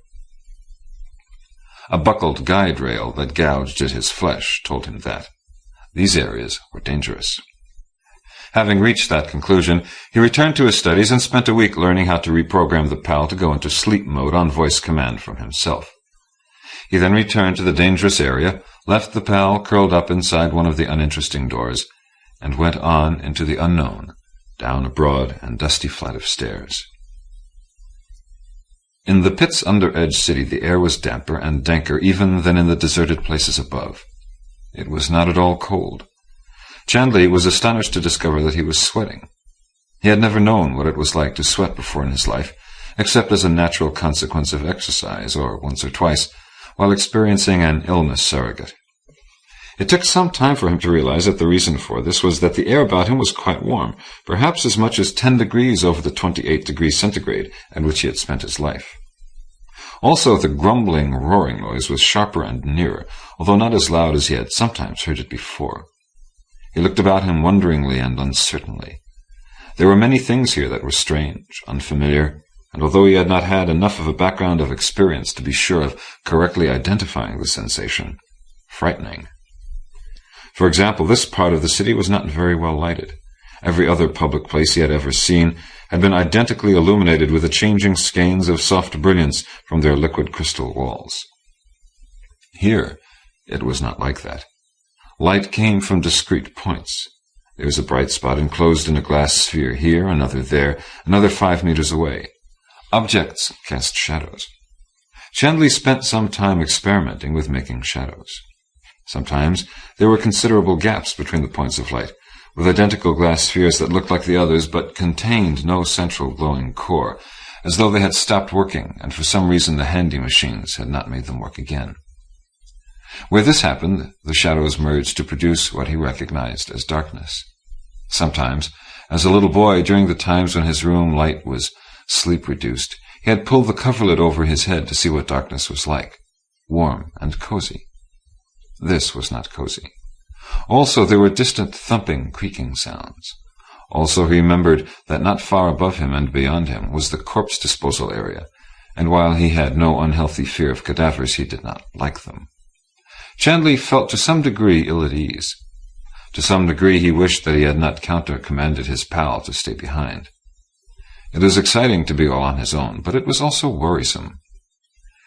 It would have been a comfort to have it gambolling and humming beside him, to see its bright, milky blue eyes following him, to know that in the event of any unprogrammed event, it would automatically relay a data pulse to the proctors for evaluation and, if need be, action.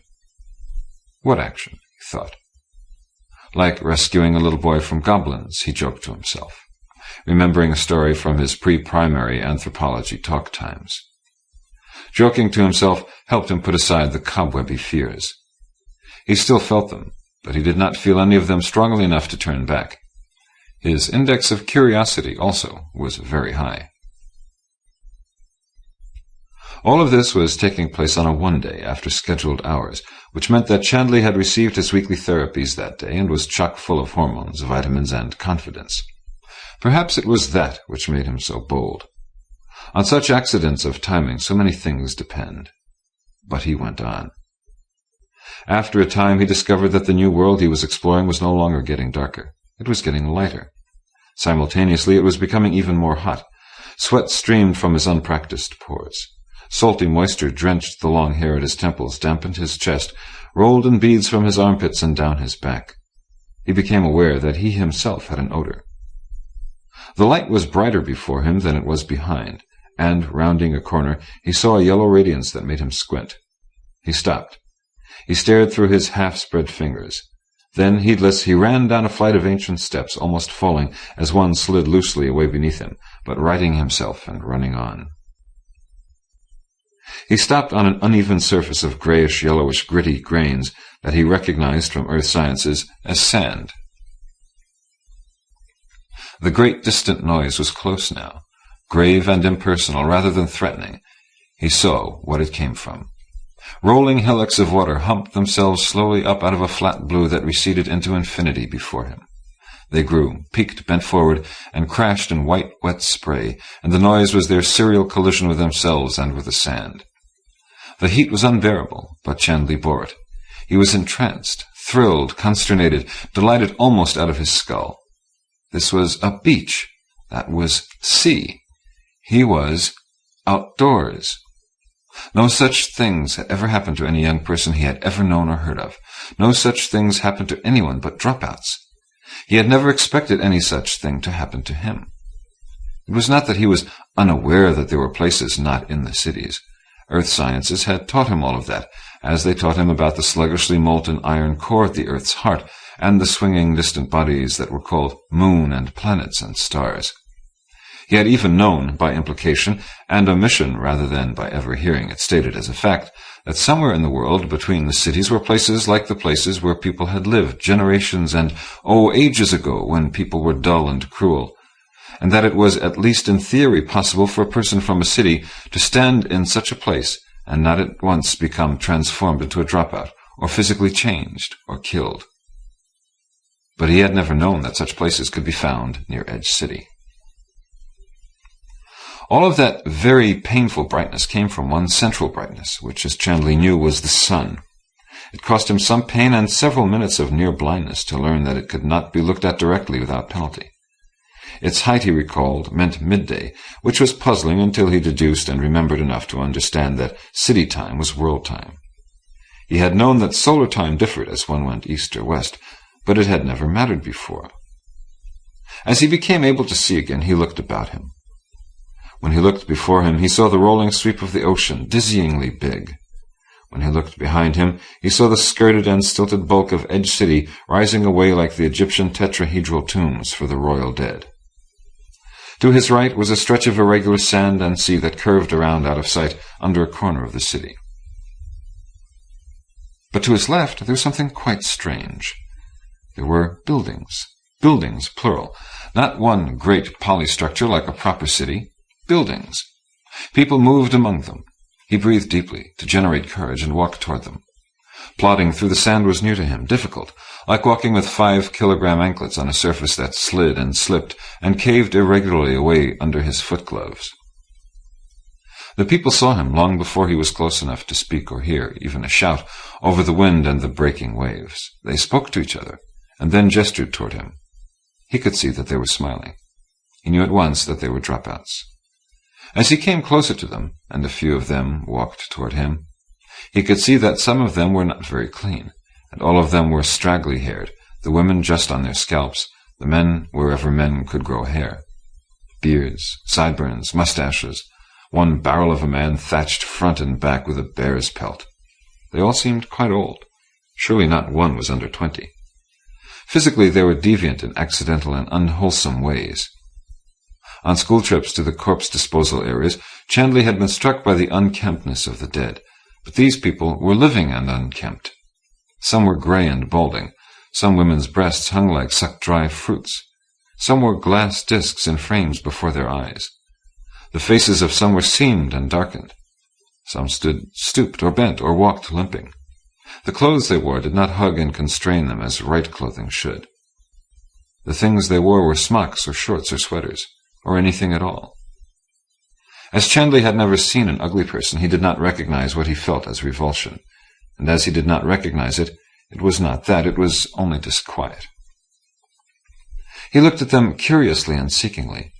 It occurred to him that his father and mother might be among these people. He did not recognize them, but then he had very little memory of what his father and mother looked like. As a very little boy, Chandley had experienced a programming malfunction in one of his proctors. It had taken the form of giving him incomplete answers, and sometimes incomplete questions. The parts it left out were often the direct statements. The parts it gave him were then only the supplementary detail. Proctor, what is the shape of the earth? Which is why your transparency build-ups show a ship disappearing from the bottom as it reaches the horizon. He had required remedial confidence building after that, and may have had an overdose. It was a little like that with the dropouts. They made him welcome, speaking to him from very close up, so that he turned his head to avoid their breaths. They offered him disgusting sorts of food, which he ate anyway, raw fruits and cooked meats. Some of them actually touched him or tried to kiss him. What we want to give you, they said, is love. This troubled him. He did not want to conceive a child with any of them, and some of the speakers also were male. They said things like, "You are so young to come to us and so pretty. We welcome you." They showed him everything they did and offered him their pleasures. On a walkway made of wood with the beach below them and surf spraying up onto his face, they took him into a round building with a round turntable. Some of the younger, stronger men pushed at poles and stanchions and got it revolving slowly and wobblingly. It bore animal figures that moved as it turned, and they invited him to ride them. "It is a merry-go-round," they cried.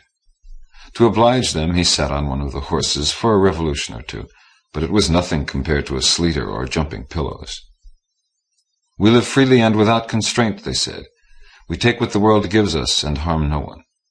We have joys the city has forgotten."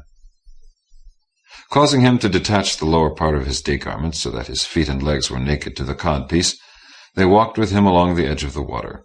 Waves came up and bathed his ankles and receded again. Grit lodged between his toes. His thighs itched from drying salt. They said to him, "See over here where the walls have corroded away." They led him under the skirt of the city to an inn-port. Great cargo carriers were rolling in from the agri-communes, pouring grain and frozen foods into the hoppers, from which 3 of the youngest dropouts were scooping the next day's meals into canvas pouches. "The city does not need all of this," they said, "but if they knew we took it, they would drive us away." They warmed berries between their grimy palms and gave them to Chandley until he could eat no more. "Stay with us," they pleaded. "You are a human being, or you would not have come here alone. The city is not a life for human beings." He began to feel quite ill. He was conscious, too, of the passage of time. As the sun disappeared behind the great pyramid and the wind from the sea became cold, they said, "If you must go back, go back, but come again. We do not have many children here ever. We like you. We want to love you." He allowed some of them to touch him, then turned and retraced his steps. He did not like the way he felt, and did not understand the way he smelled. It was the first time in his life that Chandley had been dirty. When he reactivated his PAL, the machine immediately went into receiving mode. It then turned to Chandley with its milky blue eyes gleaming and spoke. "Chandley, you must report at once to the proctors." "All right," he said. He had been expecting it. Although he was good at reprogramming machines, he had not expected to be gone so long, and had not prepared for it. The proctors received him in the smallest of the interview halls. He entered through a door that closed behind him and immediately became only one more square in a checkerboard of mirrors and grey metal panels. Behind some of the mirrors the proctors were scanning him. Behind others there might be members of the council, or apprentices, or interested citizens, anyone. He could not see them. He could see only himself reflected into infinity wherever he looked.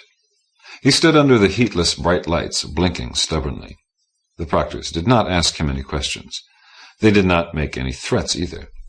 They merely made a series of statements as follows. "Chandley, first, you have interfered with the operation of your PAL. Second, you have absented yourself without authorization. Third, you have visited an area of the city where you have no occasion to go. Fourth, you have failed to report your activities in the proper form." They were then silent for a time. It was at this time that he was permitted to offer any corrections or supplementary information if he wished to do so. He did not. He stood mute, and after the appropriate time had passed, the proctors instructed him to withdraw.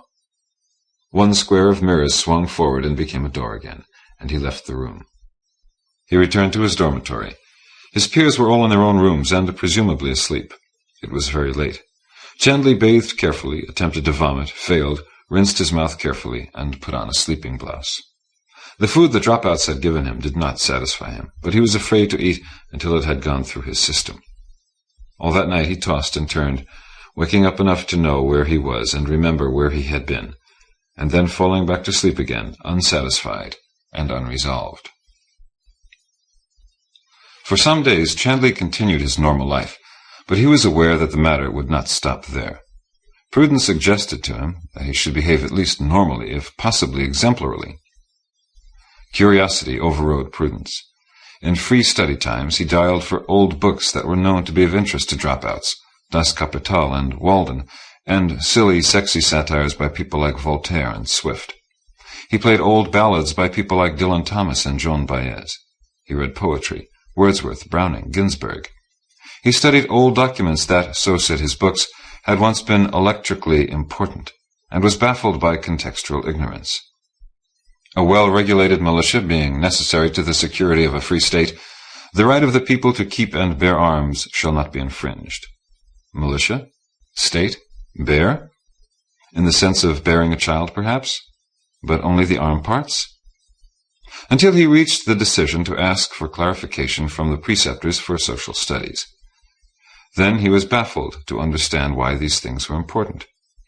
They were gritty days for Chandley.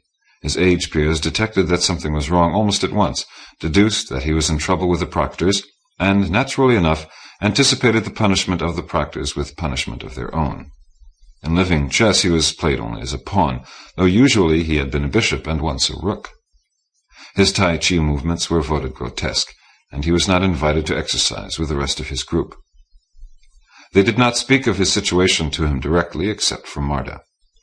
She sat down next to him in free time and said, "I'll miss you if you go away, Chandley." He pored mulishly over a series of layover transparency prints. "Why do you look at them when I'm here?" she cried. He said, crushingly, "Your genitalia are juvenile. These are adult, much more interesting." She grew angry. "I don't think I want to conceive with you, ever," she said. He put down the cassette of transparencies, stood up, and rapped on the door of an older girl. It was the first time he had ever seen tears. The second time was the following 5-day, when he was called before the Council of Decision-Making Persons and saw his own.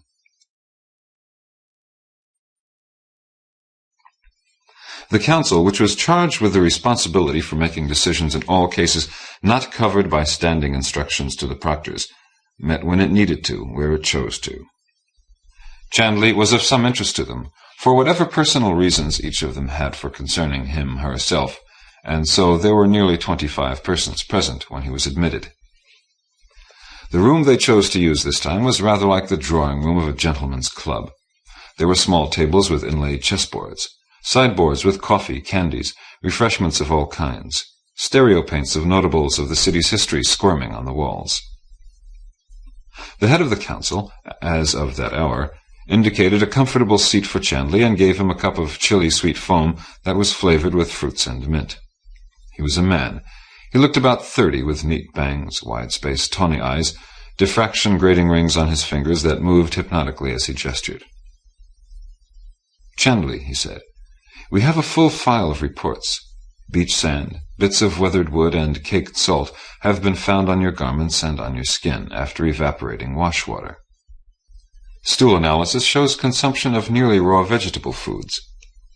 We then ordered a spectral study of your skin and found compensatory pigmentation of your arms, face, neck, and lower body compatible with exposure to unfiltered sunlight.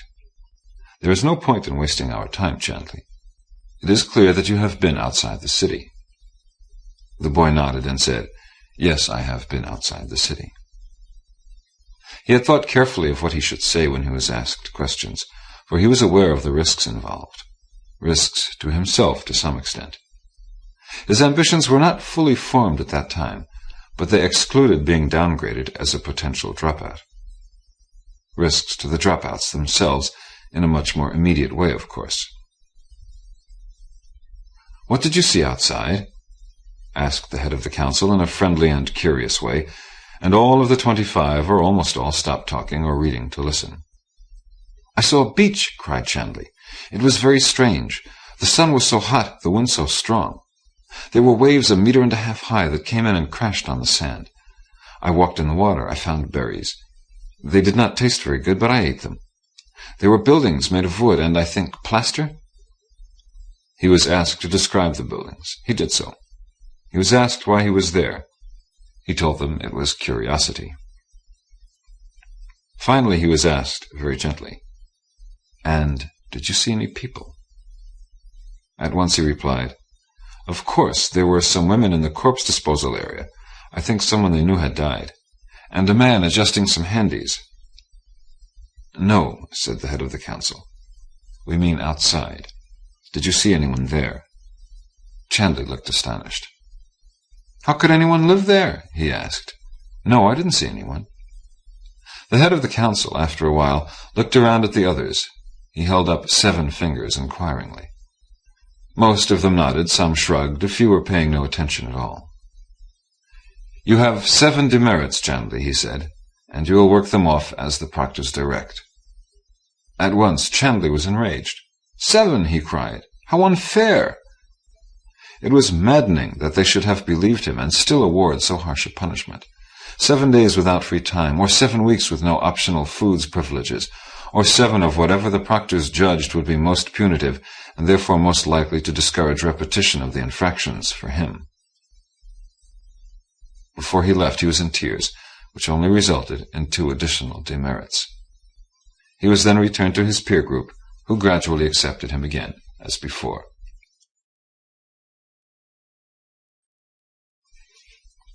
For more than 20 years, Chandley kept the secret of the dropout colony outside Edge City. He did not return there in all that time, but he did not speak of it, not even to Marta, by whom he did indeed conceive a child at the appropriate time. As a child he accumulated very few further demerits, and as a young adult, none. His conduct was a model to the entire city, and particularly, almost offensively, to his peer group, who reluctantly but inevitably elected him their age representative when he was almost 30. It was then, with a seat on the council, that he achieved his attention. He disclosed the full truth of his expedition outside the city.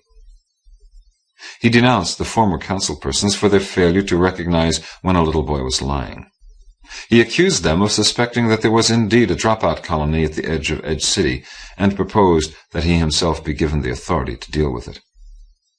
Angrily, the ones he had denounced left, refusing to vote. Resentfully, the ones who remained gave him the authority. He then, in person, he himself, went outside, himself directing the armed pals with their lasers and serrated steel fangs. The weathered buildings burned sullenly but surely, as the heat of the lasers drove out the long accumulation of brine. The dropouts screamed and ran before the pals, snapping at them. Some escaped, but not very many. A crew of handies was set to repairing and strengthening the walls around the food input areas, so that in the event any dropouts returned, they would be unable to continue their pilferage. When Chandley re-entered the city, there was nothing left outside that was alive or useful. The following year he was elected head of the council, years before his turn, and several times again. This had been his intention. He knew that he could not have achieved this so soon, if it had not been for the dropouts. In a sense, he remained forever grateful to them. Sometimes he wondered if any of them were still alive in whatever part of the scarred and guarded earth they had fled to. In a way, he hoped some had. It would have been useful to know of another dropout colony, although he really had no particular interest in harrying them, unless, of course, he could see a way in which it would benefit his career. Frederik Pohl writes, I was spending a long weekend in Edge City, more conventionally known as Cape May, New Jersey, being shown around by old friends who had moved there, and speculating on what it had looked like centuries ago, and what it would look like centuries from now. The more I thought about it, the more real it began to look to me, and an idle typewriter turned up just when I needed it. Then, to my surprise, the rhythms of the story took over, and I found that the proper way to write it seemed to be in isolated paragraphs. As with most writers, the urge toward stylistic experimentation strikes me unpredictably and often. Usually the experiments fail, and I do the story over in more conventional ways. This time it seemed to work, and here it is. Durance, by Ward Moore.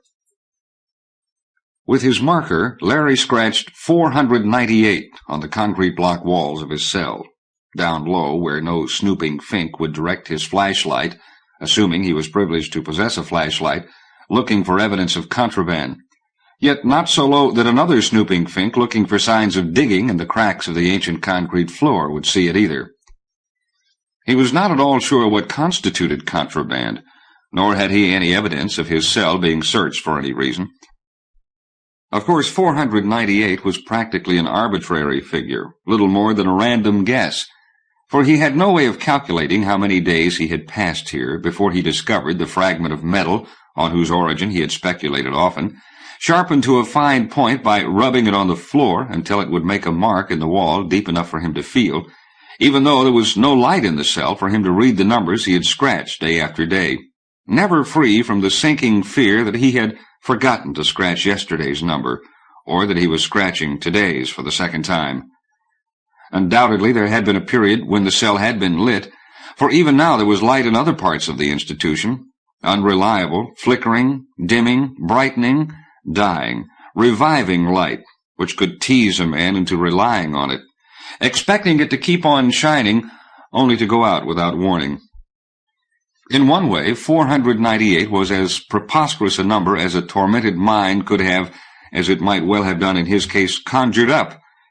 It was as out of the question for him to calculate how many days he had passed in here before he discovered the marker and scratched the first number, as it would have been for Archbishop Usher to speculate on what happened before October the whatever 4004 B.C. Because the world, so far as he, Larry, who had once had a longer name and a proper name to go with it, both now only rarely remembered, was concerned, the world, the universe, the cosmos, had been tohu vabohu, without form and void, before he had come to live in this place of dusk, agony, and unbelievable fetor. Putting aside the indisputable fact that he and this tomb in which he existed must have been created simultaneously, 498 days was only a little more than a year and a third. And in a year and a third, his thought trailed off. Even if the count were exact from the moment he began using the marker, a dubious assumption indeed, once again he lost his thought. The marker. Oh, yes, the marker. He had no idea what it might have been before he found it. The tongue of a buckle, the tine of a fork, not a nail. No, he spent some time speculating on this. After all, it was at least as engrossing as the calculations of the learned archbishop. He had picked it up on one of his daily excursions to the office. He called it an office for lack of another term. Perhaps it was no office after all. Examination room, psychotherapy theater, who knew? It had been a lifelong habit to walk with his eyes trained downward. As a reward for all he missed in the world above knee level, he had discovered many pennies, nickels, dimes, quarters, 1 or 2 paper dollars, and once a $20 bill, among other things of doubtful value. Would he have been better advised if instead of scratching a number for each day he had arbitrarily called the first one January 1 and so on? Cumbersome. Better to have begun with the French Revolutionary calendar, if he could remember the initial month. Nivoise? Of course, he had no way of telling time, but his body, his metabolism, had become adjusted to the routine of the prison. If prison it were, not a hospital, mental institution, veterans' home, experimental clinic of some kind, he wished, fleetingly, he knew. This adaptation warned him they would come for him as they did daily in a few minutes. What he guessed was between 5 and 15 minutes from now. Acclimated, yes, but there was something wrong. His eyes had never become properly habituated to the lack of light. By this time he should have developed night vision, at least to distinguishing more than just the difference between pitch dark and the looming outline of the guards, or whatever they were, who would be coming for him. Nor had he become hardened to the stench in the cell, the overwhelming stink that was made up of many other stinks blending together into one incredibly foul compound. The excrement bucket, called for at a time he could only assume was early morning, and emptied into some kind of tank on wheels in the corridor outside, and returned without being washed or even rinsed. The pile of straw, wild grass, constituting his bed, never changed or renewed. The smell of his body and his body's sweat, distinct, was it really, from the smell of the sores rubbed raw to form fresh pockets of pus, which periodically broke open to discharge their effluvia around him. The putridity of his rotting, ill-tanned moccasins and fur clothing, and the lingering odor of the decaying raw meat that constituted his daily meal. And, of course, there was the stink of confinement itself, a stink that had bitten into the stone walls like acid, the corrosive odor of fear and despair. He waited stoically, but with the faintest undercurrent of excitement, for this was one of the 3 breaks in the agonizing monotony of the day. Bucket emptying time and feeding time could hardly compare with the experience of actually leaving his cell. Although he knew, partly through logic and partly through instinct, that he wasn't supposed to speak aloud, he whispered, "My name is Larry Smith." The memory of the name of which Larry was only a part had slowly eroded, since he never had the chance to speak it aloud. As for Smith, was his name really Smith? How could he be sure? Why should he be sure? Some other what? Could easily have changed names with him, run off with Larry's distinctive last name, leaving the scuffed and worn Smith for Larry to pick up, as he had picked up his precious marker, or leave lying in the dirt as he chose. Who cared? Who could possibly care? 498 days, plus. Oh, it would be nice to go on with the list beginning, "My name is Larry Smith. I have had a wife whose name is..." Well, did he have a wife? Was her name Lucille? Did they have 2 children, Sandra and George? When the 15 minutes were nearly up, his ears, sensitized to the perpetual silence as his eyes had refused to be sensitized to the perpetual gloom, picked up the faint whisper of moccasins in the corridor. Another riddle to add to all the unsolved puzzles. What had happened to boots and shoes? Why had one skill, one raw material, been lost instead of another? The electrical system for locking the cells had evidently gone, yet the flickering lights in the office worked, erratically. But there was no plumbing, and plumbing was simpler and older than electricity. Moccasin-making was surely no more primitive than shoemaking, or was it? He did not have to speculate at which cell they were going to stop. He had accumulated enough evidence in 498-plus days to convince him that he alone occupied this part of the institution, if not the entire building. The whole apparatus, building, guards, administrators, spies, might exist solely to keep him in custody. Solipsism gone mad. The susurration of the moccasin stopped. He heard the manipulation of the big, awkward padlock that now did the work of the electrically manipulated bolts. The deputy's dead voice said, "All right." He had no idea what would happen if he failed to step forward at this point. Would they lay hands on him, hit him, twist his arms as they dragged him out? He had no idea because he had never disobeyed them, never considered disobeying them. Even in his most secret thoughts, he did not use the wording, "never yet." He had become the ultimate non-resistor. As always, inexplicably, his night vision was better in the corridor.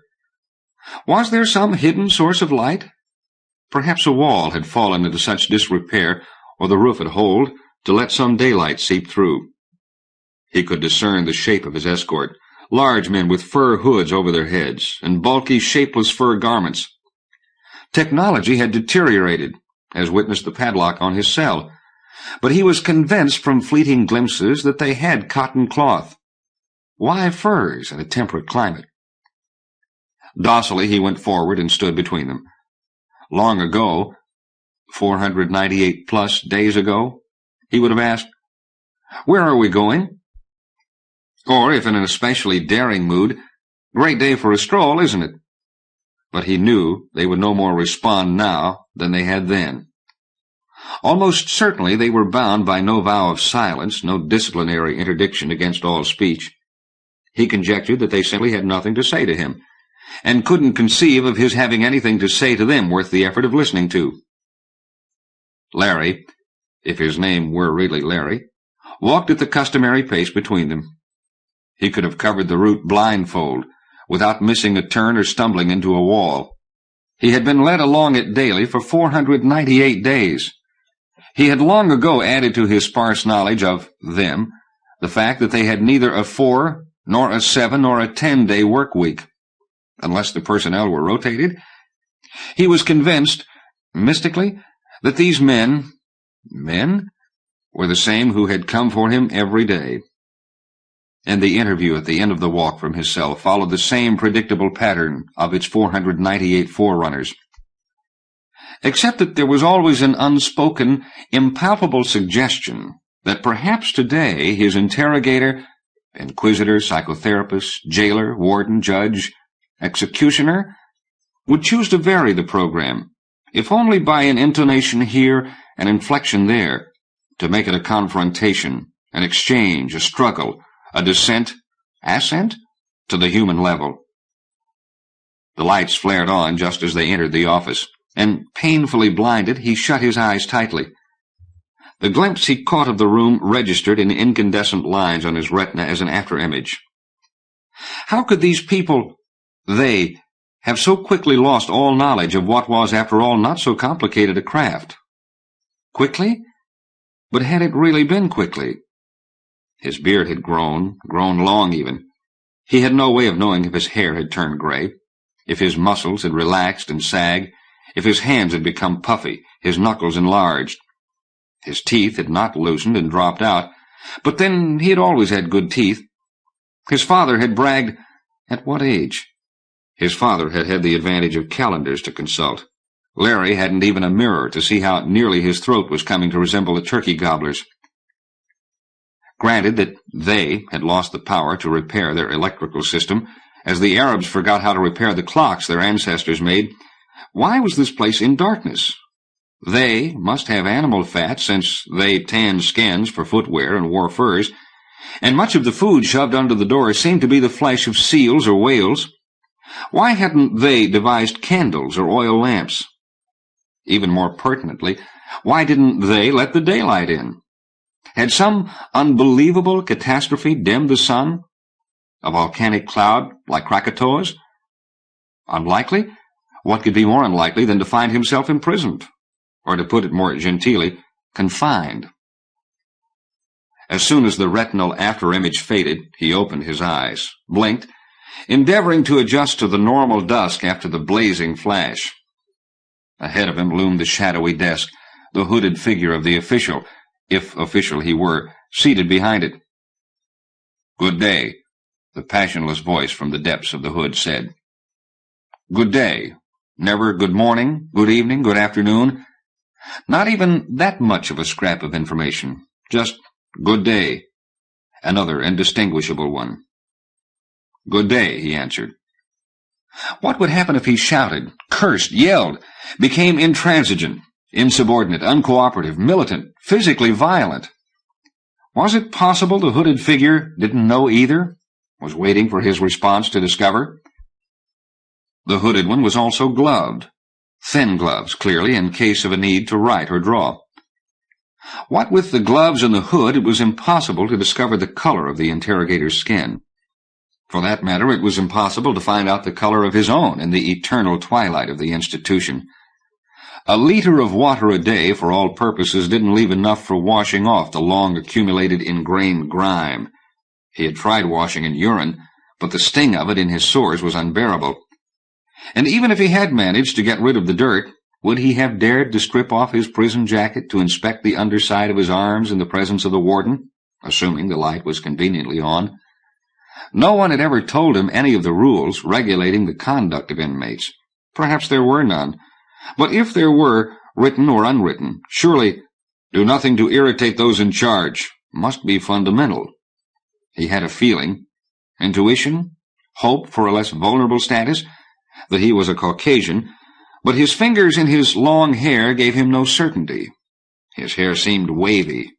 Many blacks with an admixture of white blood had wavy hair. Was his nose broad, nostrils round?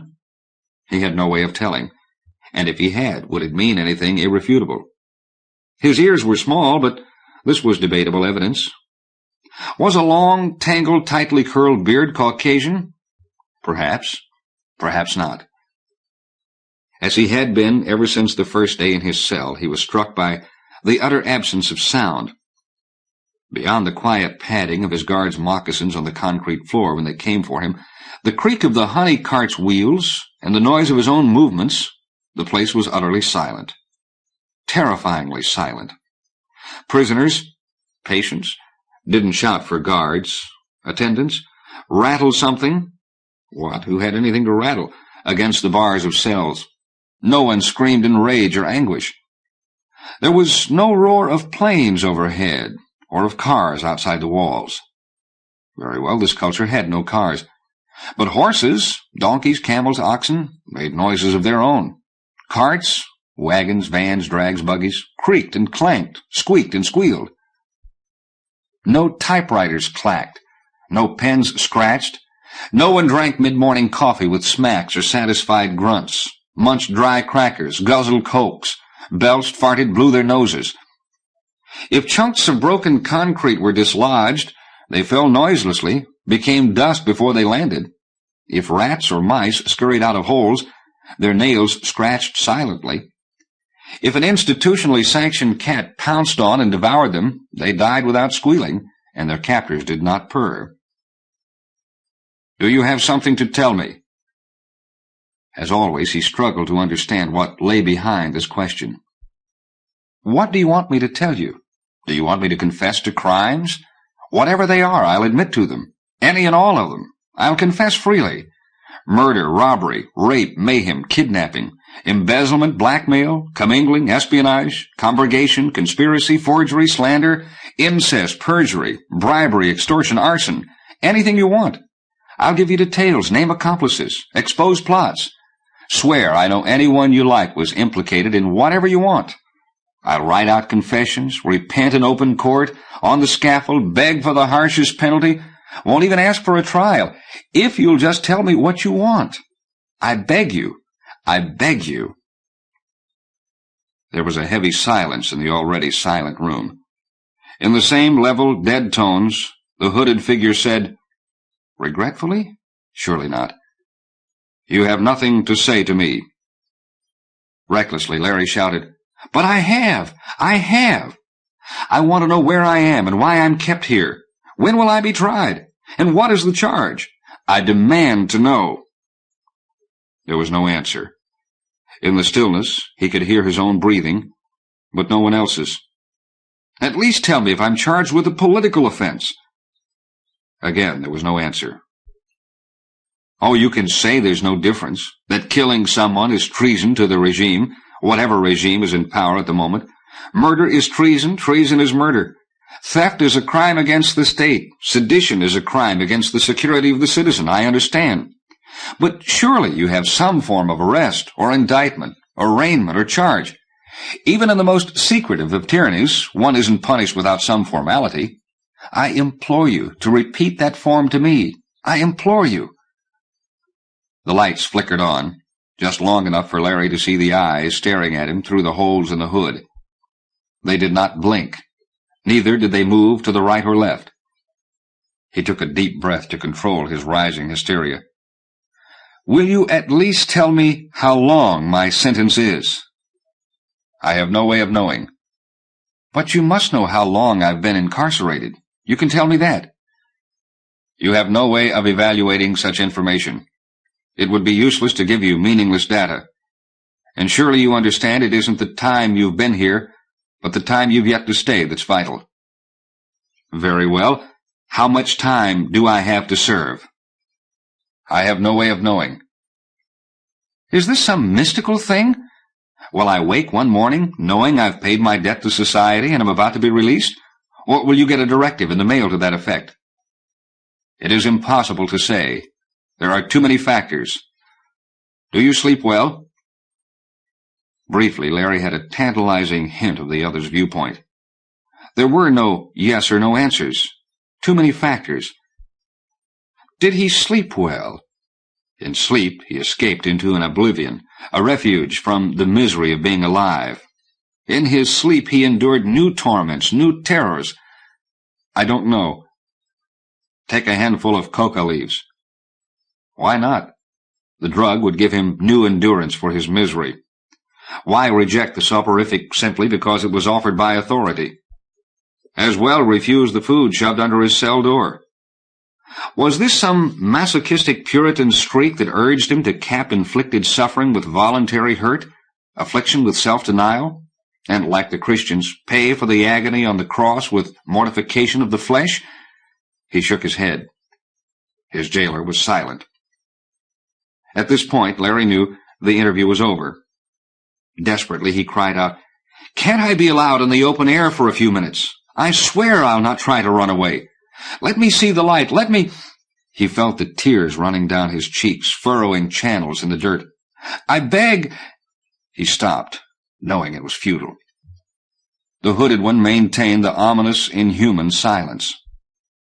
Larry thought of throwing himself upon the impassive figure, pressing his thumbs into the windpipe, strangling, hammering the concealed face with his fists, forcing the others in the room to rush forward and kill him. But would they? Perhaps there would be no interference, no overt action at all. They might not even shout for him to stop. Perhaps he could run out of this office without hindrance, find his way from the building and go free, without anyone raising a hand to stop him. What inhibited him, prevented him from putting it to the test?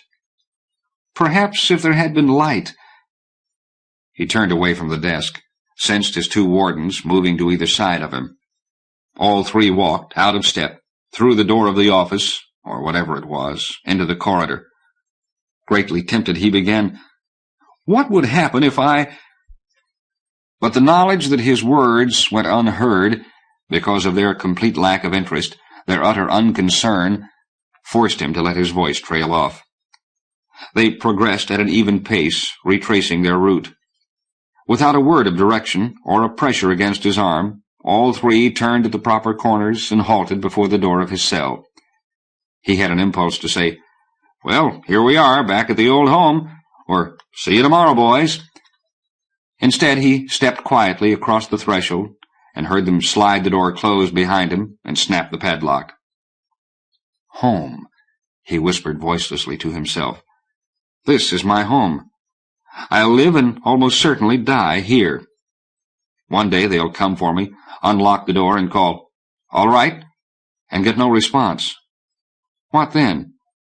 Let the corpse lie here until the flies and rats pick it clean. Throw a forkful of fresh straw on top of it, and there you are, all ready for the next man. Or woman. Or woman.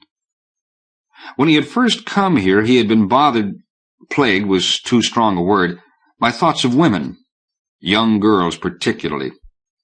Prenuptial girls, almost ready, shrinking from the prospective defloration. "Ah, no, please don't." Then oscillating to envision courtesans, call girls, the cheapest hookers, young, mature, overripe, having in common only facility, marble-cold and lynx-eyed, shrewdly alert, contemptuous of masculine weakness, yet perversely giving more pleasure, since the hired bodies kept the bargain, while the jaded minds stayed aloof. But the preoccupation had faded away. He had become a castrato, a eunuch, without a knife ever touching his flesh. Perhaps he should be glad to escape the torments of desire, but he was neither glad nor sorry. He no longer saw visions of female bodies. He was that much poorer, but this poverty failed to make him rage at his loss. He did not even have the impulse to say, "Too bad." He lay down on the straw, shielding his eyes with his arms, even though the straw had become so limp with time that it didn't threaten to prick him. It was at such a pass that men were said to turn to matters of the spirit, to see visions, and follow supernatural guidance. One would think the imprisoned seers and prophets ought to be grateful to their jailers for the mind-stretching experience. Yet Cervantes had not dedicated a book to the Turks, nor John Bunyan one to the Stuarts. Outside of the sores on his body, misery, boredom, and general discomfort, he had not been ill. What would happen if he were attacked by some disease, typhus, say, or some other filth-borne sickness? Would they simply leave him in the cell to die?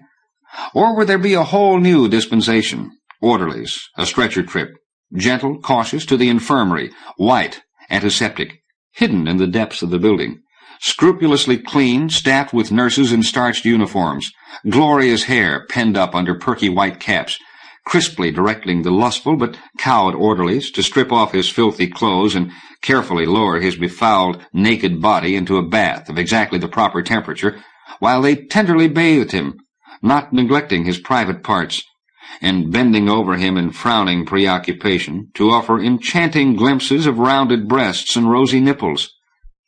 Would they massage him with fragrant oils and healing unguents, being scrupulous not to irritate his dreadful sores, over which they exclaimed in pitying horror? Would they dress him in fresh cotton night-clothes, give him a sleeping pill, and sit beside his bed while he slept deeply, not waking till his fever broke and he was animated again? Dozing off in the midst of his speculative daydream, he woke to an unchanged reality. Not quite unchanged, for now, in addition to the irritation of the straw and the pain of his sores, he had the aches, rapid pulse, and lapsing consciousness of fever. High fever, it seemed to him. He thrashed around on the straw and longed for a drink of cold, clear water, but he was conscious enough to know he would get no water for the rest of the day. He groaned. The next time he woke, he was sure hours had passed. His fever was higher, and he thought he had the clue to his imprisonment. Eskimos. Jailed by Eskimos. revenge for bringing them smallpox and syphilis, to say nothing of Indian tea and refined flour. But why me? I was never north of Maine in my life. They must have been after another Larry Smith, like the Germans shooting the wrong Otto Schmidt. 1,000 pardons. You understand it was a perfectly natural mistake. Oh, quite. The act says encompassing the death of the heir apparent. Nothing about not meaning it. A policeman's lot is not a happy one. Why, I'm going to die, right here in this filth. The wrong Smith. He tried to drag himself off the straw to stand up.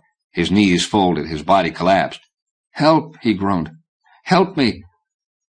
The cell, in which no sound had been audible, save for the terse command by his guards, now reverberated with a single thunk, as of a great mallet hitting the concrete block walls. But this was impossible. Had anyone been put in the nearby cells, he would have heard them being led in. Yet the sound was indubitable. Thunk, thunk, thunk, thunk, thunk. Counting. Why? To establish that these were not random noises, but made purposefully by a sentient being? Thunk, thunk, thunk, thunk. 4. Not Morse code. Simple counting. Would the authorities stop it? Was the thumper trying to communicate? Or was it a retarded intelligence merely showing off its ability to count? Thunk, thunk, thunk, thunk, thunk. He lost count. Began again. He counted 16 thumps hazily, not sure. Making a feverish guess, was the full count 26 for the letters of the alphabet? If so, then it would be the English, or rather the Latin alphabet, not Cyrillic, German, Greek, or Arabic. If the thumps constituted a message, might it not be in the most elementary of all codes, with 1 thumb for A, 2 for B, and so on? He willed his mind to concentrate, not to slip away on the tide of fever into the tempting drowsiness. 1, 2, 3. The count was merely being repeated. He paid attention rigorously. 19, 20. Yes, there was no doubt. 25, 26. Could this be some mechanical repetition? The effect of an electronic device set in place long ago, and only now activated to count endlessly up to 26, and then begin again? Despairing, he held off collapse while he kept on counting. Long pause. 1, A. 2, B. 1, A. 14, N. No question, he had the key. 4, D. 15, O. 14, N. He could guess the rest, but he kept on counting intently. 1, 12, 12, pause. 8, 15, 16, 5. All hope. Abandon all hope. Long pause. 4, 5, 19, 16, 1, 9, 18. Despair. After 2 years, someone or something had spoken to him. To him specifically, or to any inmate? To all humanity? What did it matter? But who was had sent the messages? What did the words ultimately mean? Why should he abandon all hope? Despair. Having conveyed so much, why not more? Why not explain the force that confined him, the reason for the confinement, the inevitability of despair? Were the jailers as captive as the prisoners? Were both acting out a script from which no deviations were permitted? He fell back into another stupor, to be awakened by the clanging open of his cell door and the ritual, "All right." "I can't," he groaned. "I'm sick." He was aware of them on either side of the door, waiting patiently, impatiently, implacably for him to rouse himself, throw off the fever, stagger to the front of the cell, accompany them as always. He knew they would not invade the cell, grab his arms, pull him to his feet, drag him through the corridors to the office, to endure the hooded commander's questioning, to plead with him vainly. Probably they couldn't hear what he was saying. They didn't expect him to talk, therefore he wasn't talking. He rolled over, got to his hands and knees, crawled to the door. He put out a hand, grasped the furred leg of the guard on his right. It was a measure of discipline, or inhumanity, that he didn't flinch but let Larry pull himself to his feet by holding on to the fur. Trembling, he stood erect at last. "I can't," he muttered. "I can't." Both guards took a half-step forward. Rather than let go, Larry took the half-step with them. Shuffling and staggering, slowly, torturedly, they plodded toward the office. Several times he fell, clung to the luxury of withdrawal, resignation.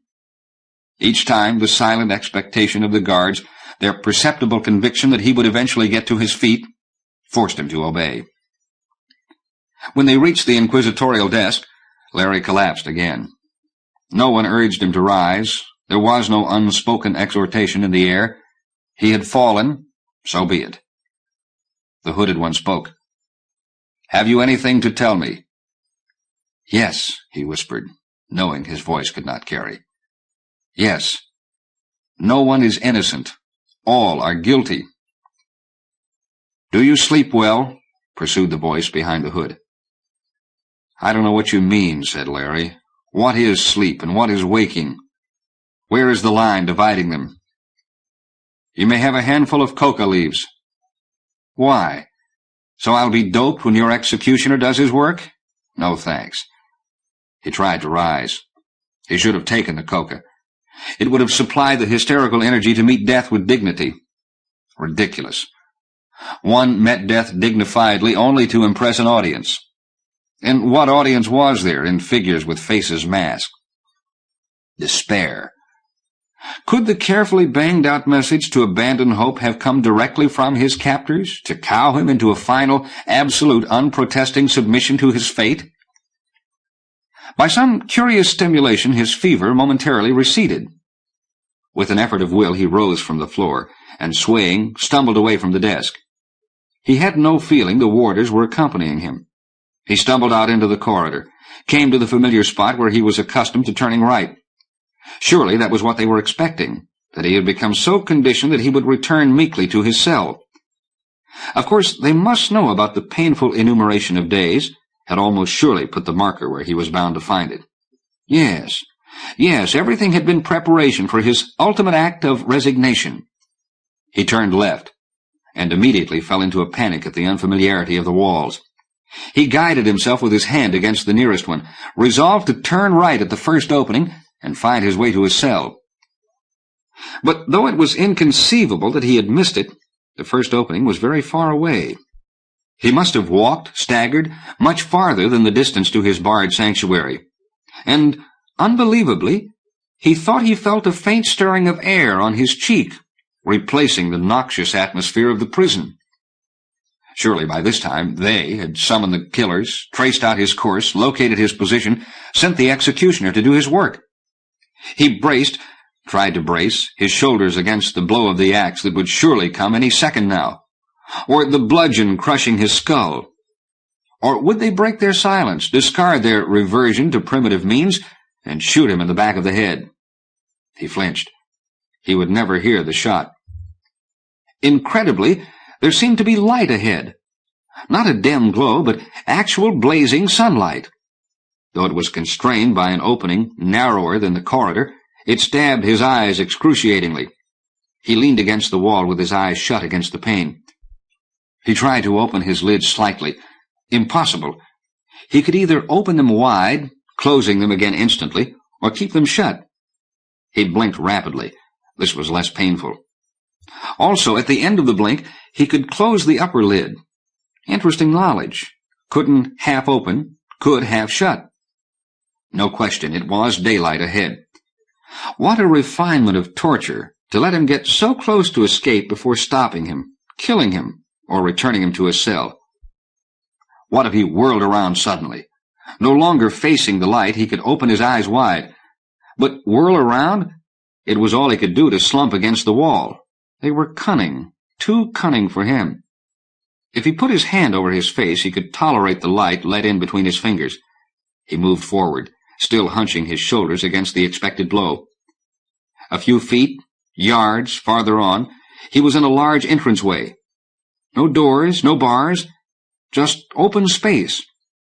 He crept forward, still shielding his eyes, to what seemed to be an open courtyard. Ahead he saw a tree with green leaves. To see color.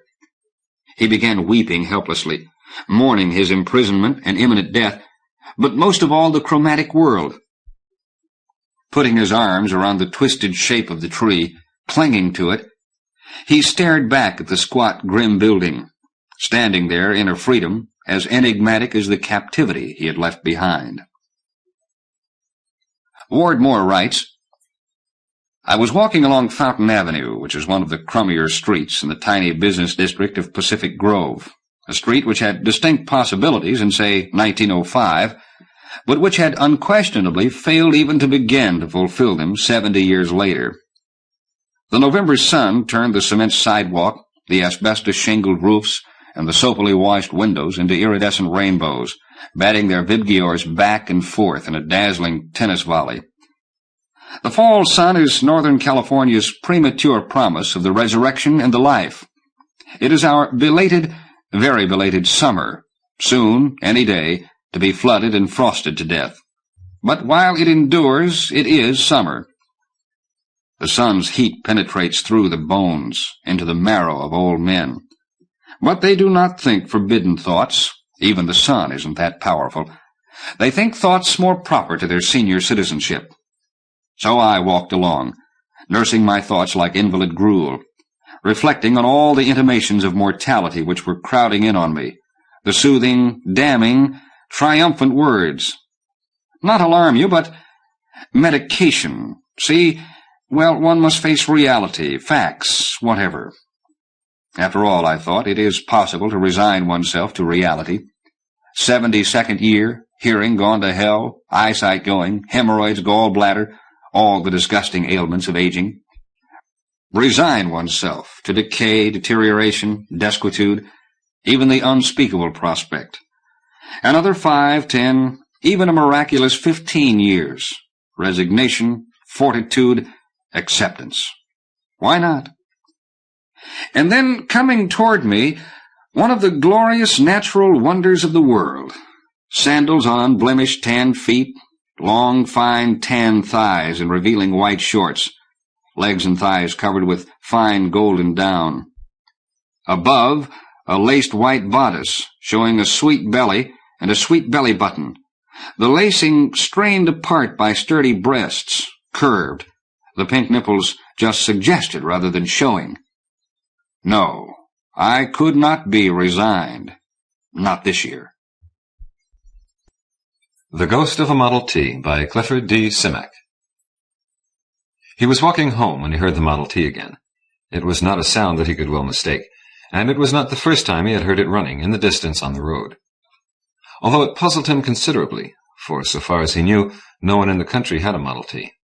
He'd read somewhere, in a paper more than likely, that old cars such as Model Ts were fetching a good price, although why this should be he couldn't figure out. With all the smooth, sleek cars that there were today, who in their right mind would want a Model T? But there was no accounting in these crazy times for what people did. It wasn't like the good old days. But the old days were long gone, and a man had to get along the best he could with the way that things were now. Brad had closed up the beer joint early, and there was no place to go but home, although since old Bounce had died he rather dreaded to go home. He certainly did miss Bounce, he told himself.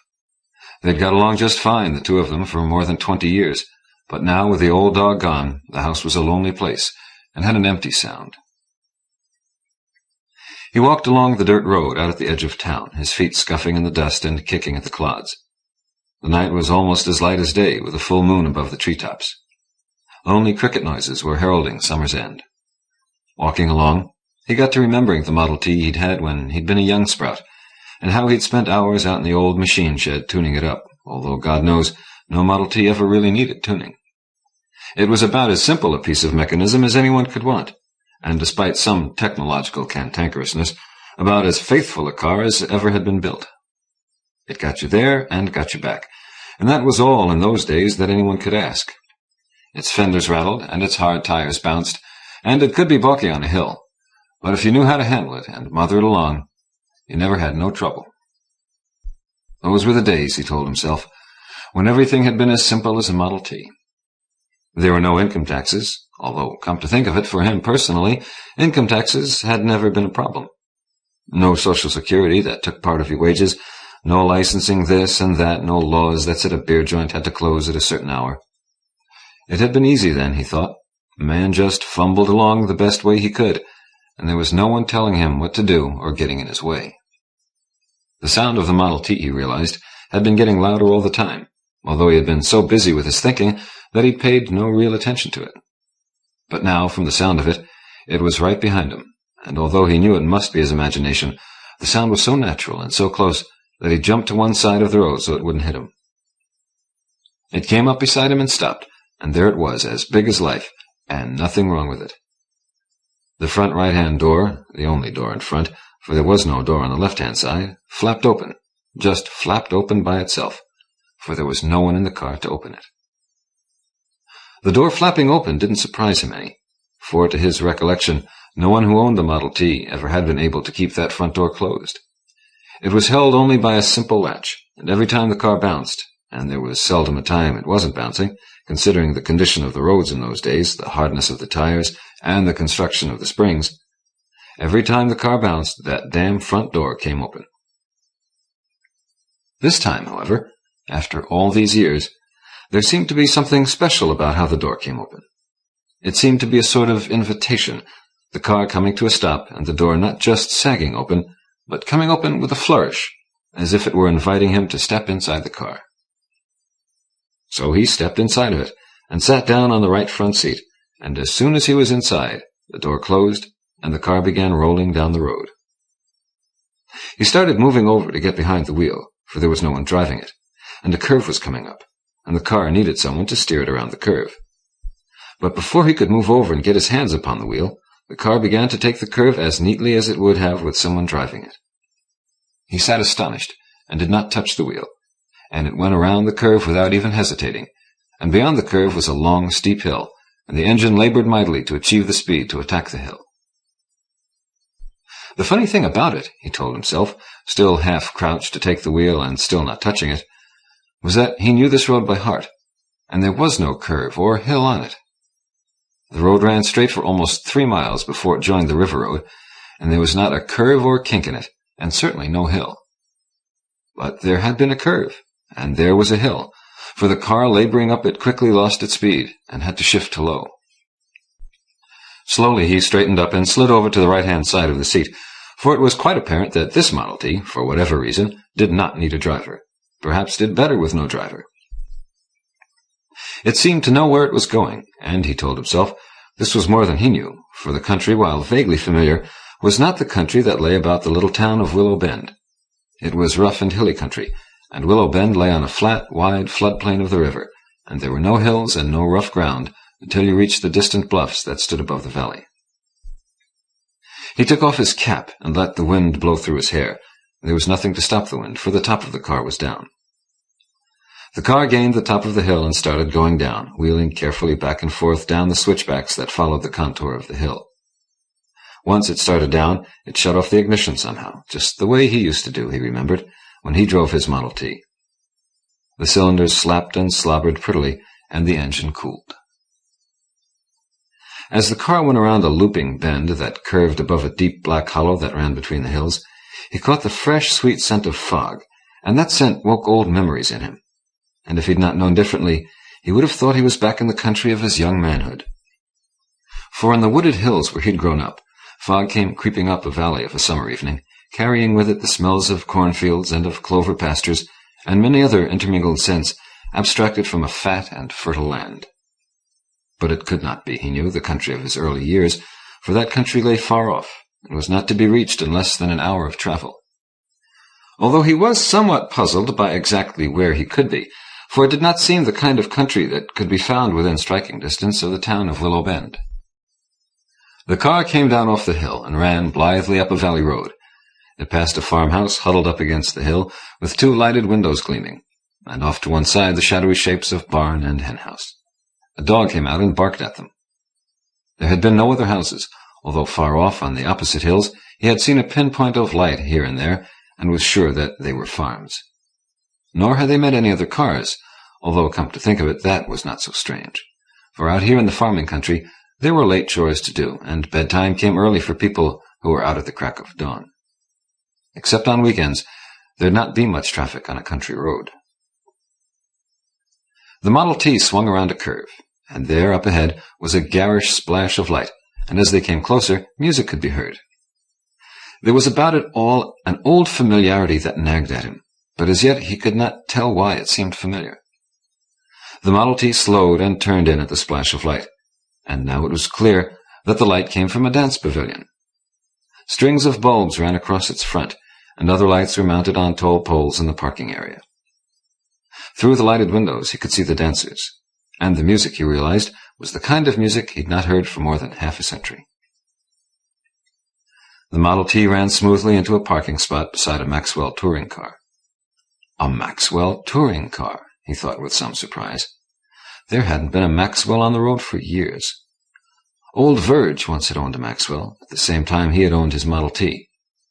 Old Verge, he thought. So many years ago. He tried to recall old Verge's last name, but it wouldn't come to him.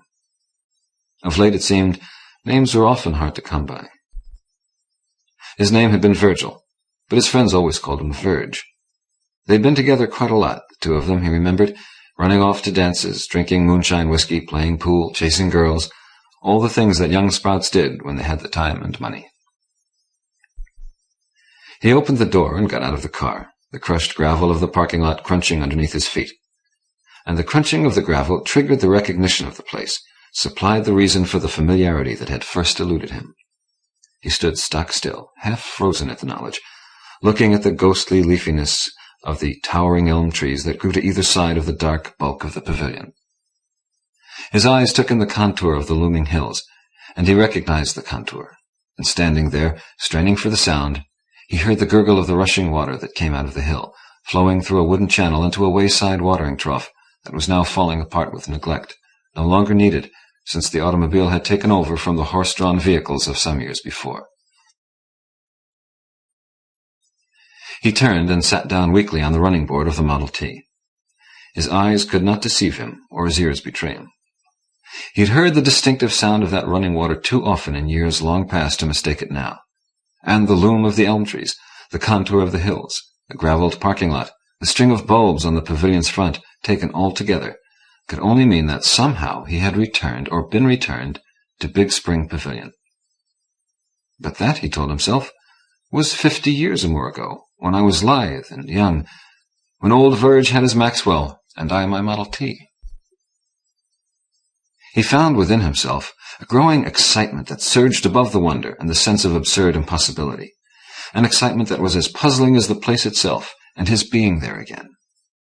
He rose and walked across the parking lot, with the coarse gravel rolling and sliding and crunching underneath his feet, and there was a strange lightness in his body, the kind of youthful lightness he had not known for years, and as the music came welling out at him, he found that he was gliding and turning to the music.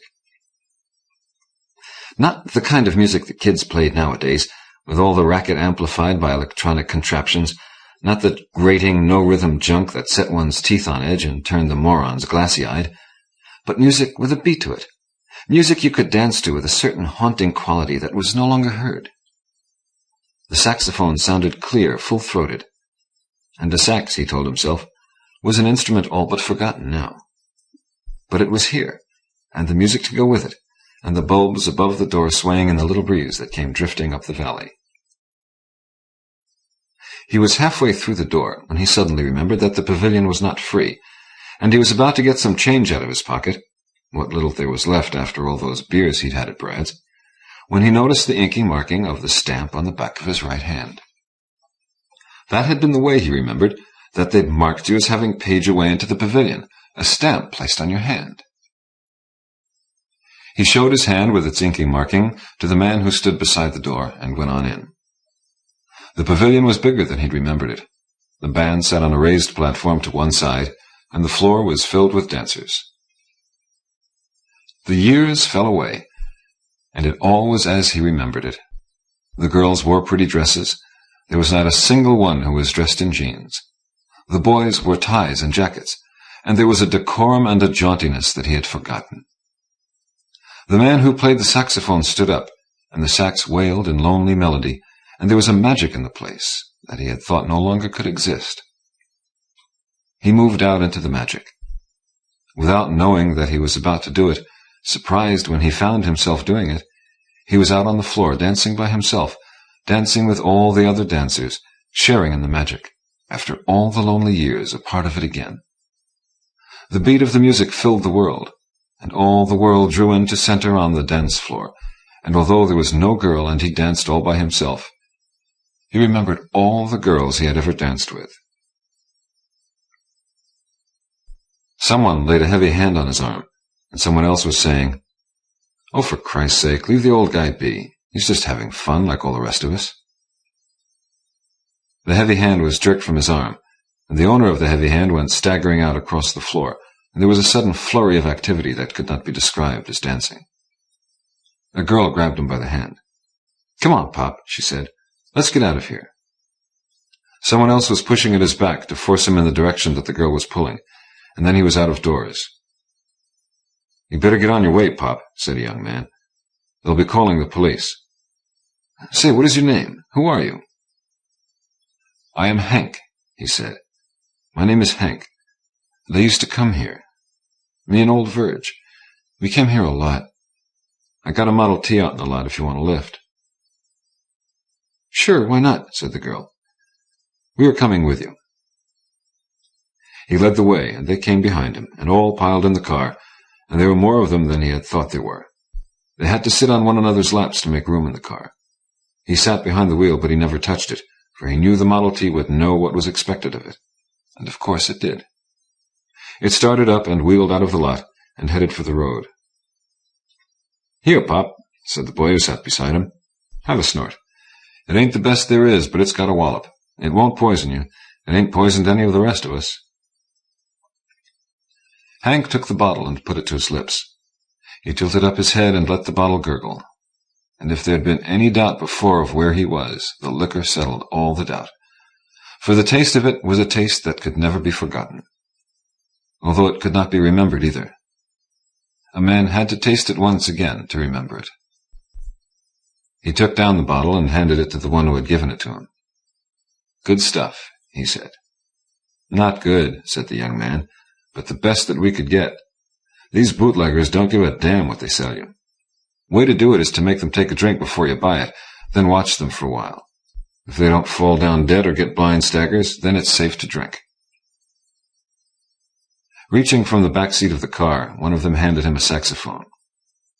"Pop, you look like a man who could play this thing," said one of the girls. "So give us some music." "Where'd you get this thing?" asked Hank. "We got it off the band," said a voice from the back. "That joker who was playing it had no right to have it. He was just abusing it." Hank put it to his lips and fumbled at the keys, and all at once the instrument was making music. And it was funny, he thought, for until right now he'd never held any kind of horn. He had no music in him. He tried a mouth organ once, thinking it might help to pass away the time, but the sounds that had come out of it had set old Bounce to howling. So he'd put it up on a shelf and had forgotten it till now. The Model T went tooling down the road, and in a little time the pavilion was left behind. Hank tootled on the saxophone, astonishing himself at how well he played, while the others sang and passed around the bottle. There were no other cars on the road, and soon the Model T climbed a hill out of the valley and ran along a ridge-top, with all the countryside below, a silver dream flooded by the moonlight. Later on, Hank wondered how long this might have lasted, with the car running through the moonlight on the ridge-top, with him playing the saxophone, interrupting the music only when he laid aside the instrument to have another drink of moon. But when he tried to think of it, it seemed it had gone on forever, with the car eternally running in the moonlight, trailing behind it the wailing and the honking of the saxophone. He woke tonight again. The same full moon was shining, although the Model T had pulled off the road and was parked beneath a tree, so that the full strength of the moonlight did not fall upon him. He worried rather feebly if this might be the same night or a different night, and there was no way for him to tell, although, he told himself, it didn't make much difference. So long as the moon was shining, and he had the Model T and a road for it to run on, there was nothing more to ask, and which night it was had no consequence. The young people who had been with him were no longer there, but the saxophone was laid upon the floorboards, and when he pulled himself erect, he heard a gurgle in his pocket, and upon investigation pulled out the moonshine bottle. It still was better than half full, and from the amount of drinking there had been done, that seemed rather strange. He sat quietly behind the wheel, looking at the bottle in his hand, trying to decide if he should have a drink. He decided that he shouldn't, and put the bottle back into his pocket, then reached down and got the saxophone and laid it on the seat beside him. The Model T stirred to life, coughing and stuttering. It inched forward somewhat reluctantly, moving from beneath the tree, heading in a broad sweep for the road. It reached the road and went bumping down it. Behind it, a thin cloud of dust, kicked up by its wheels, hung silver in the moonlight. Hank sat proudly behind the wheel, being careful not to touch it. He folded his hands in his lap and leaned back. He felt good, the best he'd ever felt. Well, maybe not the best, he told himself, for back in the time of youth, when he was spry and limber and filled with the juice of hope, there might have been some times when he felt as good as he felt now. His mind went back, searching for the times when he'd felt as good, and out of olden memory came another time, when he drunk just enough to give himself an edge, not as yet verging into drunkenness, not really wanting any more to drink, and he'd stood on the gravel of the big spring parking lot, listening to the music before going in, with a bottle tucked inside his shirt, cold against his belly. The day had been a scorcher, and he'd been working in the hayfield, but now the night was cool, with fog creeping up the valley, carrying that indefinable scent of the fat and fertile land. And inside, the music playing, and a waiting girl who would have an eye out for the door, waiting for the moment he came in. It had been good, he thought, that moment snatched out of the maw of time, but no better than this moment, with the car running on the ridgetop road, and all the world laid out in moonlight. Different, maybe, in some ways, but no better than this moment. The road left the ridgetop and went snaking down the bluff face, heading for the valley floor. A rabbit hopped across the road, caught for a second in the feeble headlights. High in the nighttime sky, invisible, a bird cried out, but that was the only sound there was, other than the thumping and the clanking of the Model T.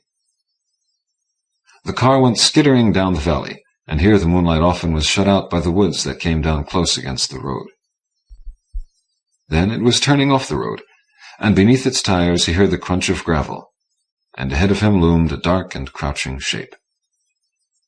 The car came to a halt, and sitting rigid in his seat, Hank knew where he was. The Model T had returned to the dance pavilion, but the magic was all gone. There were no lights, and it was deserted. The parking lot was empty. In the silence, as the Model T shut off its engine, he heard the gushing of the water from the hillside spring running into the watering trough. Suddenly he felt cold and apprehensive. It was lonely here, lonely as only an old, remembered place can be when all its life is gone.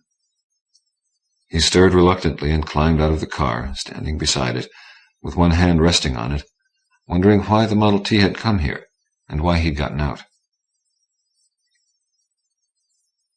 A dark figure moved out from the front of the pavilion, an undistinguishable figure slouching in the darkness. "That you, Hank?" a voice asked. "Yes, it's me," said Hank. "Christ," the voice asked. "Where is everybody?" "I don't know," said Hank. "I was here just the other night. There were a lot of people then."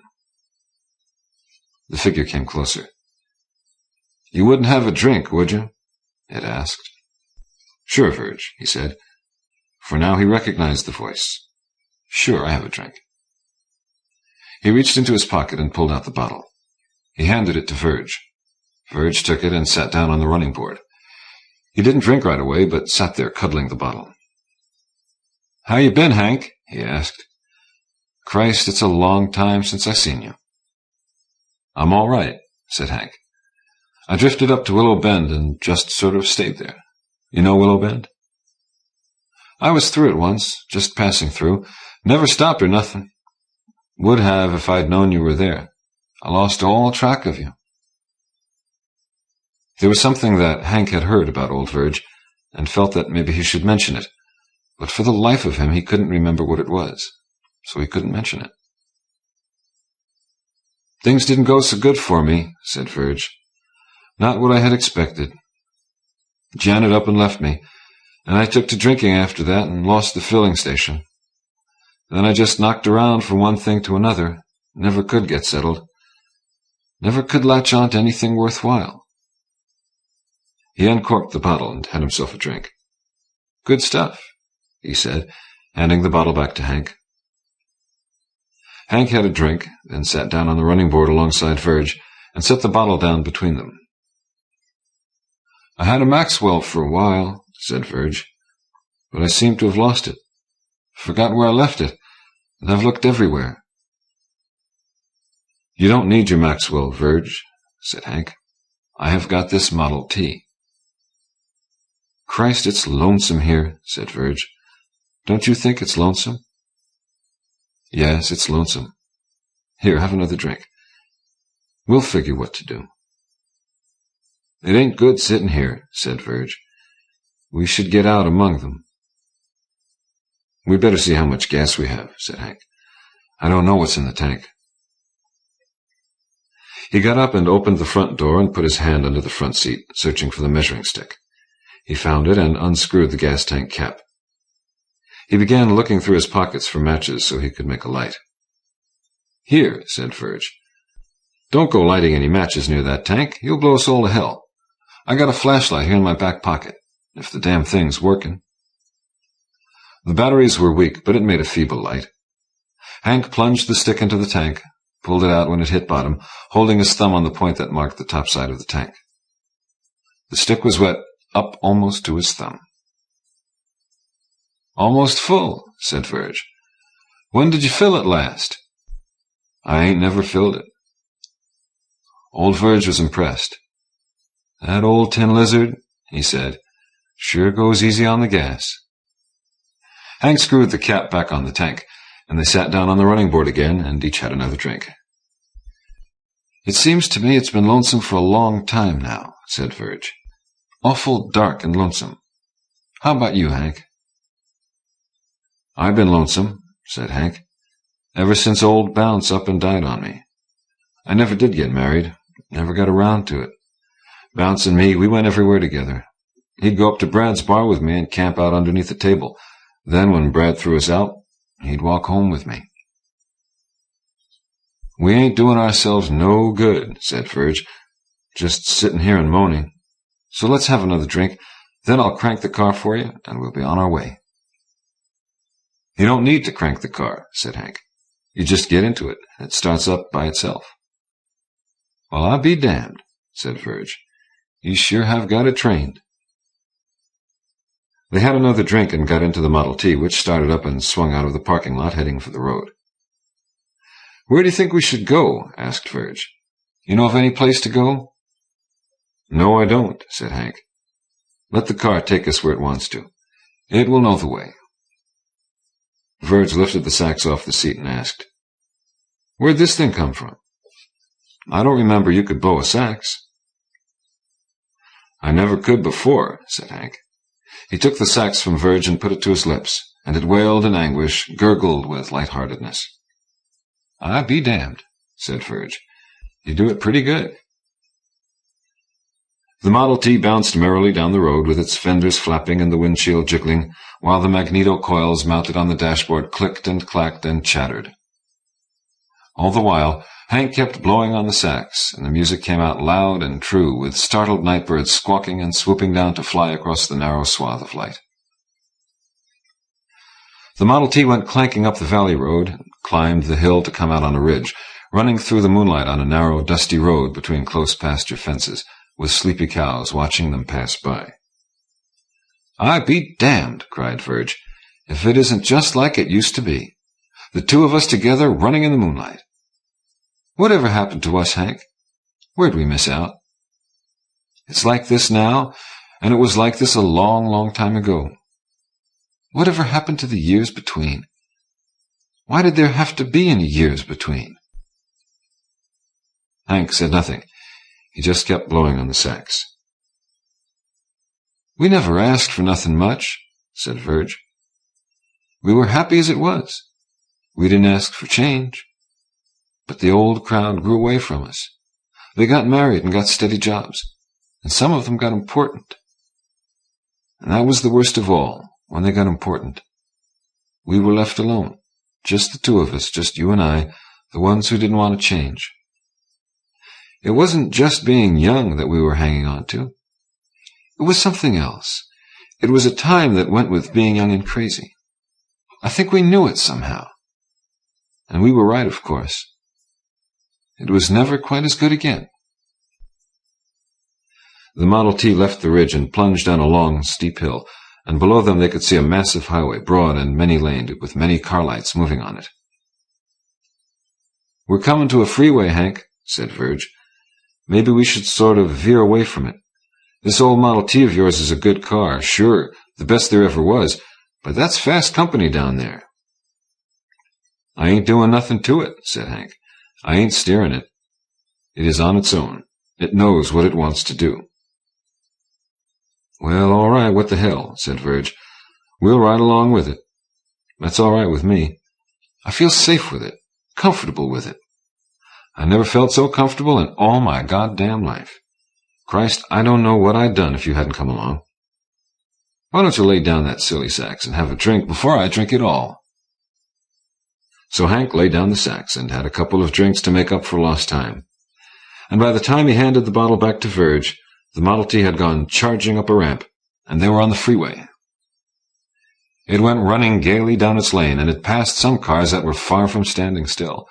Its fenders rattled at a more rapid rate, and the chattering of the magneto coils was like machine-gun fire. "Boy," said Verge admiringly, "see the old girl go. She's got life left in her yet. Do you have any idea, Hank, where we might be going?" "Not the least," said Hank, picking up the sax again. "Well, hell," said Verge. "It don't really matter, just so we're on our way. There was a sign back there a ways that said Chicago. Do you think we could be heading for Chicago?" Hank took the sax out of his mouth.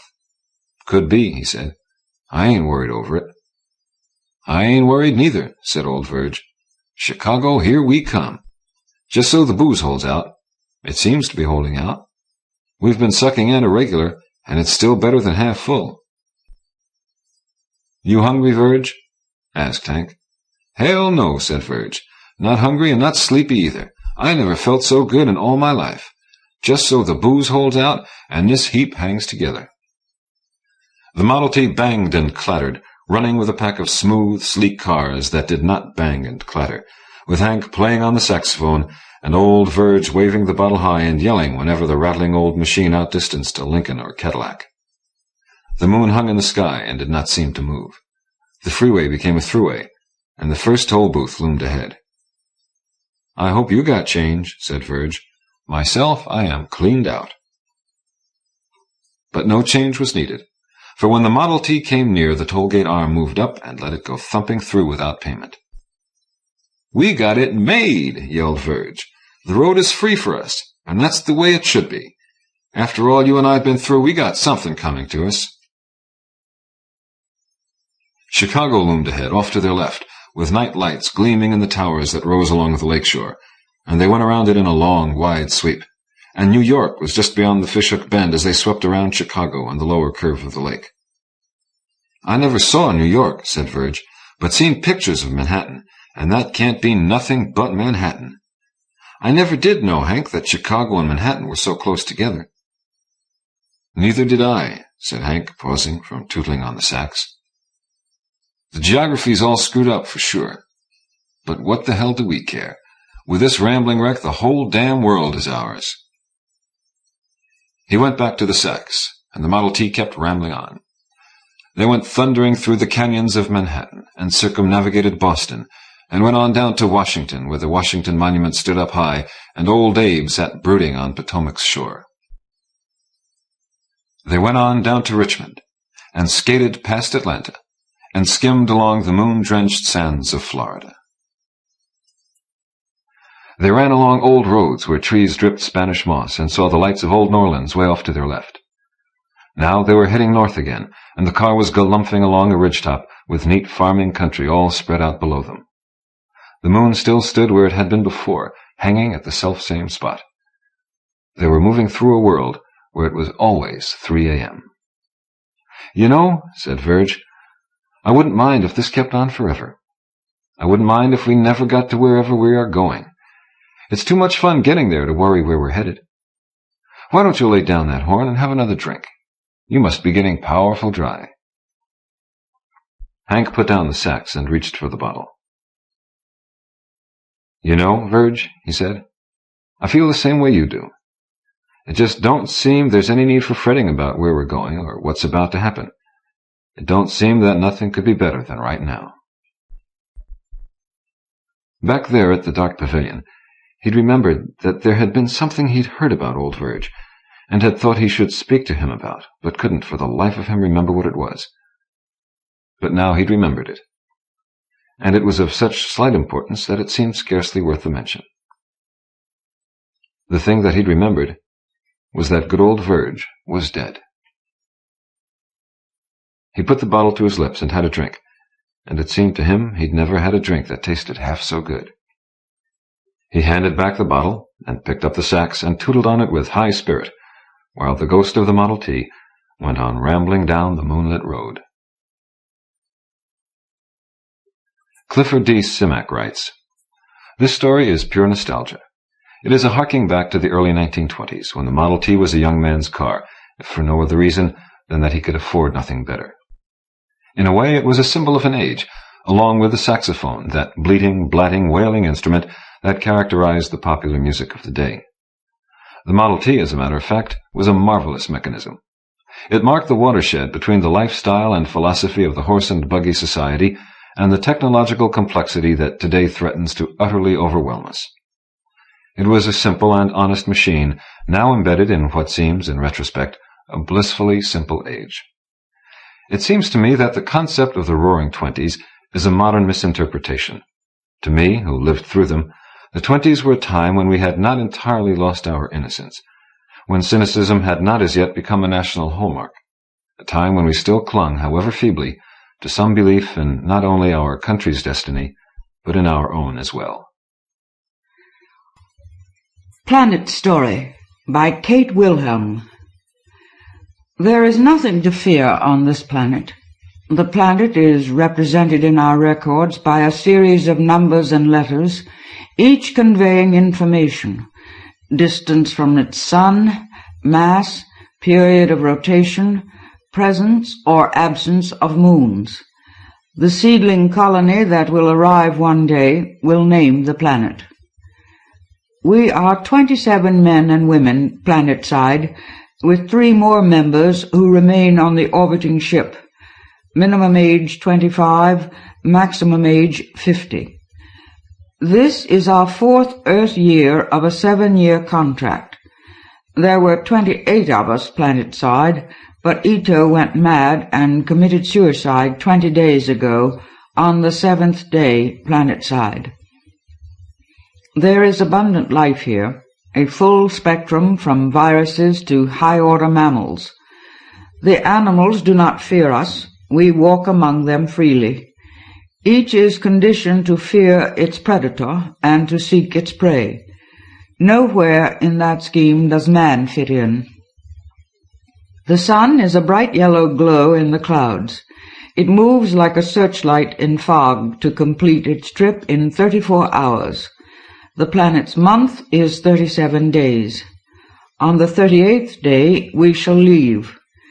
We shall take nothing with us except data, a paragraph in the catalogue of worlds.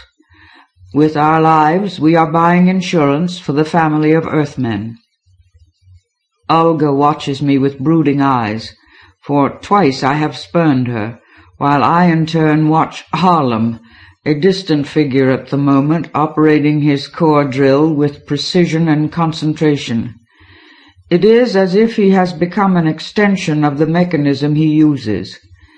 I wonder at the affinity that sometimes exists between man and his machinery, an affinity that seems reciprocal in that now the will of the human rules, and again he is ruled by the demands of his tool. I concentrate on Olga and Harlem and on my abstract thoughts, because here, within reach of the ship, in sight of my friends and co-workers, I am afraid. My buzzer sounds the end of my duty break, and I turn it off and go back to the ship. Since Ito's death, we have taken turns at the computer, coding data, transmitting everything to our orbiting ship.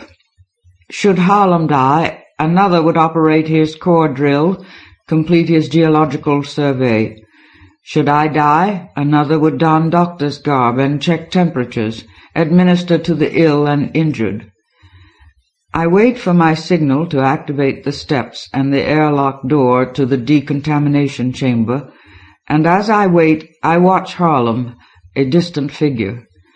I am eager to be inside, my suit off, breathing the air of the ship, not that from my oxypack. I have become rigid, resisting the impulse to whirl around, to discover finally what it is that makes my heart beat too fast, turns my palms clammy. I don't turn around.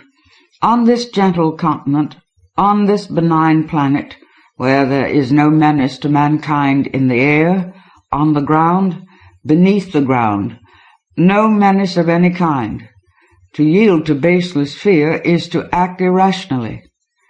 I know what I would see, a broad plain of low vegetation, animals grazing within reach of our people, a hazy sky, a flock of small, furry, flying animals that appear soft and petable, an iridescent gauzy wing of an insect that hovers, darts away, insect-like. There are no ruins, no artifacts. No intelligent life has ever walked here until now. There is only the plain that stretches to the horizon to the east, and the hills that are rounded with age and covered with trees, spaced as if planned, garden-like. Elville assures us there is no plan. This is how trees grow naturally. There are flowers that grow at the junction of forest and plain, bushes with blue flowers, carpeting plants with yellow masses of blooms, vines that curl and twist their way up the trees on the edge of the forest. Red flowers hang downward, with long, slender stamens that sway with the wind like dancers in yellow tights against a scarlet velvet backdrop.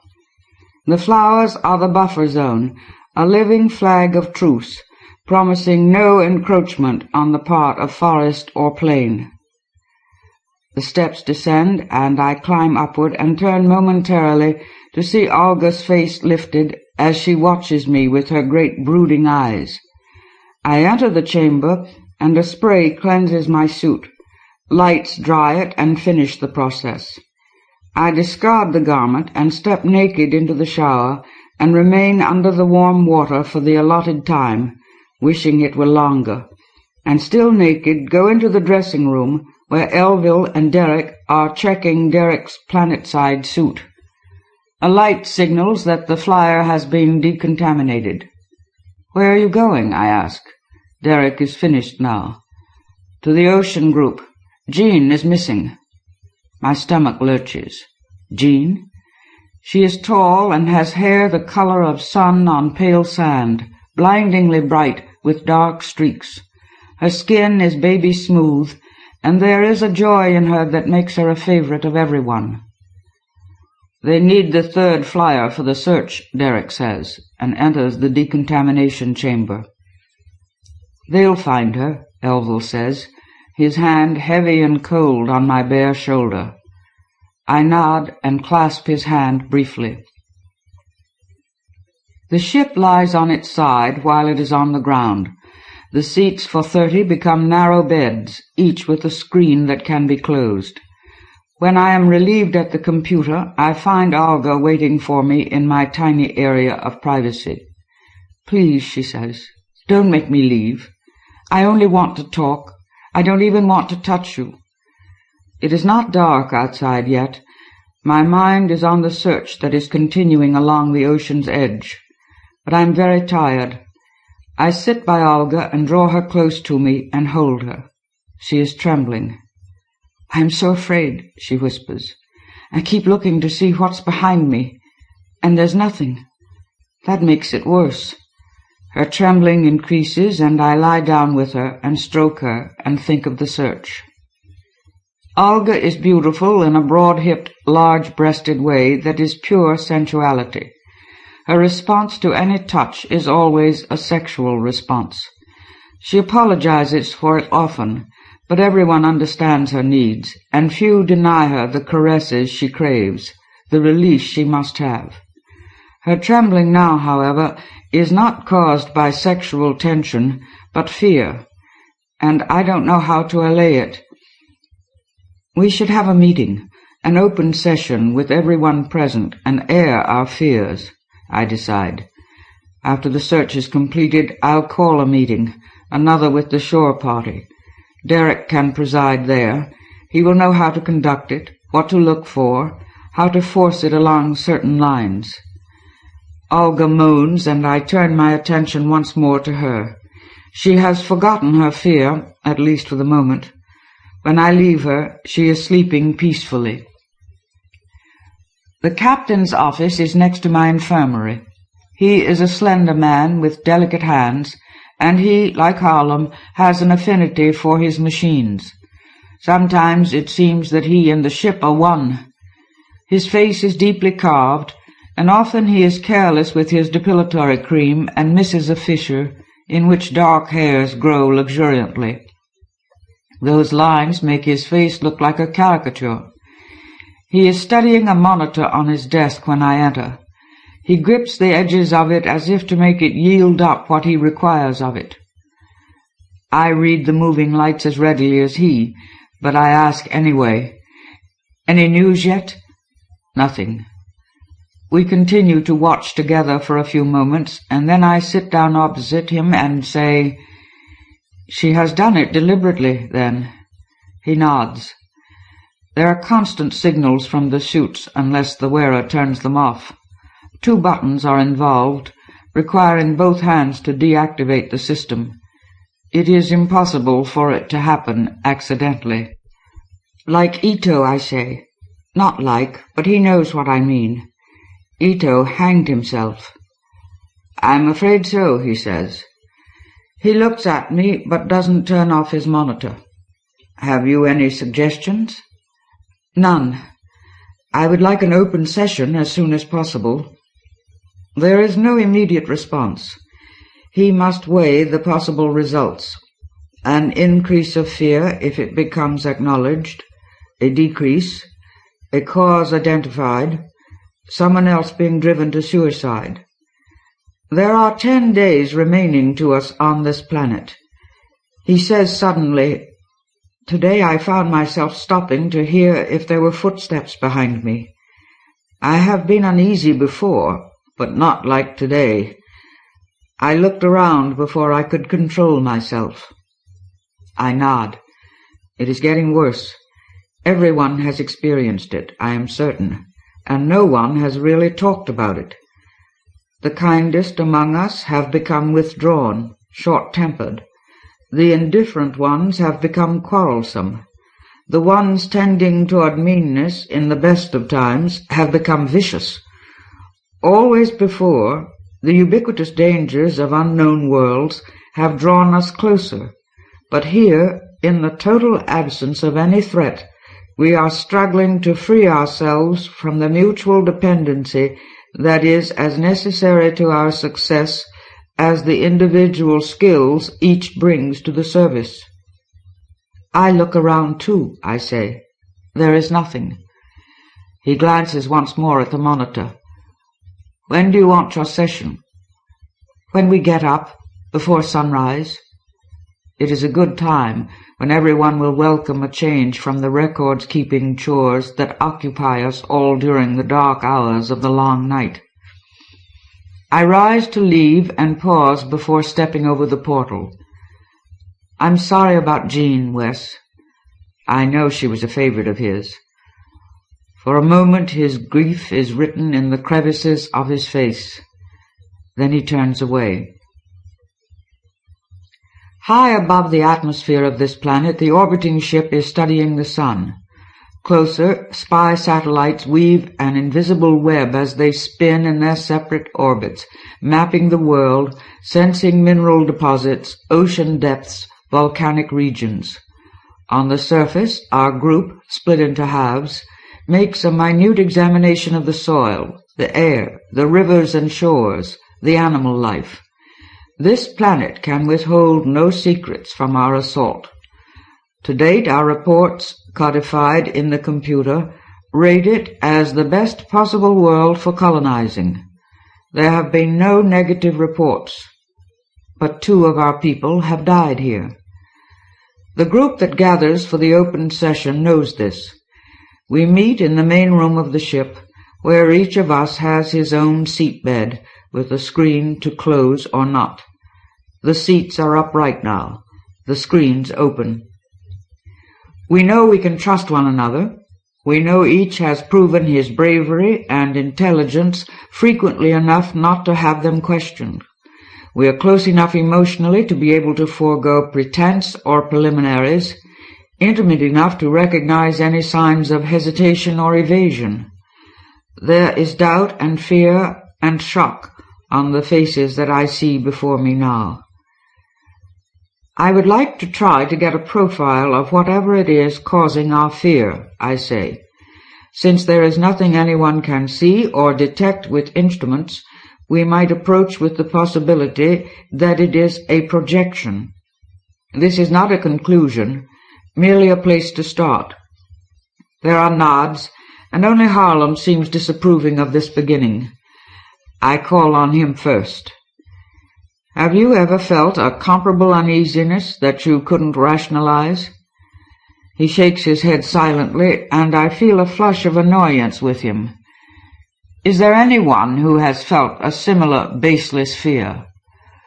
Once, Lauenfeld says, when I was a child, no more than 4, I wakened with a feeling of great fear, afraid to move, unable to say why.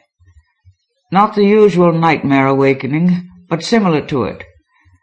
There had been an earthquake, quieted by the time I was thoroughly awake, but I didn't know that at the time.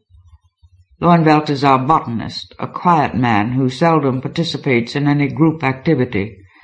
I am grateful that he has started the session. Sharkey is next to speak, and I know I will have to bear this too. Sharkey is querulous. Conversation with him is always one-sided and endless. On my first contract, he says, with an air of settling in, we were faced with these bear-like beings. Big as grizzlies. That's why we call them bears, even though they— But you knew what frightened you, I said firmly. That isn't what we're after right now. Well, we knew those bears would tear us limb from limb, and they were smart, even if the computer did rate them non-intelligent. The dominant species. That always is a clue about— I depress the button of my recorder to underline what he has just said. He has given me something to think about after all. There is no dominant species on this planet. Olga has stood up, and there is excitement on her face. You said it might be a projection, she says. What if it isn't? What if there are things that we can't detect simply because we've never had to detect them before? Sharkey gives way to her amiably. He is used to being interrupted. What do you mean? I ask. Olga is a zoologist specializing in holographic scanning of animals. She can make replications of animals with her equipment down to the nerve endings. With her holograms and a blood sample, nail, hoof, or hair clipping, she can tell you what the animal customarily eats, its rate of growth, its lifespan. I mean that no matter how much information we have, we always have to add more with new facts. The computer can't be more intelligent than its programmers. We all know that. And if we are faced with something that no one has ever seen before, of course we haven't got that information in the computer. The sensors can't report what they haven't been programmed to sense, any more than a metal detector will indicate plastic. She sits down again with a smug air. Wilhelm says, And the evidence of our eyes and our ears? Are we to believe that we cannot hear or see because we have never experienced this before? Harlem is very dark. He keeps his head shaved, almost as if he wants to conceal nothing on the outside, because he realizes that there are so many hidden places within. Olga has never repressed anything in her life. She is fair, open, quick to be wounded, quicker to heal. Harlem bleeds internally for a long time. Yes, our eyes can deceive us, Olga says with some heat. If a ghost walked in here, we would every one of us deny our eyes. Harlem laughs and settles back to become a spectator once more. I study him briefly, wondering at his withdrawal, his almost sullen attitude that has kept me at a distance.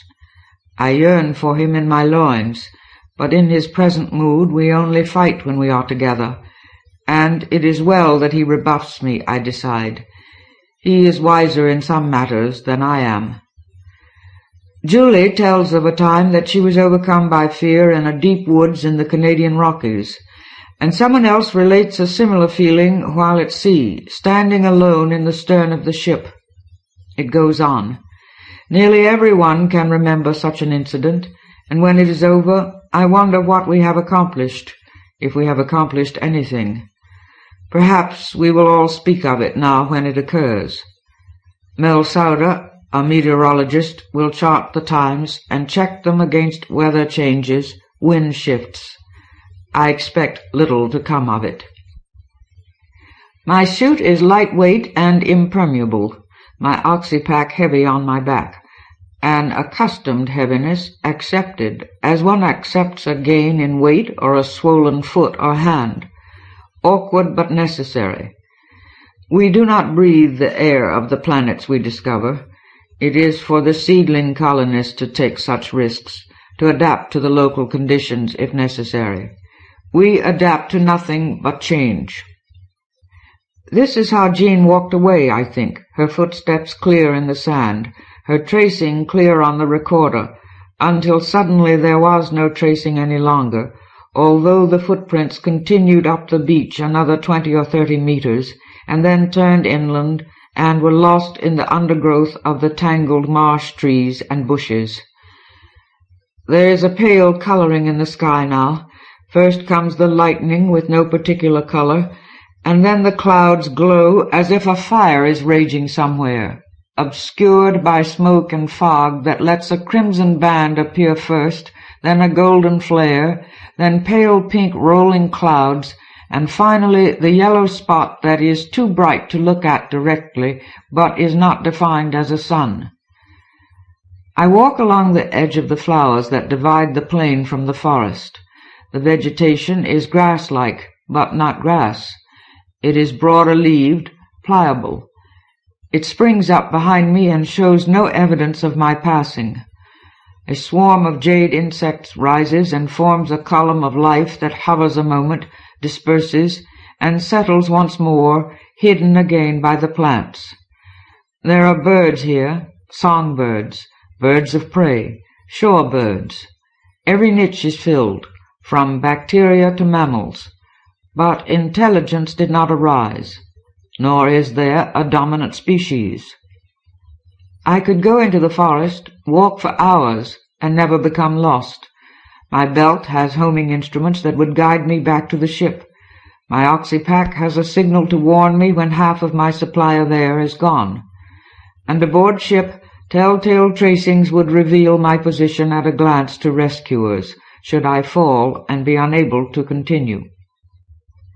I suppose I am warning Jean, but more than that I am inviting the fear to come to me now.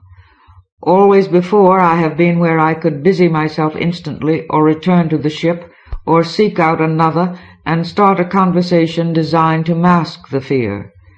It always comes to one who is alone, in a contemplative mood possibly. Can the fear be courted? I don't know, but I will know before I return to the ship. The resilient blades under my feet make a faint sighing sound as they straighten up. It is almost musical, a counterpoint to the rhythm of my steps. so faint that only if I concentrate on it does it become audible. I am becoming aware of other sounds. Something in the woods is padding along in the same direction that I walk. I stop and search for it, but see nothing. When I move again, I listen for it, and presently it is there. A small animal, curious about me probably, not frightening. If a carnivore should become confused and attack me, I could stop it long before it could reach me. We are armed, and on many planets the arms have been necessary, but not here. I wish to see the small animal, because like it, I am curious. From the giraffe to the platypus, from the elephant to the shrew, from the crocodile to the gibbon, such is the spread of life that we have accepted on earth, and wherever we have gone since then, the range has been comparable. There are things that are like but not the same, and others that are unlike anything any of us has seen before. The universal catalogue of animals would need an entire planet to house its volumes. Perhaps Olga is right. Perhaps there are things we cannot perceive, because we are too inexperienced. The small animal has become tired of its game and walks out from the brush to nibble yellow flowers. It is a pale gray quadruped with short, coarse hair and padded feet, tailless, and now it evinces no interest in me at all. It is cat-like, but no one would ever mistake it for a cat. A herbivorous cat. The animals have struck a balance on this planet. Checks and balances work here. A steady population, enough food for all, no need for the genocidal competition of other worlds. This, I feel, is the key to the planet. I have stopped to observe the cat-like animal, and now I start to walk once more, and suddenly there it is. There has been no change in anything, as far as I can tell, no sound of parallel steps, no rustling in the grass. The wind hasn't changed. Nothing is changed. But I feel the first tendrils of fear raising the hairs of my arms, playing over my scalp. I study the woods while the fear grows. Then the plain. A small furry animal flies overhead, oblivious of me, intent on his own flight into the woods. Now I can feel my heart race, and I begin to speak into my recorder, trying to put into words that which is only visceral and exists without symbols or signs that can truly define it. My physiological symptoms are not what my fear is. I describe them anyway. Now my hands are perspiring heavily, and I begin to feel nausea rise and spread, weakening my legs, cramping my stomach. I am searching faster, looking for something, anything, something to fight or run away from, and there is nothing. My heart is pounding hard, and the urge to scream and run is very strong. The urge to run into the woods and hide myself among the trees is strong also, as is the urge to drop to the ground and draw myself up into as tight and hard a ball as possible and become invisible. Nothing in the overcast sky, nothing in the woods, nothing on the plain, nothing. From the ground, then, something coming up from the ground. I am running and sobbing into my recorder, running from the spot where it has to be, and it runs with me. I am in the woods and can't remember entering them. I remember telling myself I would not enter them. Now I can no longer see the ship in the distance, and the fear is growing and pressing in on me, crushing me down into the ground. I think, if I vomit, I might drown in it.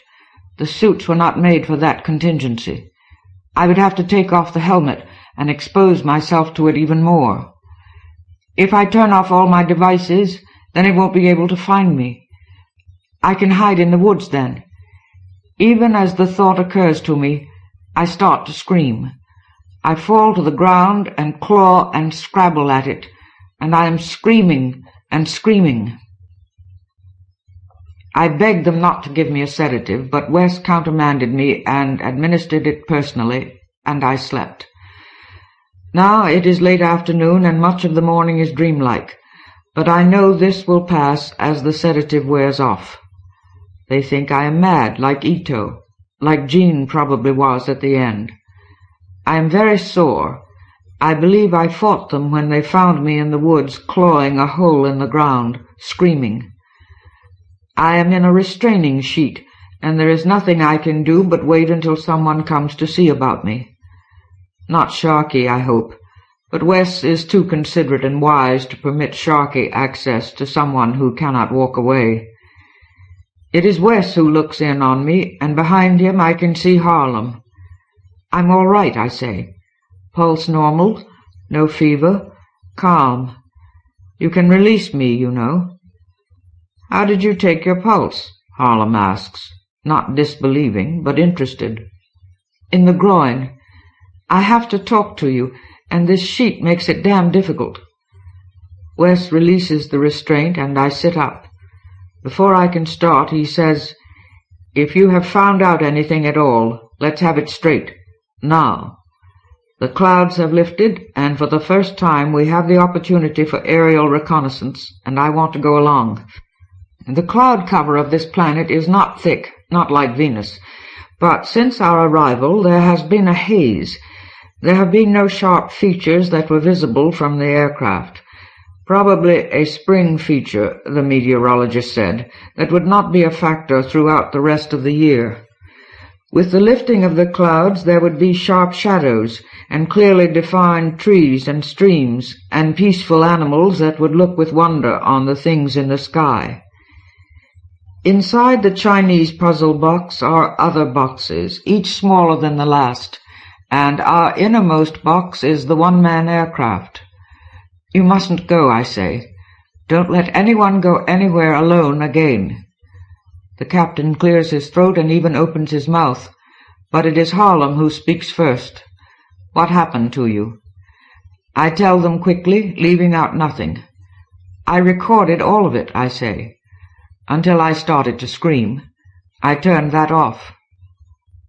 You knew you were going to scream?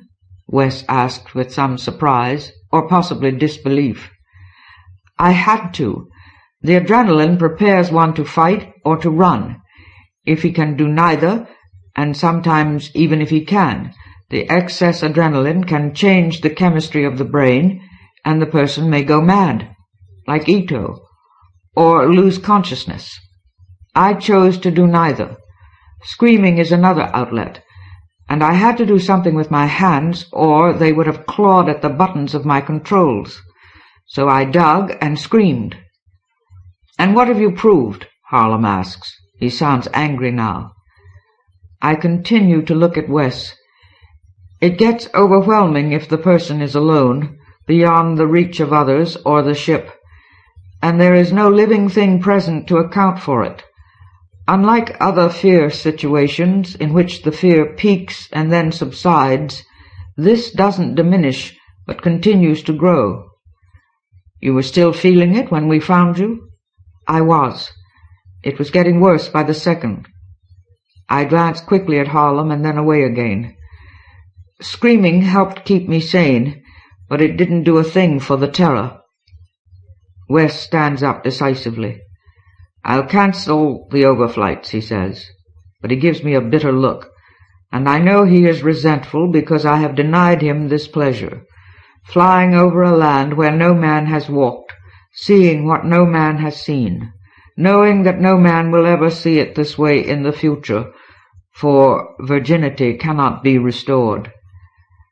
I think the other party at the shore should be recalled, I say, but now I have gone too far. He shakes his head and presently leaves me with Harlem. You did a crazy thing for someone not crazy, Harlem says, but he is undressing as he speaks, and contentedly I move over and watch him. The sun is out, and the perfection of this planet, this day, is such that I feel I could expand to the sky, fill the spaces between the ground and the heavens with my being, and my being is joyful. The air is pristine and indefinably fragrant. The desire to pull off our impermeable suits is voiced by nearly everyone.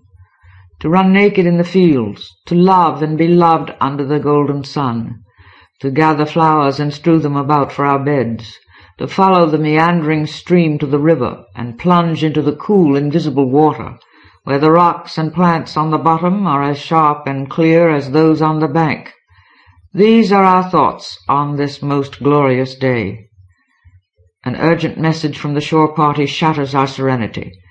Tony has gone mad and has broken Francine's neck in his frenzy. He eluded the others and ran into the woods, leaving a trail of instruments behind him. Wes has ordered the shore party to return to the ship. He has ordered me to the infirmary to wait for Francine, who is dying. No one suggested we bury Francine. We have her body ready for space burial, and now we orbit the planet and monitor our instruments from a distance. The spy satellites will be finished in 3 days, and then we shall leave. We voted unanimously that the planet is uninhabitable, and that too will be a note in the paragraph in the catalogue of worlds. No one will come here again. There is no need for further exploration. No future seedling colonists will christen this world. The planet will forever remain a number. Wes and I are awake, taking the first watch. Although we trust our instruments, our machines, completely, we choose to have 2 humans awake at all times. Always before, when I stood watch, it was with Harlem, but this time I volunteered when Wes said he would be first. Harlem didn't even look at me when I made the choice.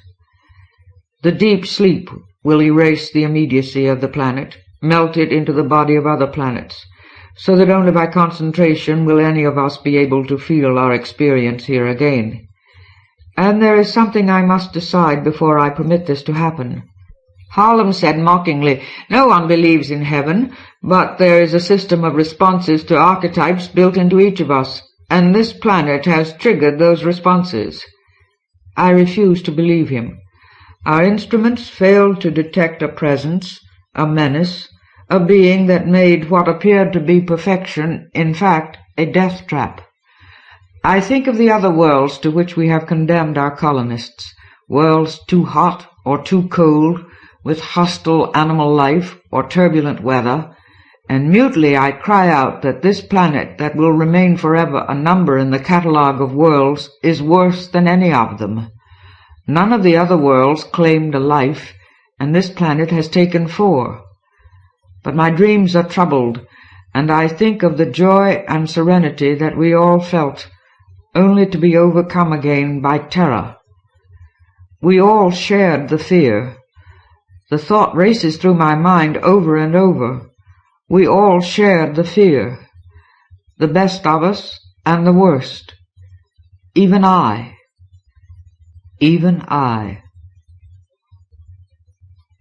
Kate Wilhelm writes, "When I was about 12, I had the responsibility every afternoon of looking after my 2 younger brothers until my mother came home from work.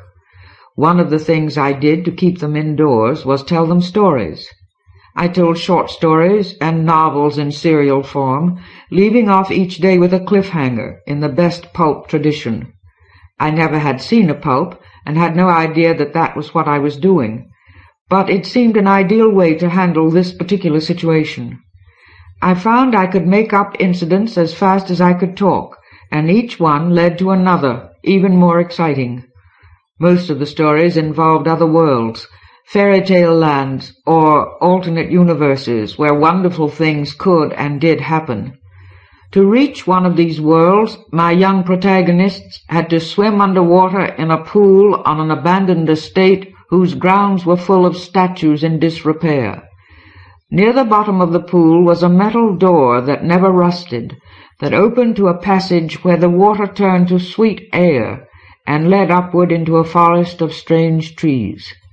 Another story had a trap door in a disreputable shanty on the riverfront, where our heroes fell through to a tunnel into somewhere else. My brothers and I remember those stories in snatches now, but with great pleasure.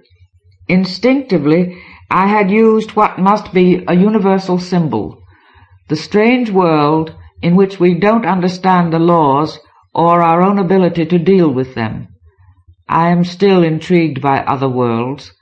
Whether they are real, or, more likely, psychic, they have a compelling power to send some of us out again and again to find them, to explore through them another part of ourselves.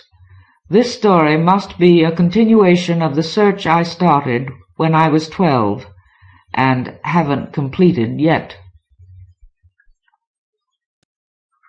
Graduation Day by W. Macfarlane. Isserman Stevens stood behind the eucalyptus and trembled violently. He had slipped out of the dormitory ahead of a fat kid who fired and missed. He dodged into the pyrocanthus, foamy with blossom this spring, camouflaging his white school uniform.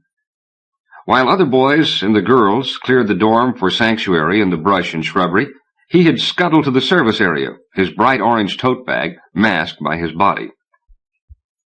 He stopped shaking and tugged the abstract sculpture from the bag. His sad-faced art professor had said, "Isserman, you've made a worm nest in 8 rigid fins. The 50-centimeter length, the overheft of the vertical members, the unbalance of the wedge crowning your spaghetti farm. Well, as some have a 10 ear for music, you have a glass eye for proportion." Isserman tried to snap the wedge from its slender base. It would not break. He smashed it onto the concrete platform of the disposal bin. There was a hairline crack, and he pounded until the wedge came free. He checked his gun. He checked his stolen clip. He checked his watch. 4 minutes gone of the 20 allotted for the kilometer run to the classroom.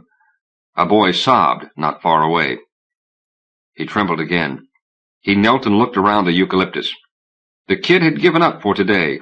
He was walking in the open, polka-dotted with shots. He was covered with 20 or 33-centimeter splats of all colors, pink on the back of one hand and an epic blue splash on his right temple. Isserman stopped shaking. The RAD was in sight, lumbering over the turf. Recycling Automatic Dispenser, Waco Manufacturing, Model 22K, was the title of the operations manual he had studied. The compensators were not precisely in sync. That was why it undulated over the ground. Not enough to bother maintenance yet. It took a phase harmonizer to adjust. You could set it by trial and error with a dash-dot driver. As he watched, he thought he would remember this instant forever. This was the moment of either-or. This was balancing on the anti-gravity stick with land instead of the lake below. This was do or flat-out die. He shuddered. The arms of the RAD reached out. The bin door slid down. Isserman stepped smoothly to the arm. The disposal container was raised and tipped into the RAD. Old uniforms, paper, plastic bottles, shoes, the detritus of dormitory living tilted into the bin. The moment the container was emptied, Isserman rolled through the wide slot. He fumbled for the sculpture. Its edges caught on the bag. With committed calm, he worked it loose. He stood on the uncertain footing and set the base against the very center of the wall. With the other hand, he held the wedge end O against the closure of the door. The door slid up and locked onto it, leaving a 20-centimeter gap. The RAD moved off. The hydraulic ram wall moved toward him. In vertical terms, he figured, an elephant stood on a card table, 1.75 tons per square meter. The ram engaged the sculpture. It held. The RAD was double-ended for efficiency, so Isserman was looking out the back as it headed for the last school station at the rear of the classroom. He pulled his gun and began squeezing shots as targets offered. His yellow blotch with the personal isotope appeared 20 times on white uniforms. The gun was empty. He groped in the narrow space for the stolen clip in the tote bag. He snapped 8 shots when unsophisticated students tried to run with the RAD for shelter.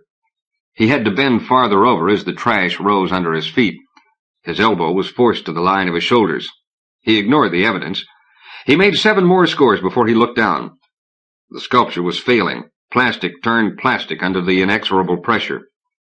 The spaghetti lines kept the thick fins in relationship, but he now had only 30 to 35 centimeters of space. He twisted and wrenched himself split-legged, straddling the sculpture, his narrowest dimension parallel to the ram face.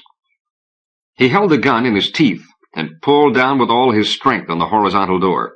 It was hard against the wedge and did not give a millimeter with his weight on it. He snorted between amusement and terror. 200 meters to the classroom. The RAD had been slowed by the students dodging around it. He looked at his watch. 3 minutes to the bell. He squeezed off the last 5 shots with his hips pressed against the outer wall. He was bitterly amused by his lack of information after all the research. Pragmatic ethics said no one ever had enough overt data for a final decision. Forget evaluation of the decision. But if he was going to be crushed like a dummy at 15 1/2 years old, he should have thought to find out if his hips or chest would go first.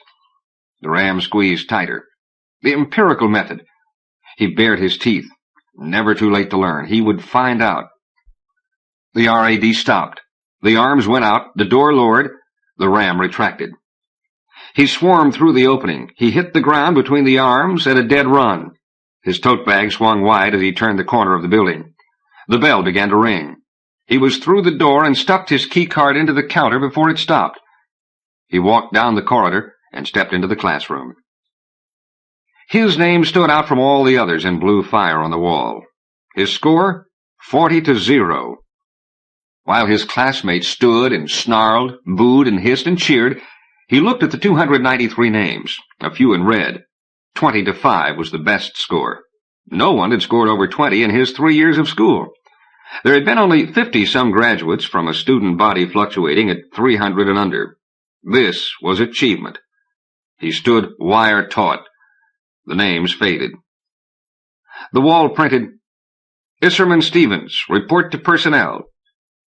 He waved an imperial farewell to his peers and grinned. They cheered him through the door. He staggered down the hall in a fit of reaction, almost losing control of his bladder, trembling, shaking, his mouth working, until a student appeared from a room. He walked with swaggering nonchalance. He tapped his key card into the slot of the personnel door. It slid open, and he stepped into the closet. The door shut when he retrieved the key card. The field built to congruency with the characteristic soft whine, up and beyond the audible range. Coinciding at all points when superimposition occurred, the click came like teeth snapping down a tunnel. The door opened. Isserman Stevens, said a woman behind a desk. She nodded to a chair. I'm Margaret Sandler. The window behind her looked down on a night city. Los Angeles, Mexico, Buenos Aires. What did it matter? Davenport, Rock Island, Moline. Was she personnel chief for the stars or the secretarial pool? Her black hair was sleek, her intelligent brown eyes intimidating. How did you get hold of that extra clip? I assumed computer identification and called out lock theory in practice, ma'am. The armory alarm is not very sophisticated.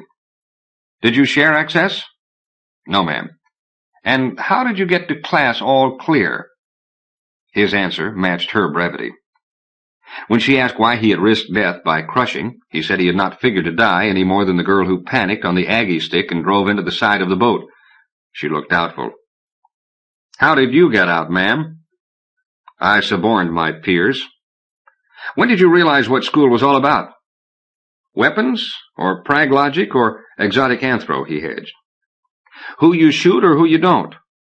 She waited patiently, her eyes probing. I'm not sure I know now, he said slowly.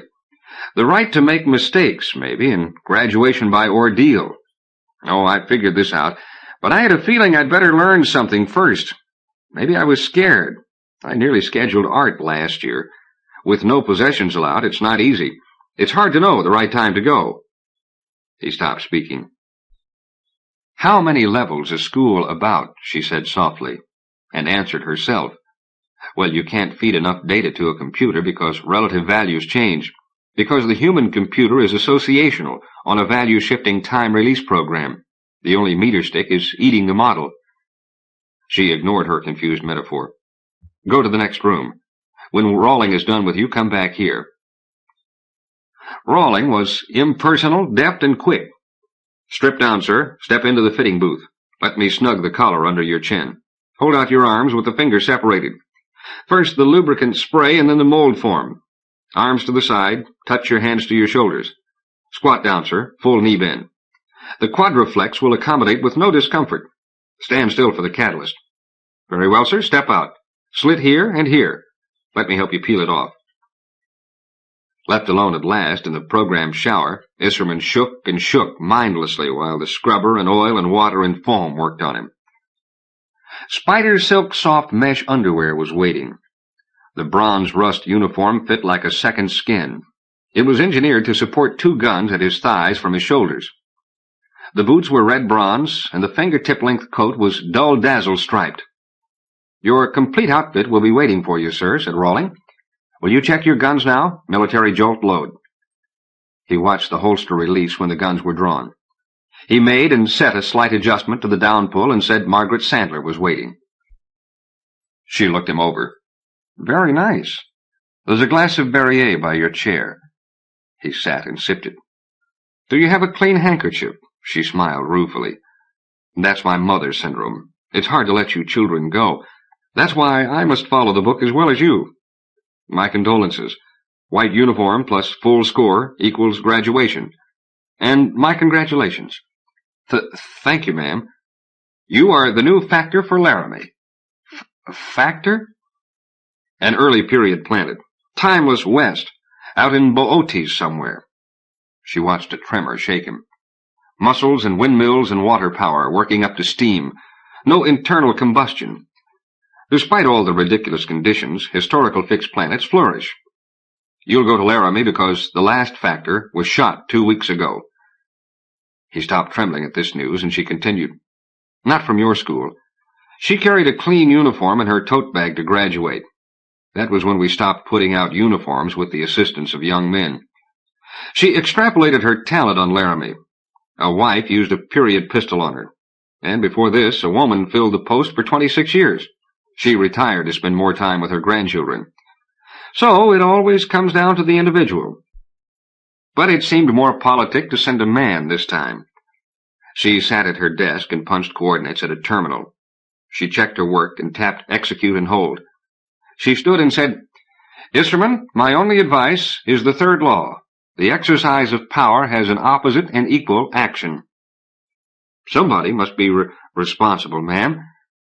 "Yes, it's a demanding and a weary burden." She led the way to another room. "But it's always been the only game in town. Now you get your choice, Isserman. Graduate to your hometown with no bias, or go factoring in the timeless West." One door in the far wall read, "Chicopee Falls, Massachusetts." The other, "Laramie, Laramie." A locker on wheels with his name on it, presumably full of clothing and personal gear, stood between the doors. Without hesitation, he pushed it to Laramie. She made a gesture he had never seen before, thumb and forefinger together in a circle. It obviously meant good luck, God bless, goodbye. The door closed. Congruency elided the light years, the eerie whine, the snap, and the door opened. He pulled out his locker and stood beside it. The post was a horizontal cylinder, 30 meters interior diameter, corrugated outside, 120 meters long. The bottom half contained the support systems. At ground level, receiving and the factor's quarters were 20 meters deep, with enclosed passages on either side running the length of the post, giving interior access to the buildings under local control at either end. The rest of the space was open. The far half was elevated seats, with the staging area underneath, the arena, the 11 booths, the first clerk's desk and files to the left, the locked command console to the right, directly in front of Isserman Stevens. It was familiar enough from the mock-up at school, but on Laramie it smelled of dust and summer, in spite of the standard 21-degree temperature. Fewer than 100 men and women were in the stands, and a few clerks and handlers idled in the arena in front of the booths. They wore funny hats and peculiar clothing. Silence spread as Isserman Stevens walked to the console. He said he was the new factor and would open transportation in 1 hour. "Where you been, you little son of a bitch?" shouted a virulent drunk on the steps to the arena. "You been dogging it while I dangle here at your pleasure." He pulled his gun. Stevens fired first. He aimed for the shoulder, and the man spun like a rag doll, arms flapping, and knocked over a boy carrying a wooden bucket of ice and beer bottles. The military load had a velocity of just under 1 kilometer per second, and the stun charge left a man numb to stimuli for 10 hours. He would recover in 2 or 3 days. "Take him to local authorities," said Stevens. He dropped the gun into the holster. The weight was familiar and comforting. He was almost grateful to the drunk, who had triggered this opportunity to establish his persona now. "Post regulations prohibit firearms and booze," he said firmly. "Either will interrupt orderly progression of our business. Keep in mind that this post exists at your option. Somebody has got to run interstellar transportation, and Earth alone has the radiation belts that make congruency possible. If you don't like our established obligations, your recourse is to terminate the agreement, work for modification from your authority and my own, or develop another method of transport." 3 years of school with the quickest kind of pragmatic opportunists made him immune to sneers, smiles, frowns, or applause. "A factor has discretionary powers, but I'll operate by the book until discretion indicates otherwise." "Snot-nosed kid!" shouted a woman. "1 month disbarment," said Stevens. He waited while handlers hustled her through the passage under the seats. "Other comment." He waited.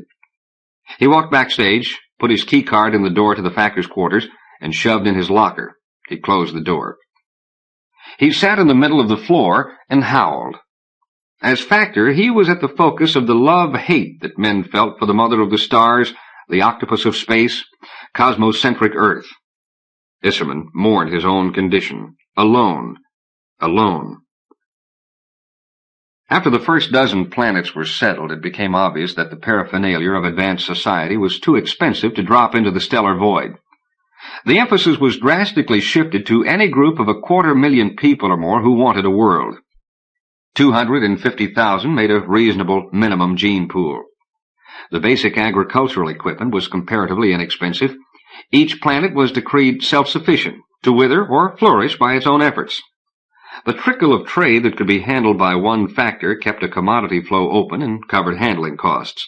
Exchange of information by mail was unrestricted. And he was the man responsible for a planet's exterior communication. He was the link to Earth and some 4,000 planets. He was the appointed arbiter, the bottleneck, the master of the post, the focus of resentment.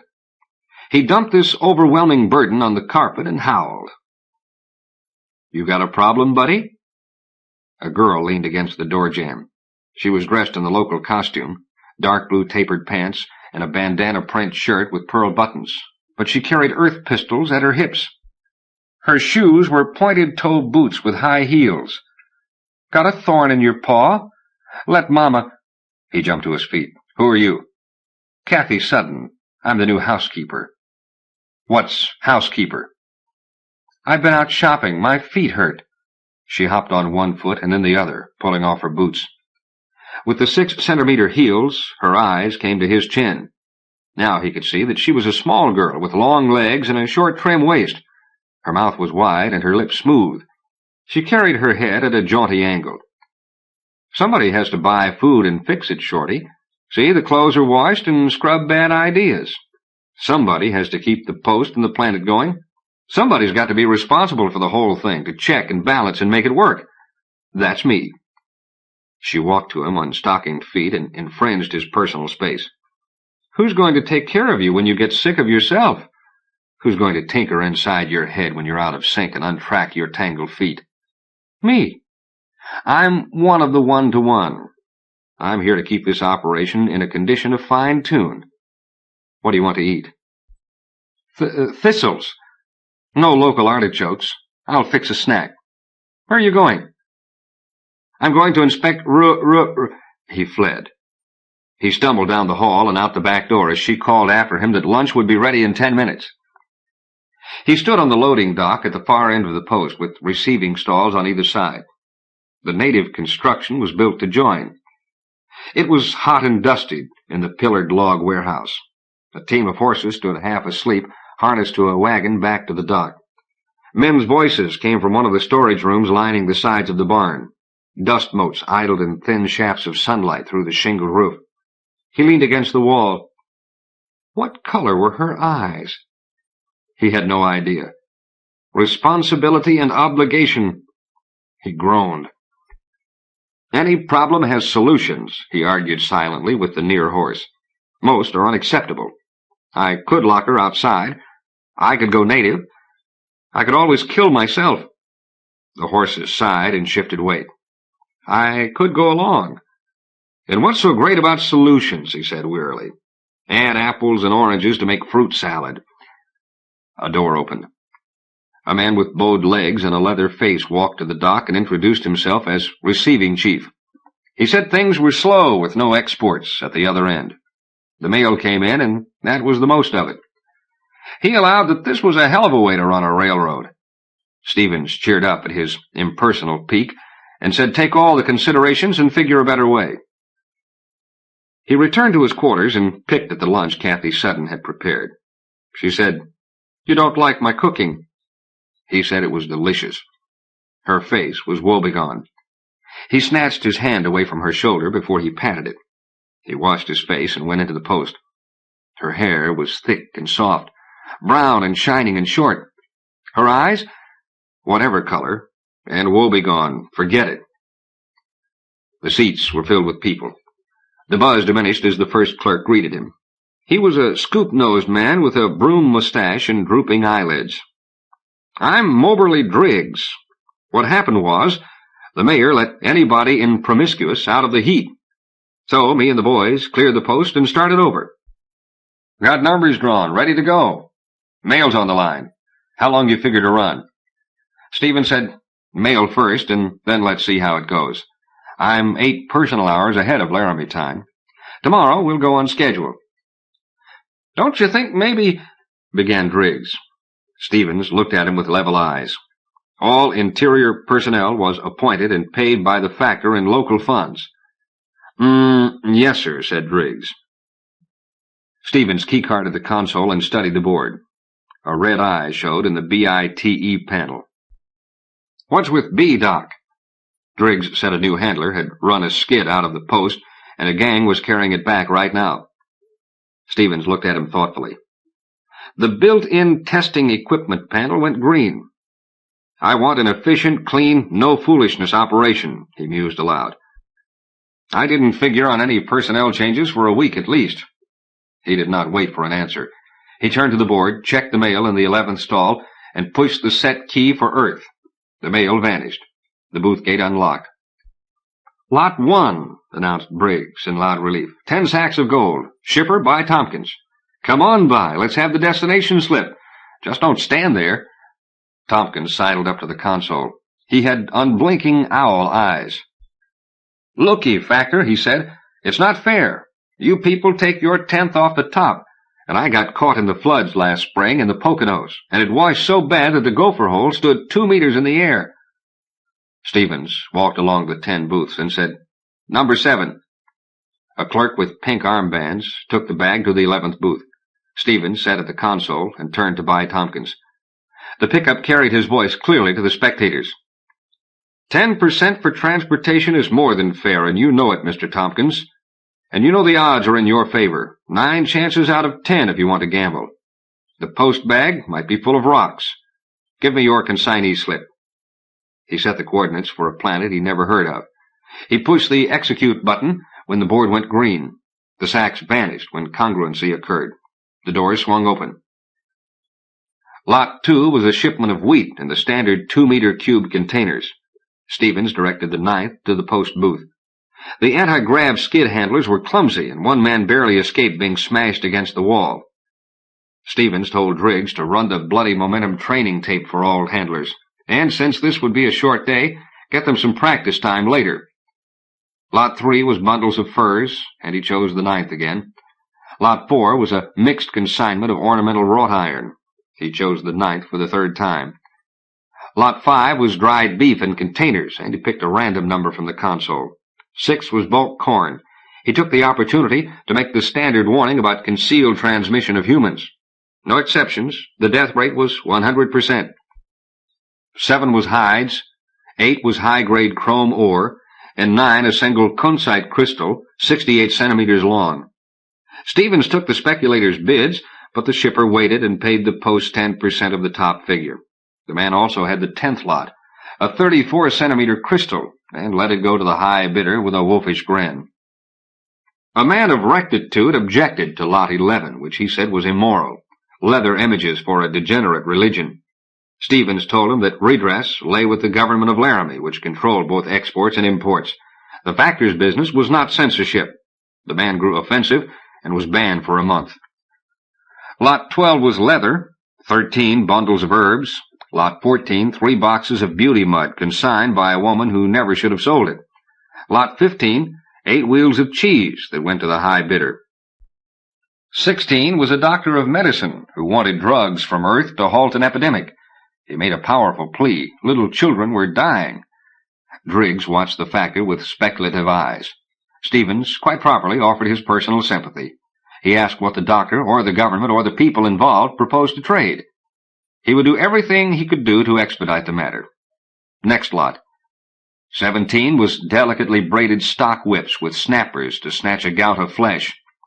18 was announced as boxed silver ingots, owned by a man with many friends who haw-hawed and hooted when Stevens picked the ninth for the post. The shipper tried to withdraw the remaining boxes, and the factor cited transportation terms. The man left with his friends, who loudly demanded drinks and wondered what they were going to do on Aldi 8 with that bunch of dreck. 19 was another petitioner, who said his spiritual leader was dying on Theme. He wept, and Stevens said that personal transportation was impossible. The man said it wasn't impossible, and that all he had to do was step into the factor's booth. Stevens said that every man was planet-locked by necessity. There were no study commissions, no diplomatic VIPs, no privileged visitors, no tourists. Each planet made its own destiny, as each planet made its own bureaucracy. He was very tired, but he gave a short lecture on the history of Earth and the flight from reality by bureaucrats who wanted to do good to other people, and the near disaster averted, as it turned out, by the discovery of congruity. Despotism, however benevolent, would destroy the development of any people. The uniculture of Earth would stay shattered. This petition was denied, and further petitions of this nature would not be considered. He locked the console. He said it was 1 o'clock in the morning for him, and he'd been up since 5. There was no escape when the mayor of Laramie invited him to the other planetary end of the building to present him with honorary citizenship. The mayor also gave him a local time watch with a tooled leather band, and said they halfway figured on a banquet to meet prominent citizens. Stevens said he could not do justice to it, and how about tomorrow night? The mayor agreed. Driggs had his entire crew cleaning and polishing. Isserman went to his quarters. He sat on the floor. Kathy Sudden sat cross-legged in front of him. She said she'd watched the monitor while she made a graduation cake. "Sonny, how come you were so mean to the petitioners? Why can't Earth transport people and send drugs and help out?" His head was on his wrists, hands locked around his knees. He looked at her, unseeing, fading in and out of his eyes. She said, "I've been in the Joburg warehouse and seen those enormous rooms full of things. Thousands of people receiving and classifying and distributing. And Joburg is only one of 120-something. So why not give a little to Earth's children, Buster?" "Kathy, knock it off." "Buster? Well, Issy sounds sissy." "I hope you're trying to help," he said with plodding exasperation, "because counter-irritation is dumb. You've got more shells than a bag of pine nuts, but don't pour 'em on my head when it's a meter off my shoulders. I feel thick as a shadow, scooped like a muskmelon, hollow as a bell. Don't ring on me. When and how did you graduate?" "Today. I made a plastic bag to cover me." "But how can it be right to let children die?" "Shut up." His wavering attention turned hard as fire on a diamond. "The toughest thing for men to learn is not to mess around with other people. That's what school's about, what all the planets are about, what the conscience of man's about. Leave other people alone. Inside society, give them the right to be wrong." "Oh, Duke," she snuffled and said, "how come you're not shaking any more?" He stretched full length on the floor. "Who said it was easy?" He closed his eyes. "I think it's inside now, not outside so much." His voice turned dim. "We live between sun and sun, between black and white on a wavery scale, in magnificent gray." "Duke," she said softly, "is it better or worse?" "All the wise men say this. I don't know." She said, "We'll have our graduation party when you wake up." But he was asleep. She put a pillow under his head and covered him with a blanket, and ran a hesitant finger down his cheek and went to frost the cake. W. Macfarlane writes, "What's to tell about a story? I'll tell you. It's got to stand on its own feet." Rudyard Kipling wrote of a limbo land where characters live after the end, and the damned writers forevermore are haunted by their own failures and misconceptions. Surely there's a special level of limbo for people who write science fiction, where worlds bulge like eggs, and imaginary societies hang their writers every day at noon, time without end. Still and all, it's worth the hazard. Even a gimpy world, imperfectly seen, may be as instructive as a funhouse mirror. In what other kind of writing are we free to consider answers to all the once and future questions? The gimmickry of space elision is an old idea, and fun enough, but granted multitudinous planets, how do you avoid imperial Earth? How to finance colonies? How do you guard against the peril of self-righteousness, granted the programming of human beings? When you look around for exemplars of truth and justice, you find that youngsters know the most about these slippery things. Those of us grown older are less certain and more susceptible to bent principles. If you agree that men must have laws to live together, then maybe a smart 15-year-old is the only one strong enough to carry the burden. The able are always exploited, and that could be a good way to program a thinking animal, too. I am a hot exponent of fiction, and look slaunch-wise at people chained by current fact. How else in a lifetime can you meet so many people, and in science fiction, so many speculations? In a very real way, we all make our own world, and if the central core of truth is unapproachable, we'll know more about it the closer we can come to a spherical survey. Escape, the mentally retarded sneer. Impossibilities. What's more unlikely than our meeting in the pages of a book, both of us in quest of the entertainment that is the first business of men? Quasars and flatworms and human beings are the entertainment of a cosmos programmed for no easy answers. What a magnificent way to run things, and it's the only game in town, the funhouse mirror, well worth the peril of Kipling's limbo land. And the story has got to stand on its own feet. Timetipping by Jack Dann. Since timetipping, everything moved differently. Nothing was for certain. Anything could change, depending on your point of view, and almost anything could happen, especially to forgetful old men who often found themselves in the wrong century rather than on the wrong street. Take Moshe Hodel, who was too old and fat to be climbing ladders. Yet he insisted on climbing to the roof of his suburban house so that he could sit on the top of a stone-tough church in Garema 600 years in the past. Instead of praying, he would sit and watch monks. He claimed that since time and space were Meshuggah, what's crazy in any other language, he would search for a quick and godly way to travel to synagogue. Let the Goyim take the trains. Of course, Pohl Litvak, who was old enough to know something, knew from nothing when the world changed, and everything went blip. His wife disappeared, and a new one returned in her place. A new Golda, one with fewer lines and dimples, one with starchy white hair and missing teeth. Upon arrival, all she said was, "This is almost right. You're almost the same, Pohl. Still, you always go to shul?" "Shul?" Litvak asked, resolving not to jump and scream and ask God for help. With all the changing, Litvak would stand straight and wait for God. "What's a shul?" "You mean you don't know from shul, and yet you wear such a yarmulke on your head?" She pulled her babushka through her fingers. "A shul, a synagogue, a temple." "Do you pray?" Litvak was not a holy man, but he could hold up his head and not be afraid to wink at God. Certainly he prayed. And in the following weeks, Litvak found himself in shul more often than not. So she had an effect on him. After all, she was his wife. Where else was there to be?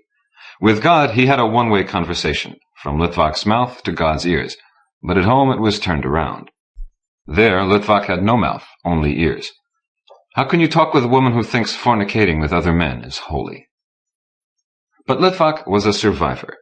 With the rest of the world turned over and doing flip-flops, he remained the same. Not once did he trip into a different time. Not even an hour did he lose or gain. And the only places he went were those he could walk to. He was the exception to the rule. The rest of the world was adrift. Everyone was swimming by, blipping out of the past or future, and into the present here or who knows where. It was a new world. Every street was filled with commerce. Every night was carnival. Days were built out of strange faces, and nights went by so fast that Litvak remained in the synagogue just to smooth out time. But there was no time for Litvak, just services and prayers and holy smells. Yet the world went on, business almost as usual. There were still rabbis and chassids and grocers and Kabbalists. Fat Haffa, a congregant with a beard that would make a storybook Baal Shem jealous, even claimed that he knew a Kabbalist that had invented a new gematria for foretelling everything concerning money. "So who needs gematria?" Litvak asked. "Go trip tomorrow and find out what's doing." "Wrong," said Haffa, as he draped his prayer shawl over his arm, waiting for a lull in the conversation to say the holy words before putting on the tallis. "It does no good to go there if you can't get back. And when you come back, everything is changed anyway.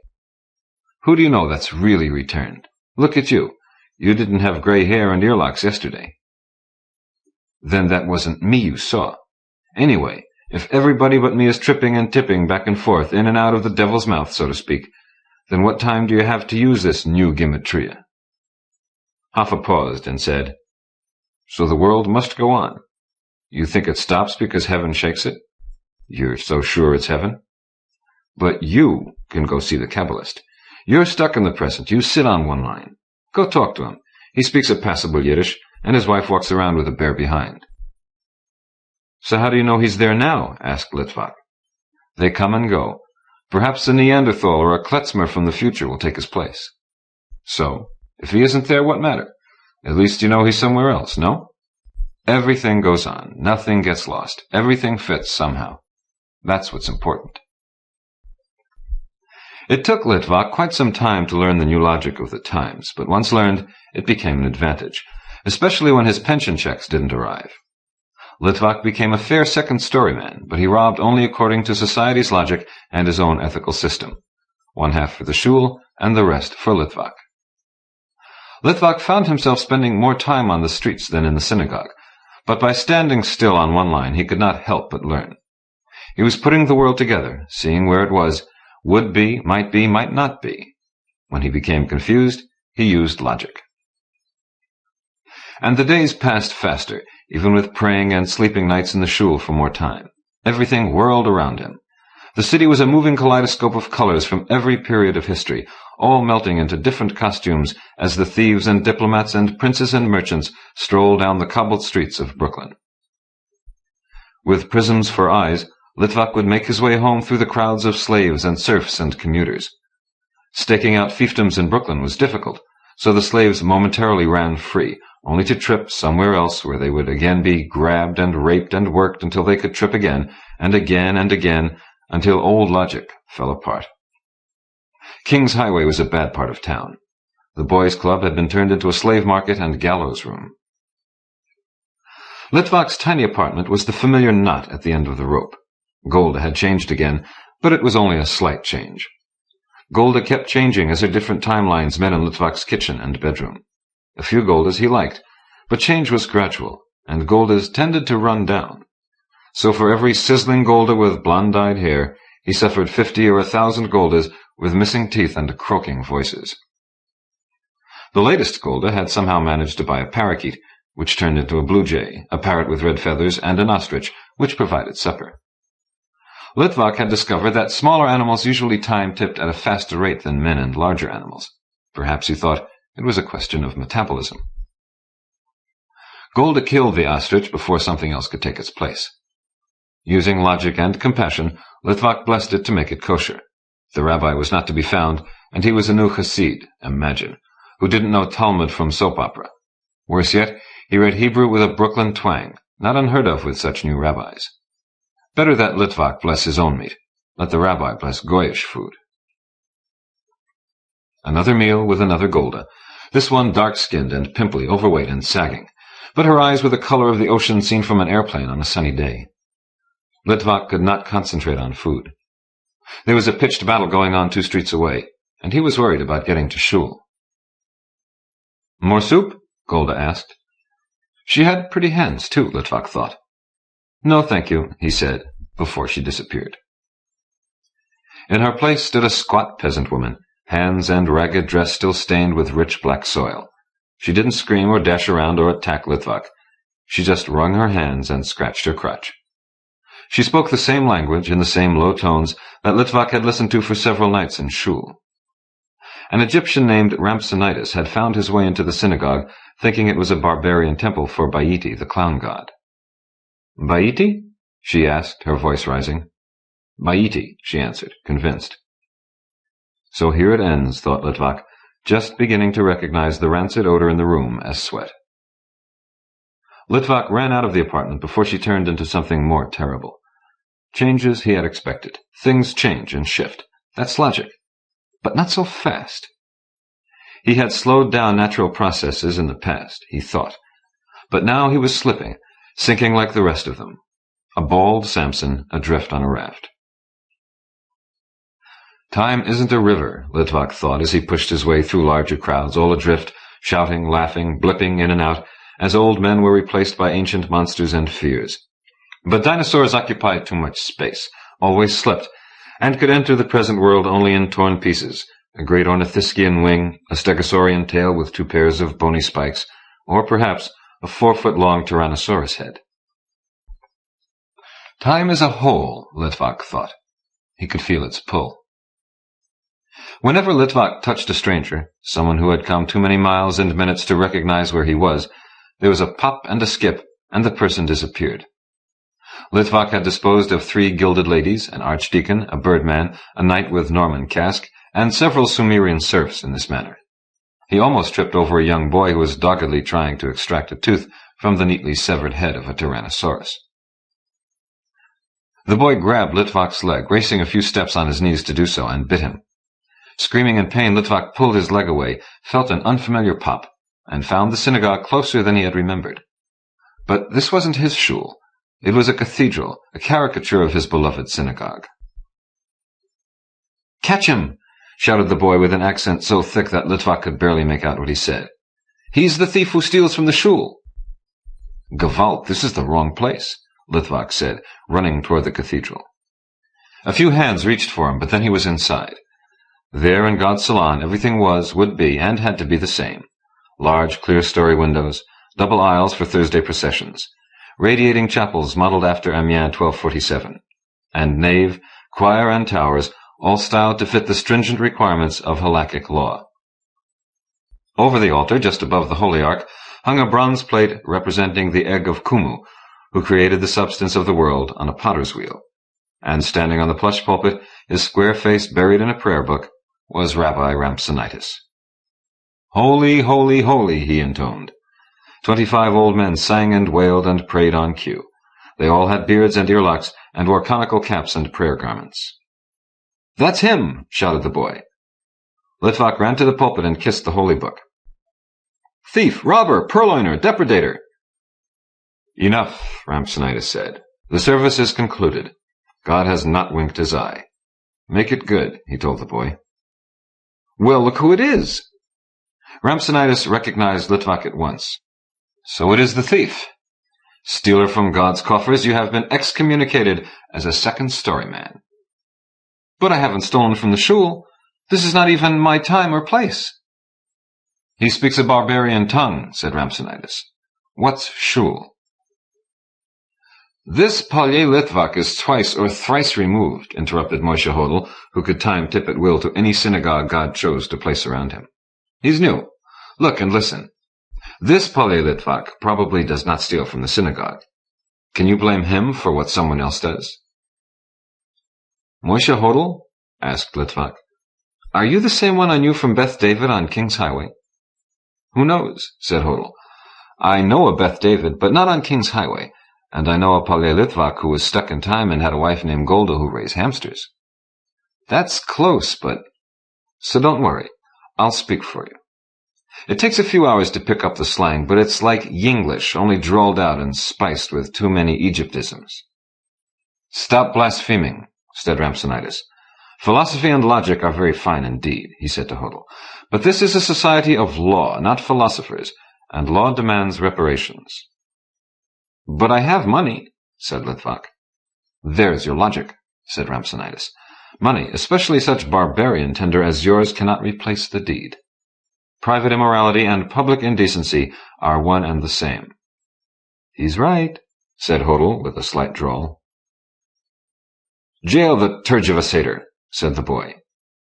Done, answered Rhampsinitus. He made a holy sign and gave Litvak a quick blessing. Then the boy's sheriffs dragged him away. Don't worry, Pallier, shouted Moishe Hodel. Things change. Litvak tried to escape from the sheriffs, but he could not change times. It's only a question of will, he told himself. With God's help, he could initiate a change and walk or slip into another century, a friendlier time. But not yet. Nothing shifted. They walked a straight line to the jail, a large pyramid still showing traces of its original limestone casing. Here we are, said one of the sheriffs.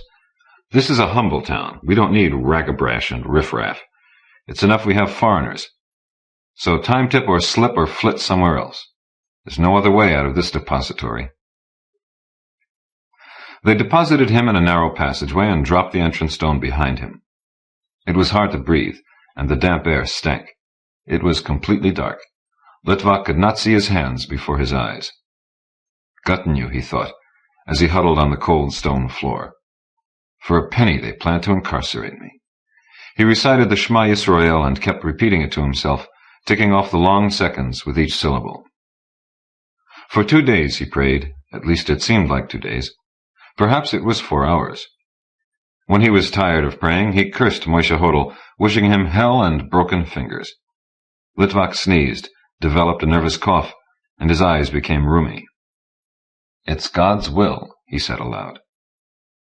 Almost in reply, a thin, faraway voice sang, Oh my goddess, oh my goddess, oh my goddess Clementine.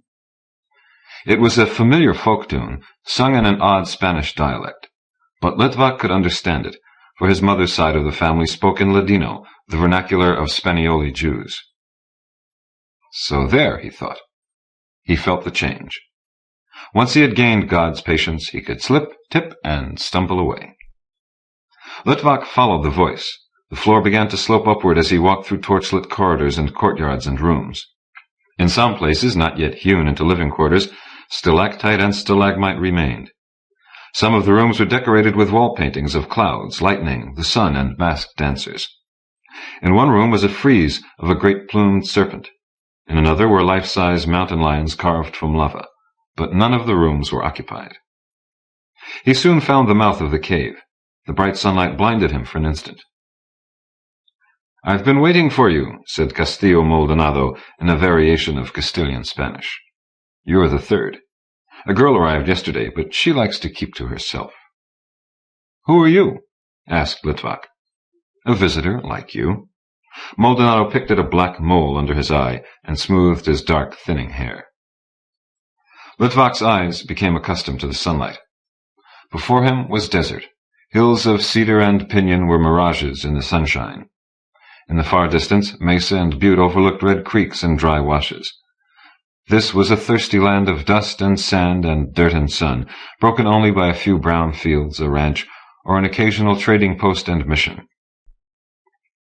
But to his right and left, and hidden behind him, pueblos thrived on the faces of sheer cliffs.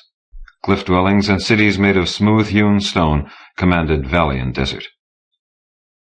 It looks dead, Maldonado said, but all around you is life. The Indians are all over the cliffs and desert. Their home is the rock itself. Behind you is Cliff Palace, which contains 150 rooms, and they have rock cities in Cañón del Muerto and further south in Walnut Canyon. I see no one here but us, Litvak said. They're hiding, said Maldonado. They see the change and think we're gods. They're afraid of another black kachina, an evil spirit. Ah, Litvak said, a dybbuk. You'll see natives soon enough. Ayoyewe will be here shortly to rekindle the torches, and for the occasion he'll dress in his finest furs and turkey feathers. They call this cave Keet Seal, Mouth of the Gods. It was given to me, and I give it to you. Soon there will be more natives about, and more visitors. We'll change the face of their rocks and force them out. With greed. And logic, said Litvak. Maldonado was right. More visitors came every day and settled in the desert and caves and pueblos.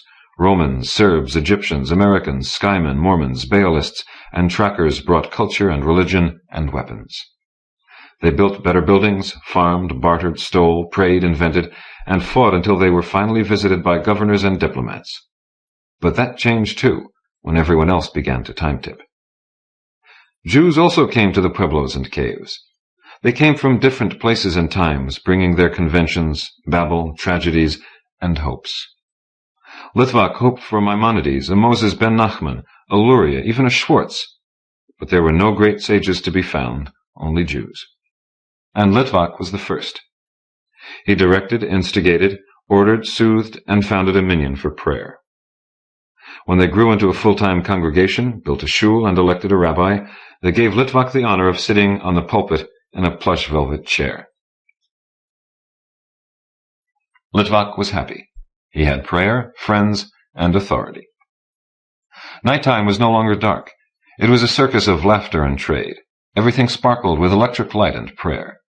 The Indians joined the others, merged, blended, and were wiped out. Even a few Jews disappeared. It became faddish to wear Indian clothes and feathers. Maldonado was always about now, teaching and leading, for he knew the land and native customs. He was a natural politico. When Litvak's shul was finished, he even attended a Myrif service. It was then that he told Litvak about 49 and Clementine. "What about that song?" Litvak had asked. "You know the tune." "But not the words." "Clementine was the goddess of Los Alamos," Maldonado said. "She was the first nuclear reactor in the world to utilize fissionable material. It blew up, of course. 49 was the code name for the project that exploded the first atom bomb. But I haven't felt right about incorporating 49 into the song." "I don't think this is a proper subject to discuss in God's house," Litvak said. "This is a place of prayer, not bombs." "But this is also Los Alamos." "Then we must pray harder," Litvak said. "Have you ever heard of the atom bomb?" asked Maldonado. "No," said Litvak, turning the pages in his prayer book. Maldonado found time to introduce Litvak to Baptista Founts, the second visitor to arrive in Los Alamos. She was dark and fragile, and reminded Litvak of his first Golda. But she was also a shiksa who wore a gold cross around her neck. She teased, chased, and taunted Litvak until he had her behind the shul in daylight. Thereafter, he did nothing but pray. He starved himself, beat his chest, tore his clothes, and waited on God's patience. The shul was being rebuilt, so Litvak took to praying in the desert. When he returned to town for food and rest, he could not even find the shul. Everything was changing. Litvak spent most of his time in the desert, praying. He prayed for a sign, and tripped over a Trachodon's head that was stuck in the sand. So it changes, he thought, as he stared at the rockscape before him. He found himself atop a ridge, looking down on an endless field of rocks, a stone tableau of waves in a gray sea. To his right was a field of cones. Each cone cast a flat black shadow. But behind him, cliffs of soft tuff rose out of the stone sea. A closer look at the rock revealed hermitages and monasteries cut into the living stone. Litvak sighed as he watched a group of monks waiting their turn to climb a rope ladder into a monastic compound. They spoke in a strange tongue and crossed themselves before they took to the ladder. "There will be no shul here," he said to himself. "This is my punishment, a dry, goyish place." But there was no thick, rich patina of sophisticated culture here. This was a simple place, a rough, real hinterland, not yet invaded by Dybuks and Kachinas. Litvak made peace with the monks and spent his time sitting on the top of a stone-tough church in Garema 600 years in the past. He prayed and sat and watched the monks. Slowly he regained his will, and the scenery changed. There was a monk that looked like Rhampsinitus. Another looked like Maldonado. At least, Litvak thought, There could be no Baptista Founce here. With that, and by an act of unconscious will, he found himself in his shul on King's Highway. "Welcome back, Moshe," said Haffa. "You should visit the synagogue more often." "Moshe?" asked Litvak. "Well, aren't you Moshe Hodel, who time-tips to synagogue?" "I'm Palye Litvak, no one else." Litvak looked at his hands. They were his own. But he was in another synagogue. "Holy, holy, holy," Rabbi Ramsonitis intoned. 25 old men sang and wailed and prayed on cue. They all had beards and earlocks, and wore conical caps and prayer garments. "So, Moshe," said Ramsonitis, "you still return. You really have mastered God's chariot." Litvak stood still, decided, and then nodded his head and smiled. He thought of the shul he had built and found himself sitting in his plush chair. But Baptista Founce was sitting in the first row praying. Before she could say Palye, he was sitting on a stone-tough church 600 years in the past. Perhaps tomorrow he'd go to shul. Today, he'd sit and watch monks. Jack Dan writes, "I was born in 1945 in Johnson City, New York. I attended the Manlius Military Academy, studied drama at Hofstra University, and received a BA in political science from the State University of New York at Binghamton, Harper College. I studied law at St. John's University in New York and did graduate work in comparative literature at SUNY Binghamton. I dropped out of law school to become a full-time writer and sold short fiction to Damon Knight's Orbit, Robert Silverberg's New Dimensions, Harlan Ellison's Last Dangerous Visions, New Worlds, and many other anthologies. My first anthology, Wandering Stars, a collection of Jewish fantasy and science fiction, was published in 1974 by Harper & Row. Forthcoming are Faster Than Light, with co-editor George Zabrowski from Harper & Row, Future Power, with co-editor Gardner Dezois from Random House, and The Speculative Fiction Yearbook, with co-editor David Harris from Vintage Books. A book of poetry, Christ's and Other Poems, is forthcoming this year from Bellevue Press. I am currently working on a novel for Gold Medal Books based on my novella Junction, which was a Nebula Awards finalist in 1973. Another novel, Star Hiker, will be published by Bobbs Merrill. I am also editing an anthology of novellas on the theme of immortality for Harper & Row, was the managing editor of the Science Fiction Writers of America Bulletin from 1970 to 1974, and am a member of the Science Fiction Writers Speakers Bureau, the World Future Society, and the Mark Twain Society, honorary. I have taught science fiction at Cornell University and Broome Community College, and also writing at BCC. I have appeared on radio and educational television, and on panels at UCLA and the Center for Integrative Studies, SUNY Binghamton, directed by John McHale. I have at one time or another worked as a law investigator, motel clerk, soup distributor, ghostwriter, rug layer, window washer, beer hall piano player, cafe barker, promo man for a recording artist, and in public relations. Encounter with a Carnivore by Joseph Green. The two scout ships slipped below the interference of the thunderstorm almost simultaneously, detected each other, and instantly went to battle mode. The alien wreck was somewhere between them, hidden in the thick jungle below. The logic of the situation was inevitable, the reaction foreordained. The battle program in each computer took charge, performing an immediate all-sensor scan followed by a probability analysis. Each then devised its first tactical maneuver. The recommendations appeared on the emergency screens of the two pilot consoles. 10 seconds was allowed for the slower biological computers in the heads of the pilots to override, or the plan was automatically confirmed. At the end of the waiting period, the two scouts shot toward each other at the max accel the pilots could safely endure. As the small ships flashed past one another, each turned off its shield for a few milliseconds at the time in a random program. During these off intervals, each computer fired a series of discharges from its ship's discrete magnetic field generator.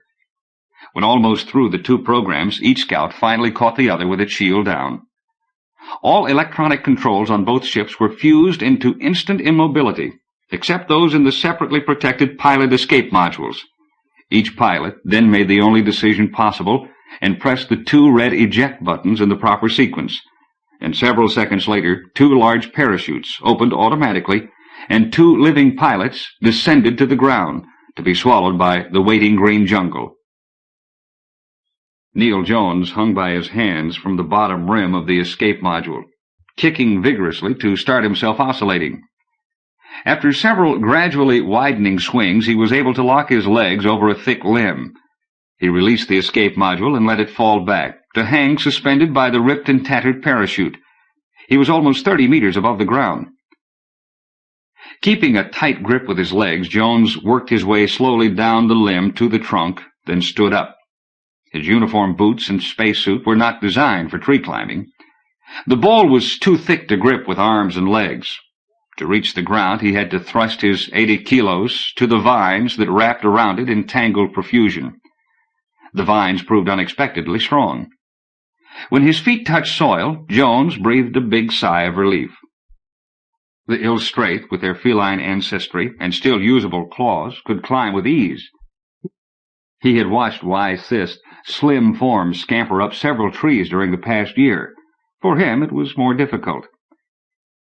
The jungle was quiet. The animals who had been surprised by his noisy crashing in the treetops were still hidden. And thinking of Sith reminded Jones that he had to get moving. The first one to the wreck could claim it for the home government. But first he slipped the escape module emergency pack off his back and opened it. The laser pistol with its separate belt went around his waist. Acting on a program he had memorized a dozen times, but never used except in practice checks, he looked for the spare charge. It was in the pack. Next, he slipped the insect-repellent vibrator in his pocket and swallowed the red capsule that contained a live virus. The strain was one virulent enough to kill any germs he breathed in, but harmless to humans. The concentrates, emergency hand tools, protectosuit, and med kit were all there. His wrist sensor indicated that the automatic distress and locator signal in the module overhead was steadily sending the bad news back to headquarters. Jones did a final mental run-through of the emergency planetary landing procedure. Except for the option of putting on the protectosuit, he had completed all suggested precautions. Now he had to try to reach the wreck before that ill-straith pilot got there first. Which aroused an immediate and haunting question. Could the other pilot have been Sith? The timing that had made him the only one available to check out this discovery, just starting leave after a year of shared patrol, might also have applied to his ill-straith shipmate. If the cats were as short-handed of pilots as the humans, it quite likely was. Theoretically, whoever reached the wreck first could claim it, this being a neutral primitive planet. In fact, it belonged to anyone who had the strength to seize and hold it. The agreement under which human and ill-straith made joint patrols of uncivilized planets did not apply to such discoveries. Jones lifted the pack to his back and slipped both arms through the straps. There was almost surely going to be a fight, one of the thousands of such encounters never officially acknowledged by the quarreling species. He set off, walking as fast as the tangled ground growth permitted, glancing occasionally at his locator and keeping one hand near the laser. He hoped, oh gods, how he hoped, the other pilot had not been Sith. Sith moved easily through the undergrowth, breathing deeply of the fresh air, admiring the colors of the bright tropical flowers. The gentle breeze carried 100 different scents, most of them pleasing to the nose. The day was warm, but not uncomfortably so. It was a pleasure to be out of the confining boots, to feel the resilience of growing plants beneath bare feet. This was like being free to roam through a hunting park for an unlimited time, with no worry about making your kill in the allotted span. Sith stepped soundlessly past a thick growth of weeds. Ahead was an open glade, its grass dappled by sunlight slipping past a high roof of locking branches. A small herbivore was feeding at its far edge. The creature was a long-legged rodent, one of the billions who served no purpose except to become meat for the hunters of the galaxy. A puff of breeze brought its scent across the grass, the smell similar to uncounted life forms on 1,000 worlds, yet each always subtly different and unique. Saliva suddenly filled Sith's mouth. To drop the emergency pack, to stretch lean muscles in the joy of chase, to follow the twisting, dodging animal, to inevitably close, talons grasping, the teeth in the furry throat, a clean, quick kill, and the taste of blood and fresh meat. No, too dangerous to eat the flesh of untested animals. No matter how tired one grew of cooked meat, how alike it all seemed when heated until flavor and texture were lost, still it was safest. Most wild animals carried unknown germs. Sith stepped forward. The rodent glanced up, saw the tall and unrecognizable figure, and hesitated. And then some ancient instinct identified hunter. No matter that the stranger was alien to this world, the herbivore turned and loped hurriedly away, glancing back over one shoulder. Sith suppressed the almost automatic desire to pursue, sighed, and resumed walking. One had to give up a great deal to become civilized. Often the thought came that perhaps the joint human ill-straith contact missions took away from primitive peoples as much as they gave. But that was a disloyal thought. The group share mother would never approve it in communion. Human and ill-straith had been locked in this grim posture of cooperation, competition, for some 40 years now, with little hope of a change in the near future. The contest must go on, until a true peace developed, or the humans were driven back from the stars.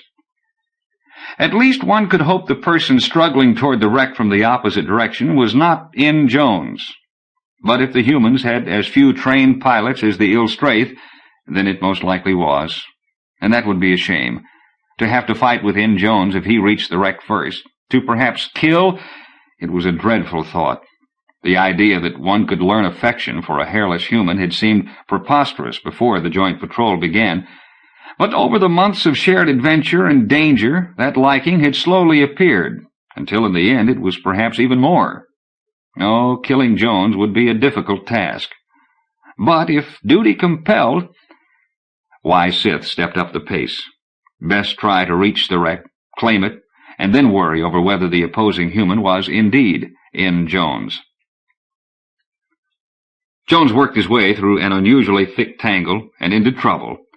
A rumbling growl of warning sounded just to his left. Jones froze, but he was too close, and that was the wrong reaction. The growl changed to a fighting snarl, and seconds later the carnivore, who had been sleeping by last night's kill, came charging through the brush. It was a wide-bodied, massively muscled creature, built like a tank, armed with teeth, running low to the ground. Jones had drawn his pistol after the first growl. He took careful aim, waiting to be certain of a clear shot. A miss could be fatal. The heavy form crashed over the last bush 3 meters away, and he burned a hole through one eye to the savage brain.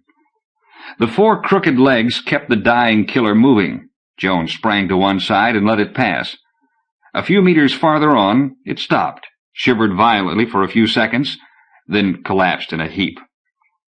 Reaction set in, and Jones shivered himself. When his heart slowed to only racing speed, he started walking again. He thought of Sith and felt a small stir of envy. This was just the environment she loved, a wild and savage place where she would feel immediately at home. Their year together had taken them to many such uncivilized planets, and she was usually better at dealing with primitive peoples than he, regardless of their physical build. It seemed to be a quality of the mind, a more direct contact with the basic drives of animal life. Yet the ill-straith were as capable of abstract thought as man.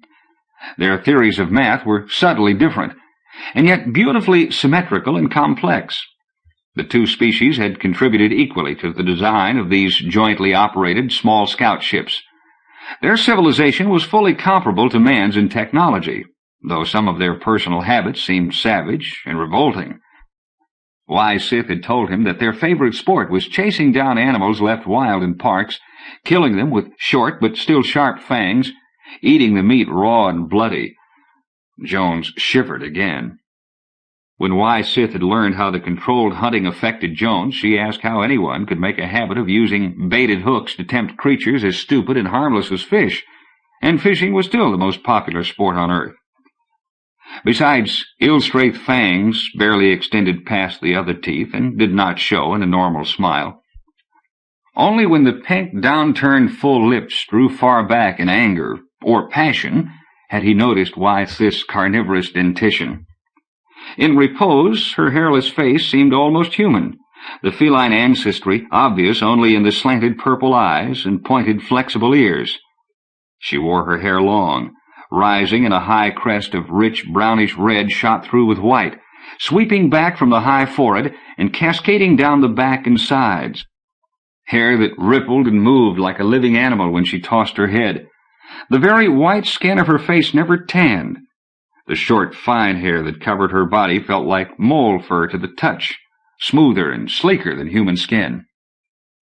Funny how impossible and alien such a creature could be on first meeting, and how easily he had learned to accept the differences between them, even developing a heightened appreciation of the strangeness. Ilstraith wore a bonny harness, but no clothes. Wiseth was almost 2 meters in height, taller than himself, and very slim. She looked fragile, easily broken, a person that one hard fist could sweep away and collapse. In fact, the streaked brown and red roan fur hid a body of spring steel and powerful muscles. He could lift a greater weight, but Wiseth could jump her own height in 1 G, bound twice that distance forward, and run like a charging lion. And she was the loveliest woman he had ever seen, on any world. The 2 breasts were small, hardly bulging her chest, but the nipples were large and protruded past the fur. To Jones they seemed sexy. If his mind was not occupied, he could become aroused just looking at them. To Wiseth and all other Ilstraith there was nothing erotic about nipples, nor was there any importance in the fur-covered genitals, though they were prominent on the males. To an Ilstraith, sexual excitement was a matter of intention. They seldom grew amorous through accidental stimuli. The Ilstraith had evolved on their planet along the same evolutionary path followed by the hominids of Earth. Physically, the 2 species were far more alike than different, so much so that a strong attraction was possible. But culturally, they were far apart, and these joint crews used to contact emerging intelligent species were the best cooperation to date. So far, genuine military conflict had been avoided, but 100 unreported and unacknowledged battles had occurred in the hidden corners of explored space. There had been many times when Jones thought he and Wiseth were at the height of a peaceful joint endeavor, only to discover violence lurking close beneath her surface.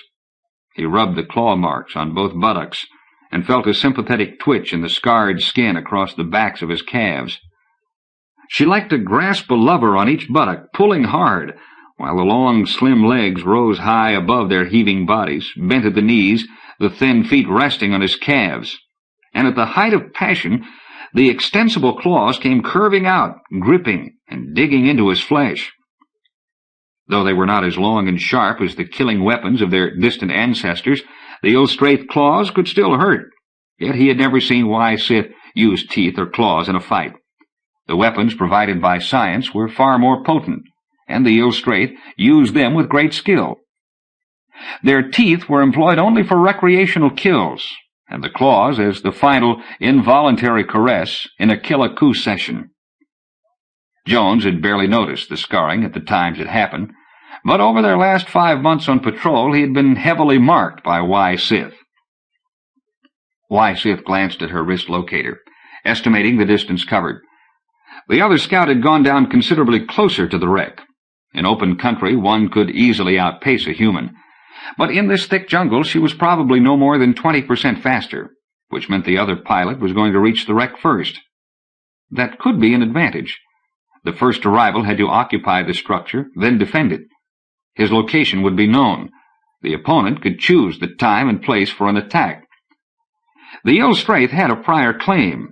It had been their ship that found the wreckage, but the coldly efficient humans had intercepted the message reporting the giant find, including the fact that the solar observatory making the discovery was not equipped to land.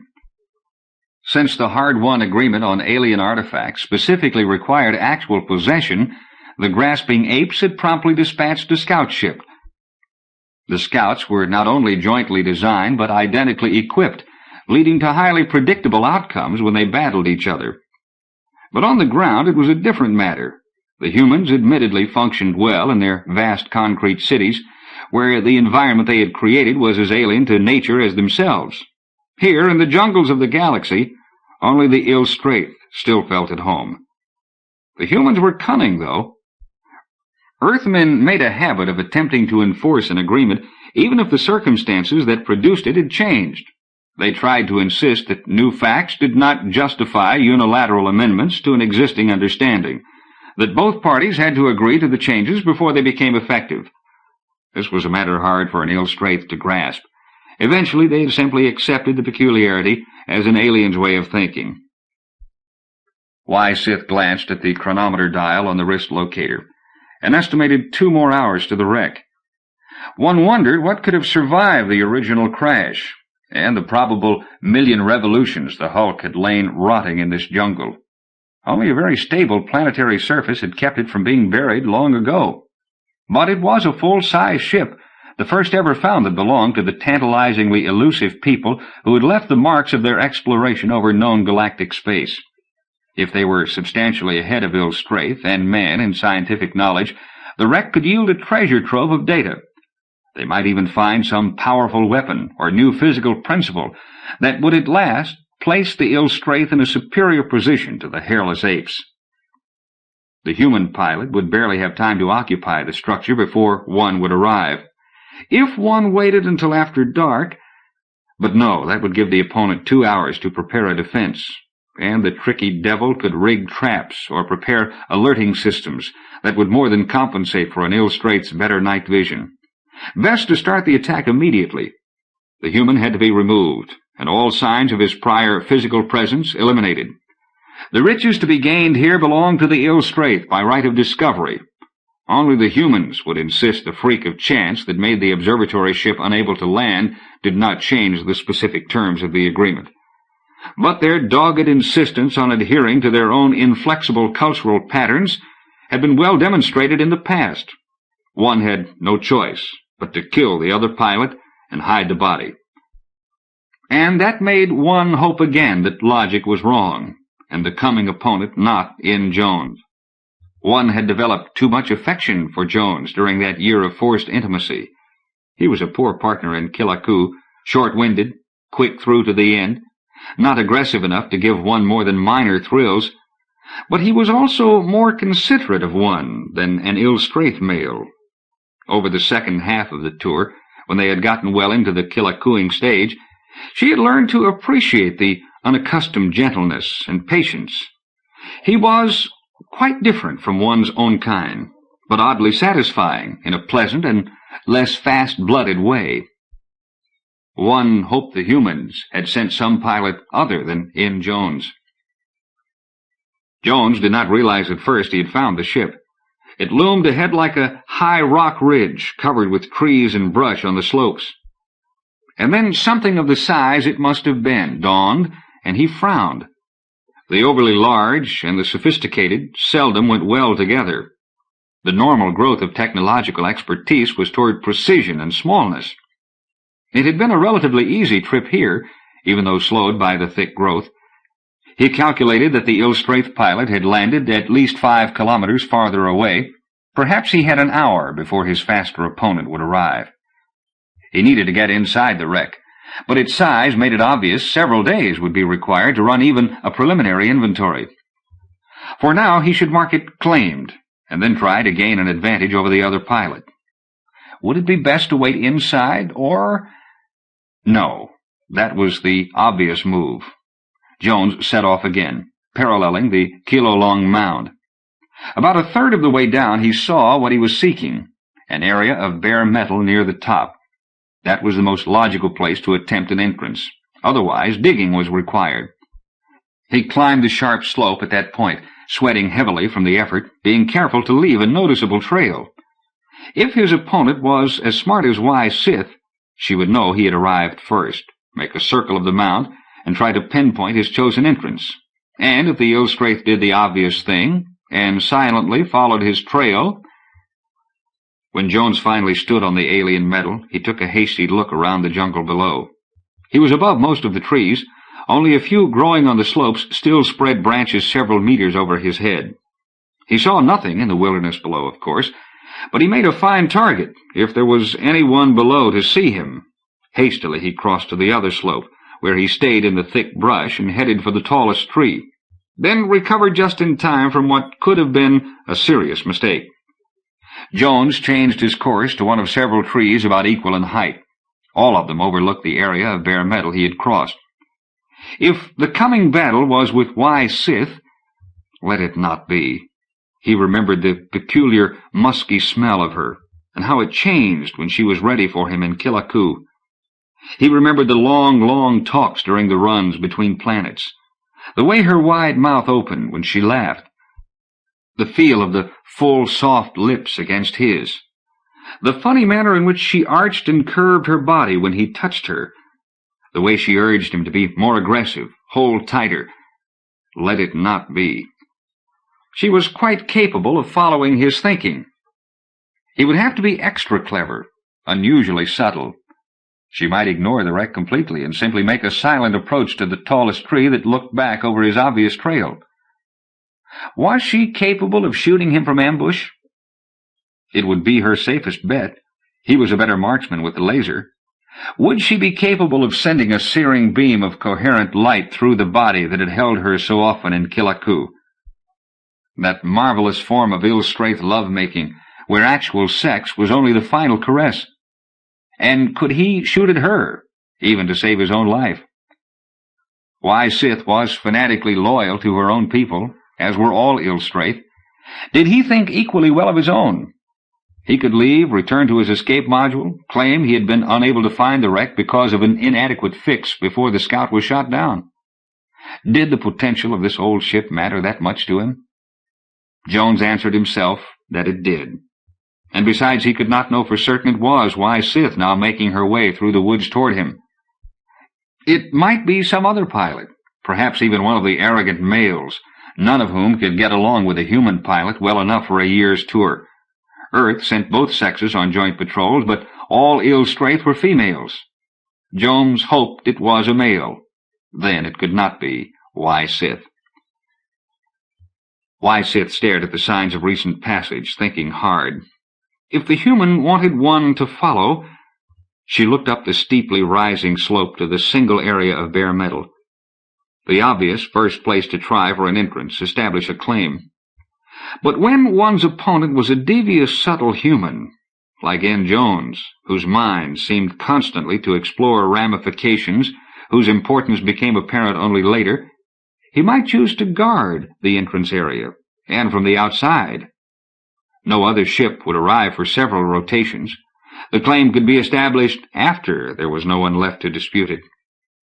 Trying to think like an Earthman was difficult. They so seldom went directly to the point or concentrated on the immediate present. But if one assumed it was N. Jones, then one had a background on which to draw. He would think of staying outside, in which case he would find a hiding place overlooking the bare spot and attempt to gain a major advantage over his opponent. And if he succeeded, instead of instantly and painlessly burning down the other pilot, probably do something sentimental and foolish when he knew for certain it was oneself. He would attempt to get one to surrender, or disable without actually killing. There was a certain point with humans at which logic and deepness of thought gave way to self-indulgent emotionalism. Y. Sith moved several steps through the brush to the right, then slowly worked her way up the slope, paralleling the human trail without following it. In a case like this, one longed for the delicate nostrils of one's ancestors. She knew Jones's odor intimately, especially when he sweated heavily in Killiku. A human climbing this slope would be sweating also, but only if he was reasonably close could a modern ill-straight smell him. At the edge of the brush, not far from the first shining metal, Y. Sith paused. It was less than an hour before dark. If there was a human watching this area, he almost had to be in one of the nearby trees. Yes, there was the best vantage point, a close one with heavy foliage that stood slightly taller than its companions. For several minutes Y. Sith remained motionless, watching the highest tree. There was no sign of life. But there wouldn't be if the man hiding there was N. Jones. He had the patience of a rabgrul, waiting all day, with just one nostril out of the water, until the herbivores came to drink at dusk. But if one approached the tree while keeping behind cover— not hard to do in this thick brush. Y. Sith crouched low and moved away, back from the open area, and in a wide circle that would bring her toward the tree from the rear. There should be just time enough to reach it before dark. And if one could get close enough, perhaps her nose would tell her if the man waiting in ambush was in Jones. Jones stared at the rapidly lowering sun, worry tugging at his mind. Unless the other pilot appeared soon, he would be trapped in this tree for the night. He would not dare descend to the ground after sundown. Even if he could climb down quietly, which was doubtful, he was no match for an ill Straith in the dark.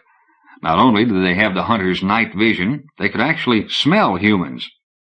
There was a brief flicker of movement in the bushes to his left, a lingering after-image of reddish-brown. Jones's heart seemed to rise and lodge in his throat, choking him. He knew. Logic, common sense, the inevitable logistics of interstellar transport, all said it had been Sith in that other scout. He had not actually made out the form of the approaching enemy, much less seen the face, but that flash of vivid color was enough. Careful not to disturb a single leaf, Jones slowly shifted his position and scanned the area ahead of the traveler. The brush was almost impenetrable to the eye on the ground, but from above there were dips and shallow places. Almost directly below his own perch was a small open space, with a line of high bushes at the side facing the tall tree. To someone walking, the spot would seem shielded from view, assuming the enemy was in the obvious place. And then the brush yielded Jones 2 more brief glimpses of brown, and finally a partial view of long reddish hair, swinging freely back from a narrow forehead. These civilized ill Straith did not have quite the stalking capability of the 2-legged cats who were their ancestors. With a hand shaking so badly he could hardly hold the grip, Jones drew his laser. He felt a sense of dark, oppressive foreboding, as though it was himself instead of Sith walking into an ambush. And perhaps on a level of conscience and morality that would be meaningless to her, he was, and would be trapped forever after a few more steps. But why was it necessary to think in terms of either-or, as he had learned was Sith's normal pattern? Why not think in ifs? If he could shoot to wound or to destroy her weapon, if he had capture instead of killing as his aim. Jones slowly shifted the barrel of the laser toward the open space below and waited. It was less than 5 minutes before Sith ghosted into the clearing. She stopped, studying the barrier of tall brush at the inner edge. This was the best vantage point she would find to observe his supposed hiding place. Sith drew her laser, seemed to pause a moment, as though gathering resolution for a final effort, then dropped flat and started carefully worming her way through the bushes. Jones took careful aim, hesitated, and then fired as he simultaneously yelled, Sith! Sith involuntarily jerked her hand back as a blue beam smoked into the leaf mold just ahead of her pistol. The voice and the action were enough. Both belonged to N. Jones. He had outthought and outmaneuvered her, but then lacked the strength to kill. For a frozen second, Sith hesitated, still clutching the laser, body outstretched and vulnerable. If one surrendered and admitted being beaten by a more cunning mind, but then the high, hot pride of 1,000 ancestors who had died well in the enemy's teeth came to her rescue. She whirled and threw herself to the side, rolling toward the nearest shelter as she brought up the pistol. If one could frighten or jar Jones with a close beam, he would be aiming to disable her, probably at the laser again. She kept the gun in motion, weaving the arms separately from her body, sending beam after beam burning upward through the leaves. And in one flashing glimpse, when her face was up, Sith saw the darker shadow that was Jones. She managed to aim, with that instinct that does not require the use of sight. A killing beam lanced upward, one she knew would touch that shadow. And then the fallen trunk toward which Sith had been rolling was close at hand, and after one more turn she was safe. Then the exposed one would be Jones. Jones fired a final time at the brown-furred hand holding the laser, knowing he would miss again, and did. Her last shot had burned a smoking hole through the sole and into the side of his right boot. If he lived through this, he would know pain. But at the moment not even the shock had reached him, and his hand was steady. With no conscious intent on his part, the laser shifted toward the far larger body, which he could hit even in motion. And in that split second before Sith would be hidden and himself become vulnerable, a torrent of memories poured through Jones's mind in a confused and tormented stream. He remembered waking in the night to hear her teeth clicking as she dreamed, the slim body stretching and turning restlessly where it lay against his. The way she tossed her head when she disagreed with him, flinging the long hair back over her right shoulder. The time they had spoken of love and discovered they had no mutual terms with which to communicate. Above all, her eager mouth and caressing hands and the long, long sessions of killaku. The many times he had approached total exhaustion, the unbelievable ecstasy when she drew still one more climax from him, and his backbone seemed to melt and flow like heavy oil out of his drained and collapsing body. The day he had realized he could never again be completely happy with a woman of his own species, and what this would mean to his life in later years. And finally, the total numbness of mind and heart he had felt since coming off joint patrol. And then he pressed the stud. Jones saw the hit, the instant change of color from brown to black directly below the neck, and knew why Sith was dying when she fell out of sight behind the log. Jones holstered the laser and hurriedly climbed down, feeling the physical pain of his burn now, and an inner pain no medicine could relieve, or time fade from memory. But death had been almost instantaneous, and he did not reach Sith in time to use the words she had never really understood, and say once more that he loved her. There was no entrance in the bare area visible above the soil and undergrowth, and the ancient metal proved impenetrable to any cutting tool aboard the survey ship. Finally, they admitted defeat, took some seismic profiles by setting off small charges against the stubborn hull, and located a discontinuity on one side. A few well-placed explosives cleared the way, and when the dirt and roots settled, they found a door, of sorts. It took another day, but there was an alien psychologist in the crew who could twist his mind into new channels. He solved the apparent secret, and the true simplicity of the mechanism became obvious. The ship captain was the first man inside, but Jones limped in just behind him. The two men realized almost at once that the imperishable hull and its ingeniously simple door were likely to be all they would find here of value.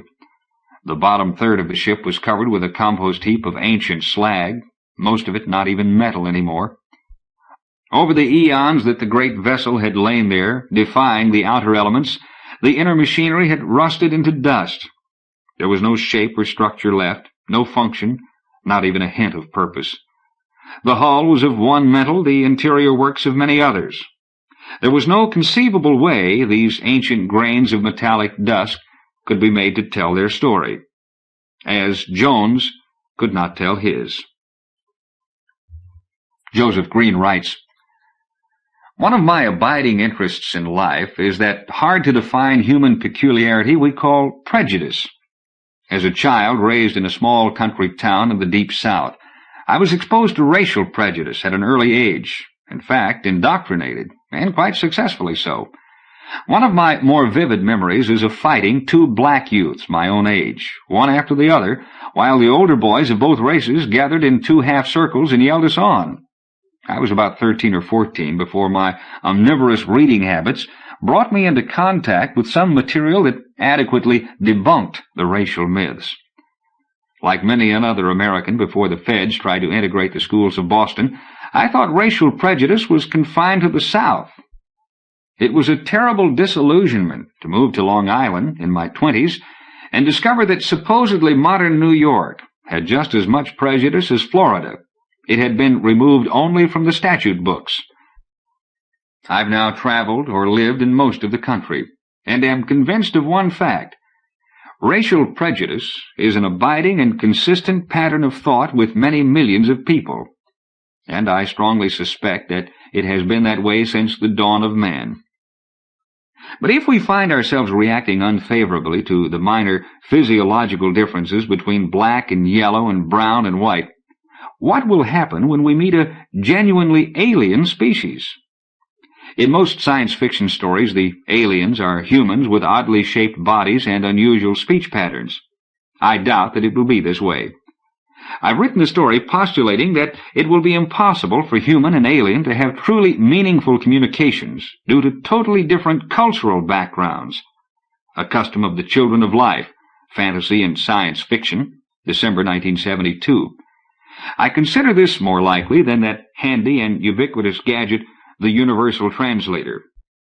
And good old sex. Yes, what would happen if a human and an alien, between whom sex is physiologically possible, were placed in circumstances in which each was the other's only possible choice? Would the different smell-feel response attract or repel? And if the alien is more alien in thought patterns than in body, if the cultures, but not the sexual organs, are basically incompatible, how will the two react to each other when the cultures clash? It's an interesting line of thought.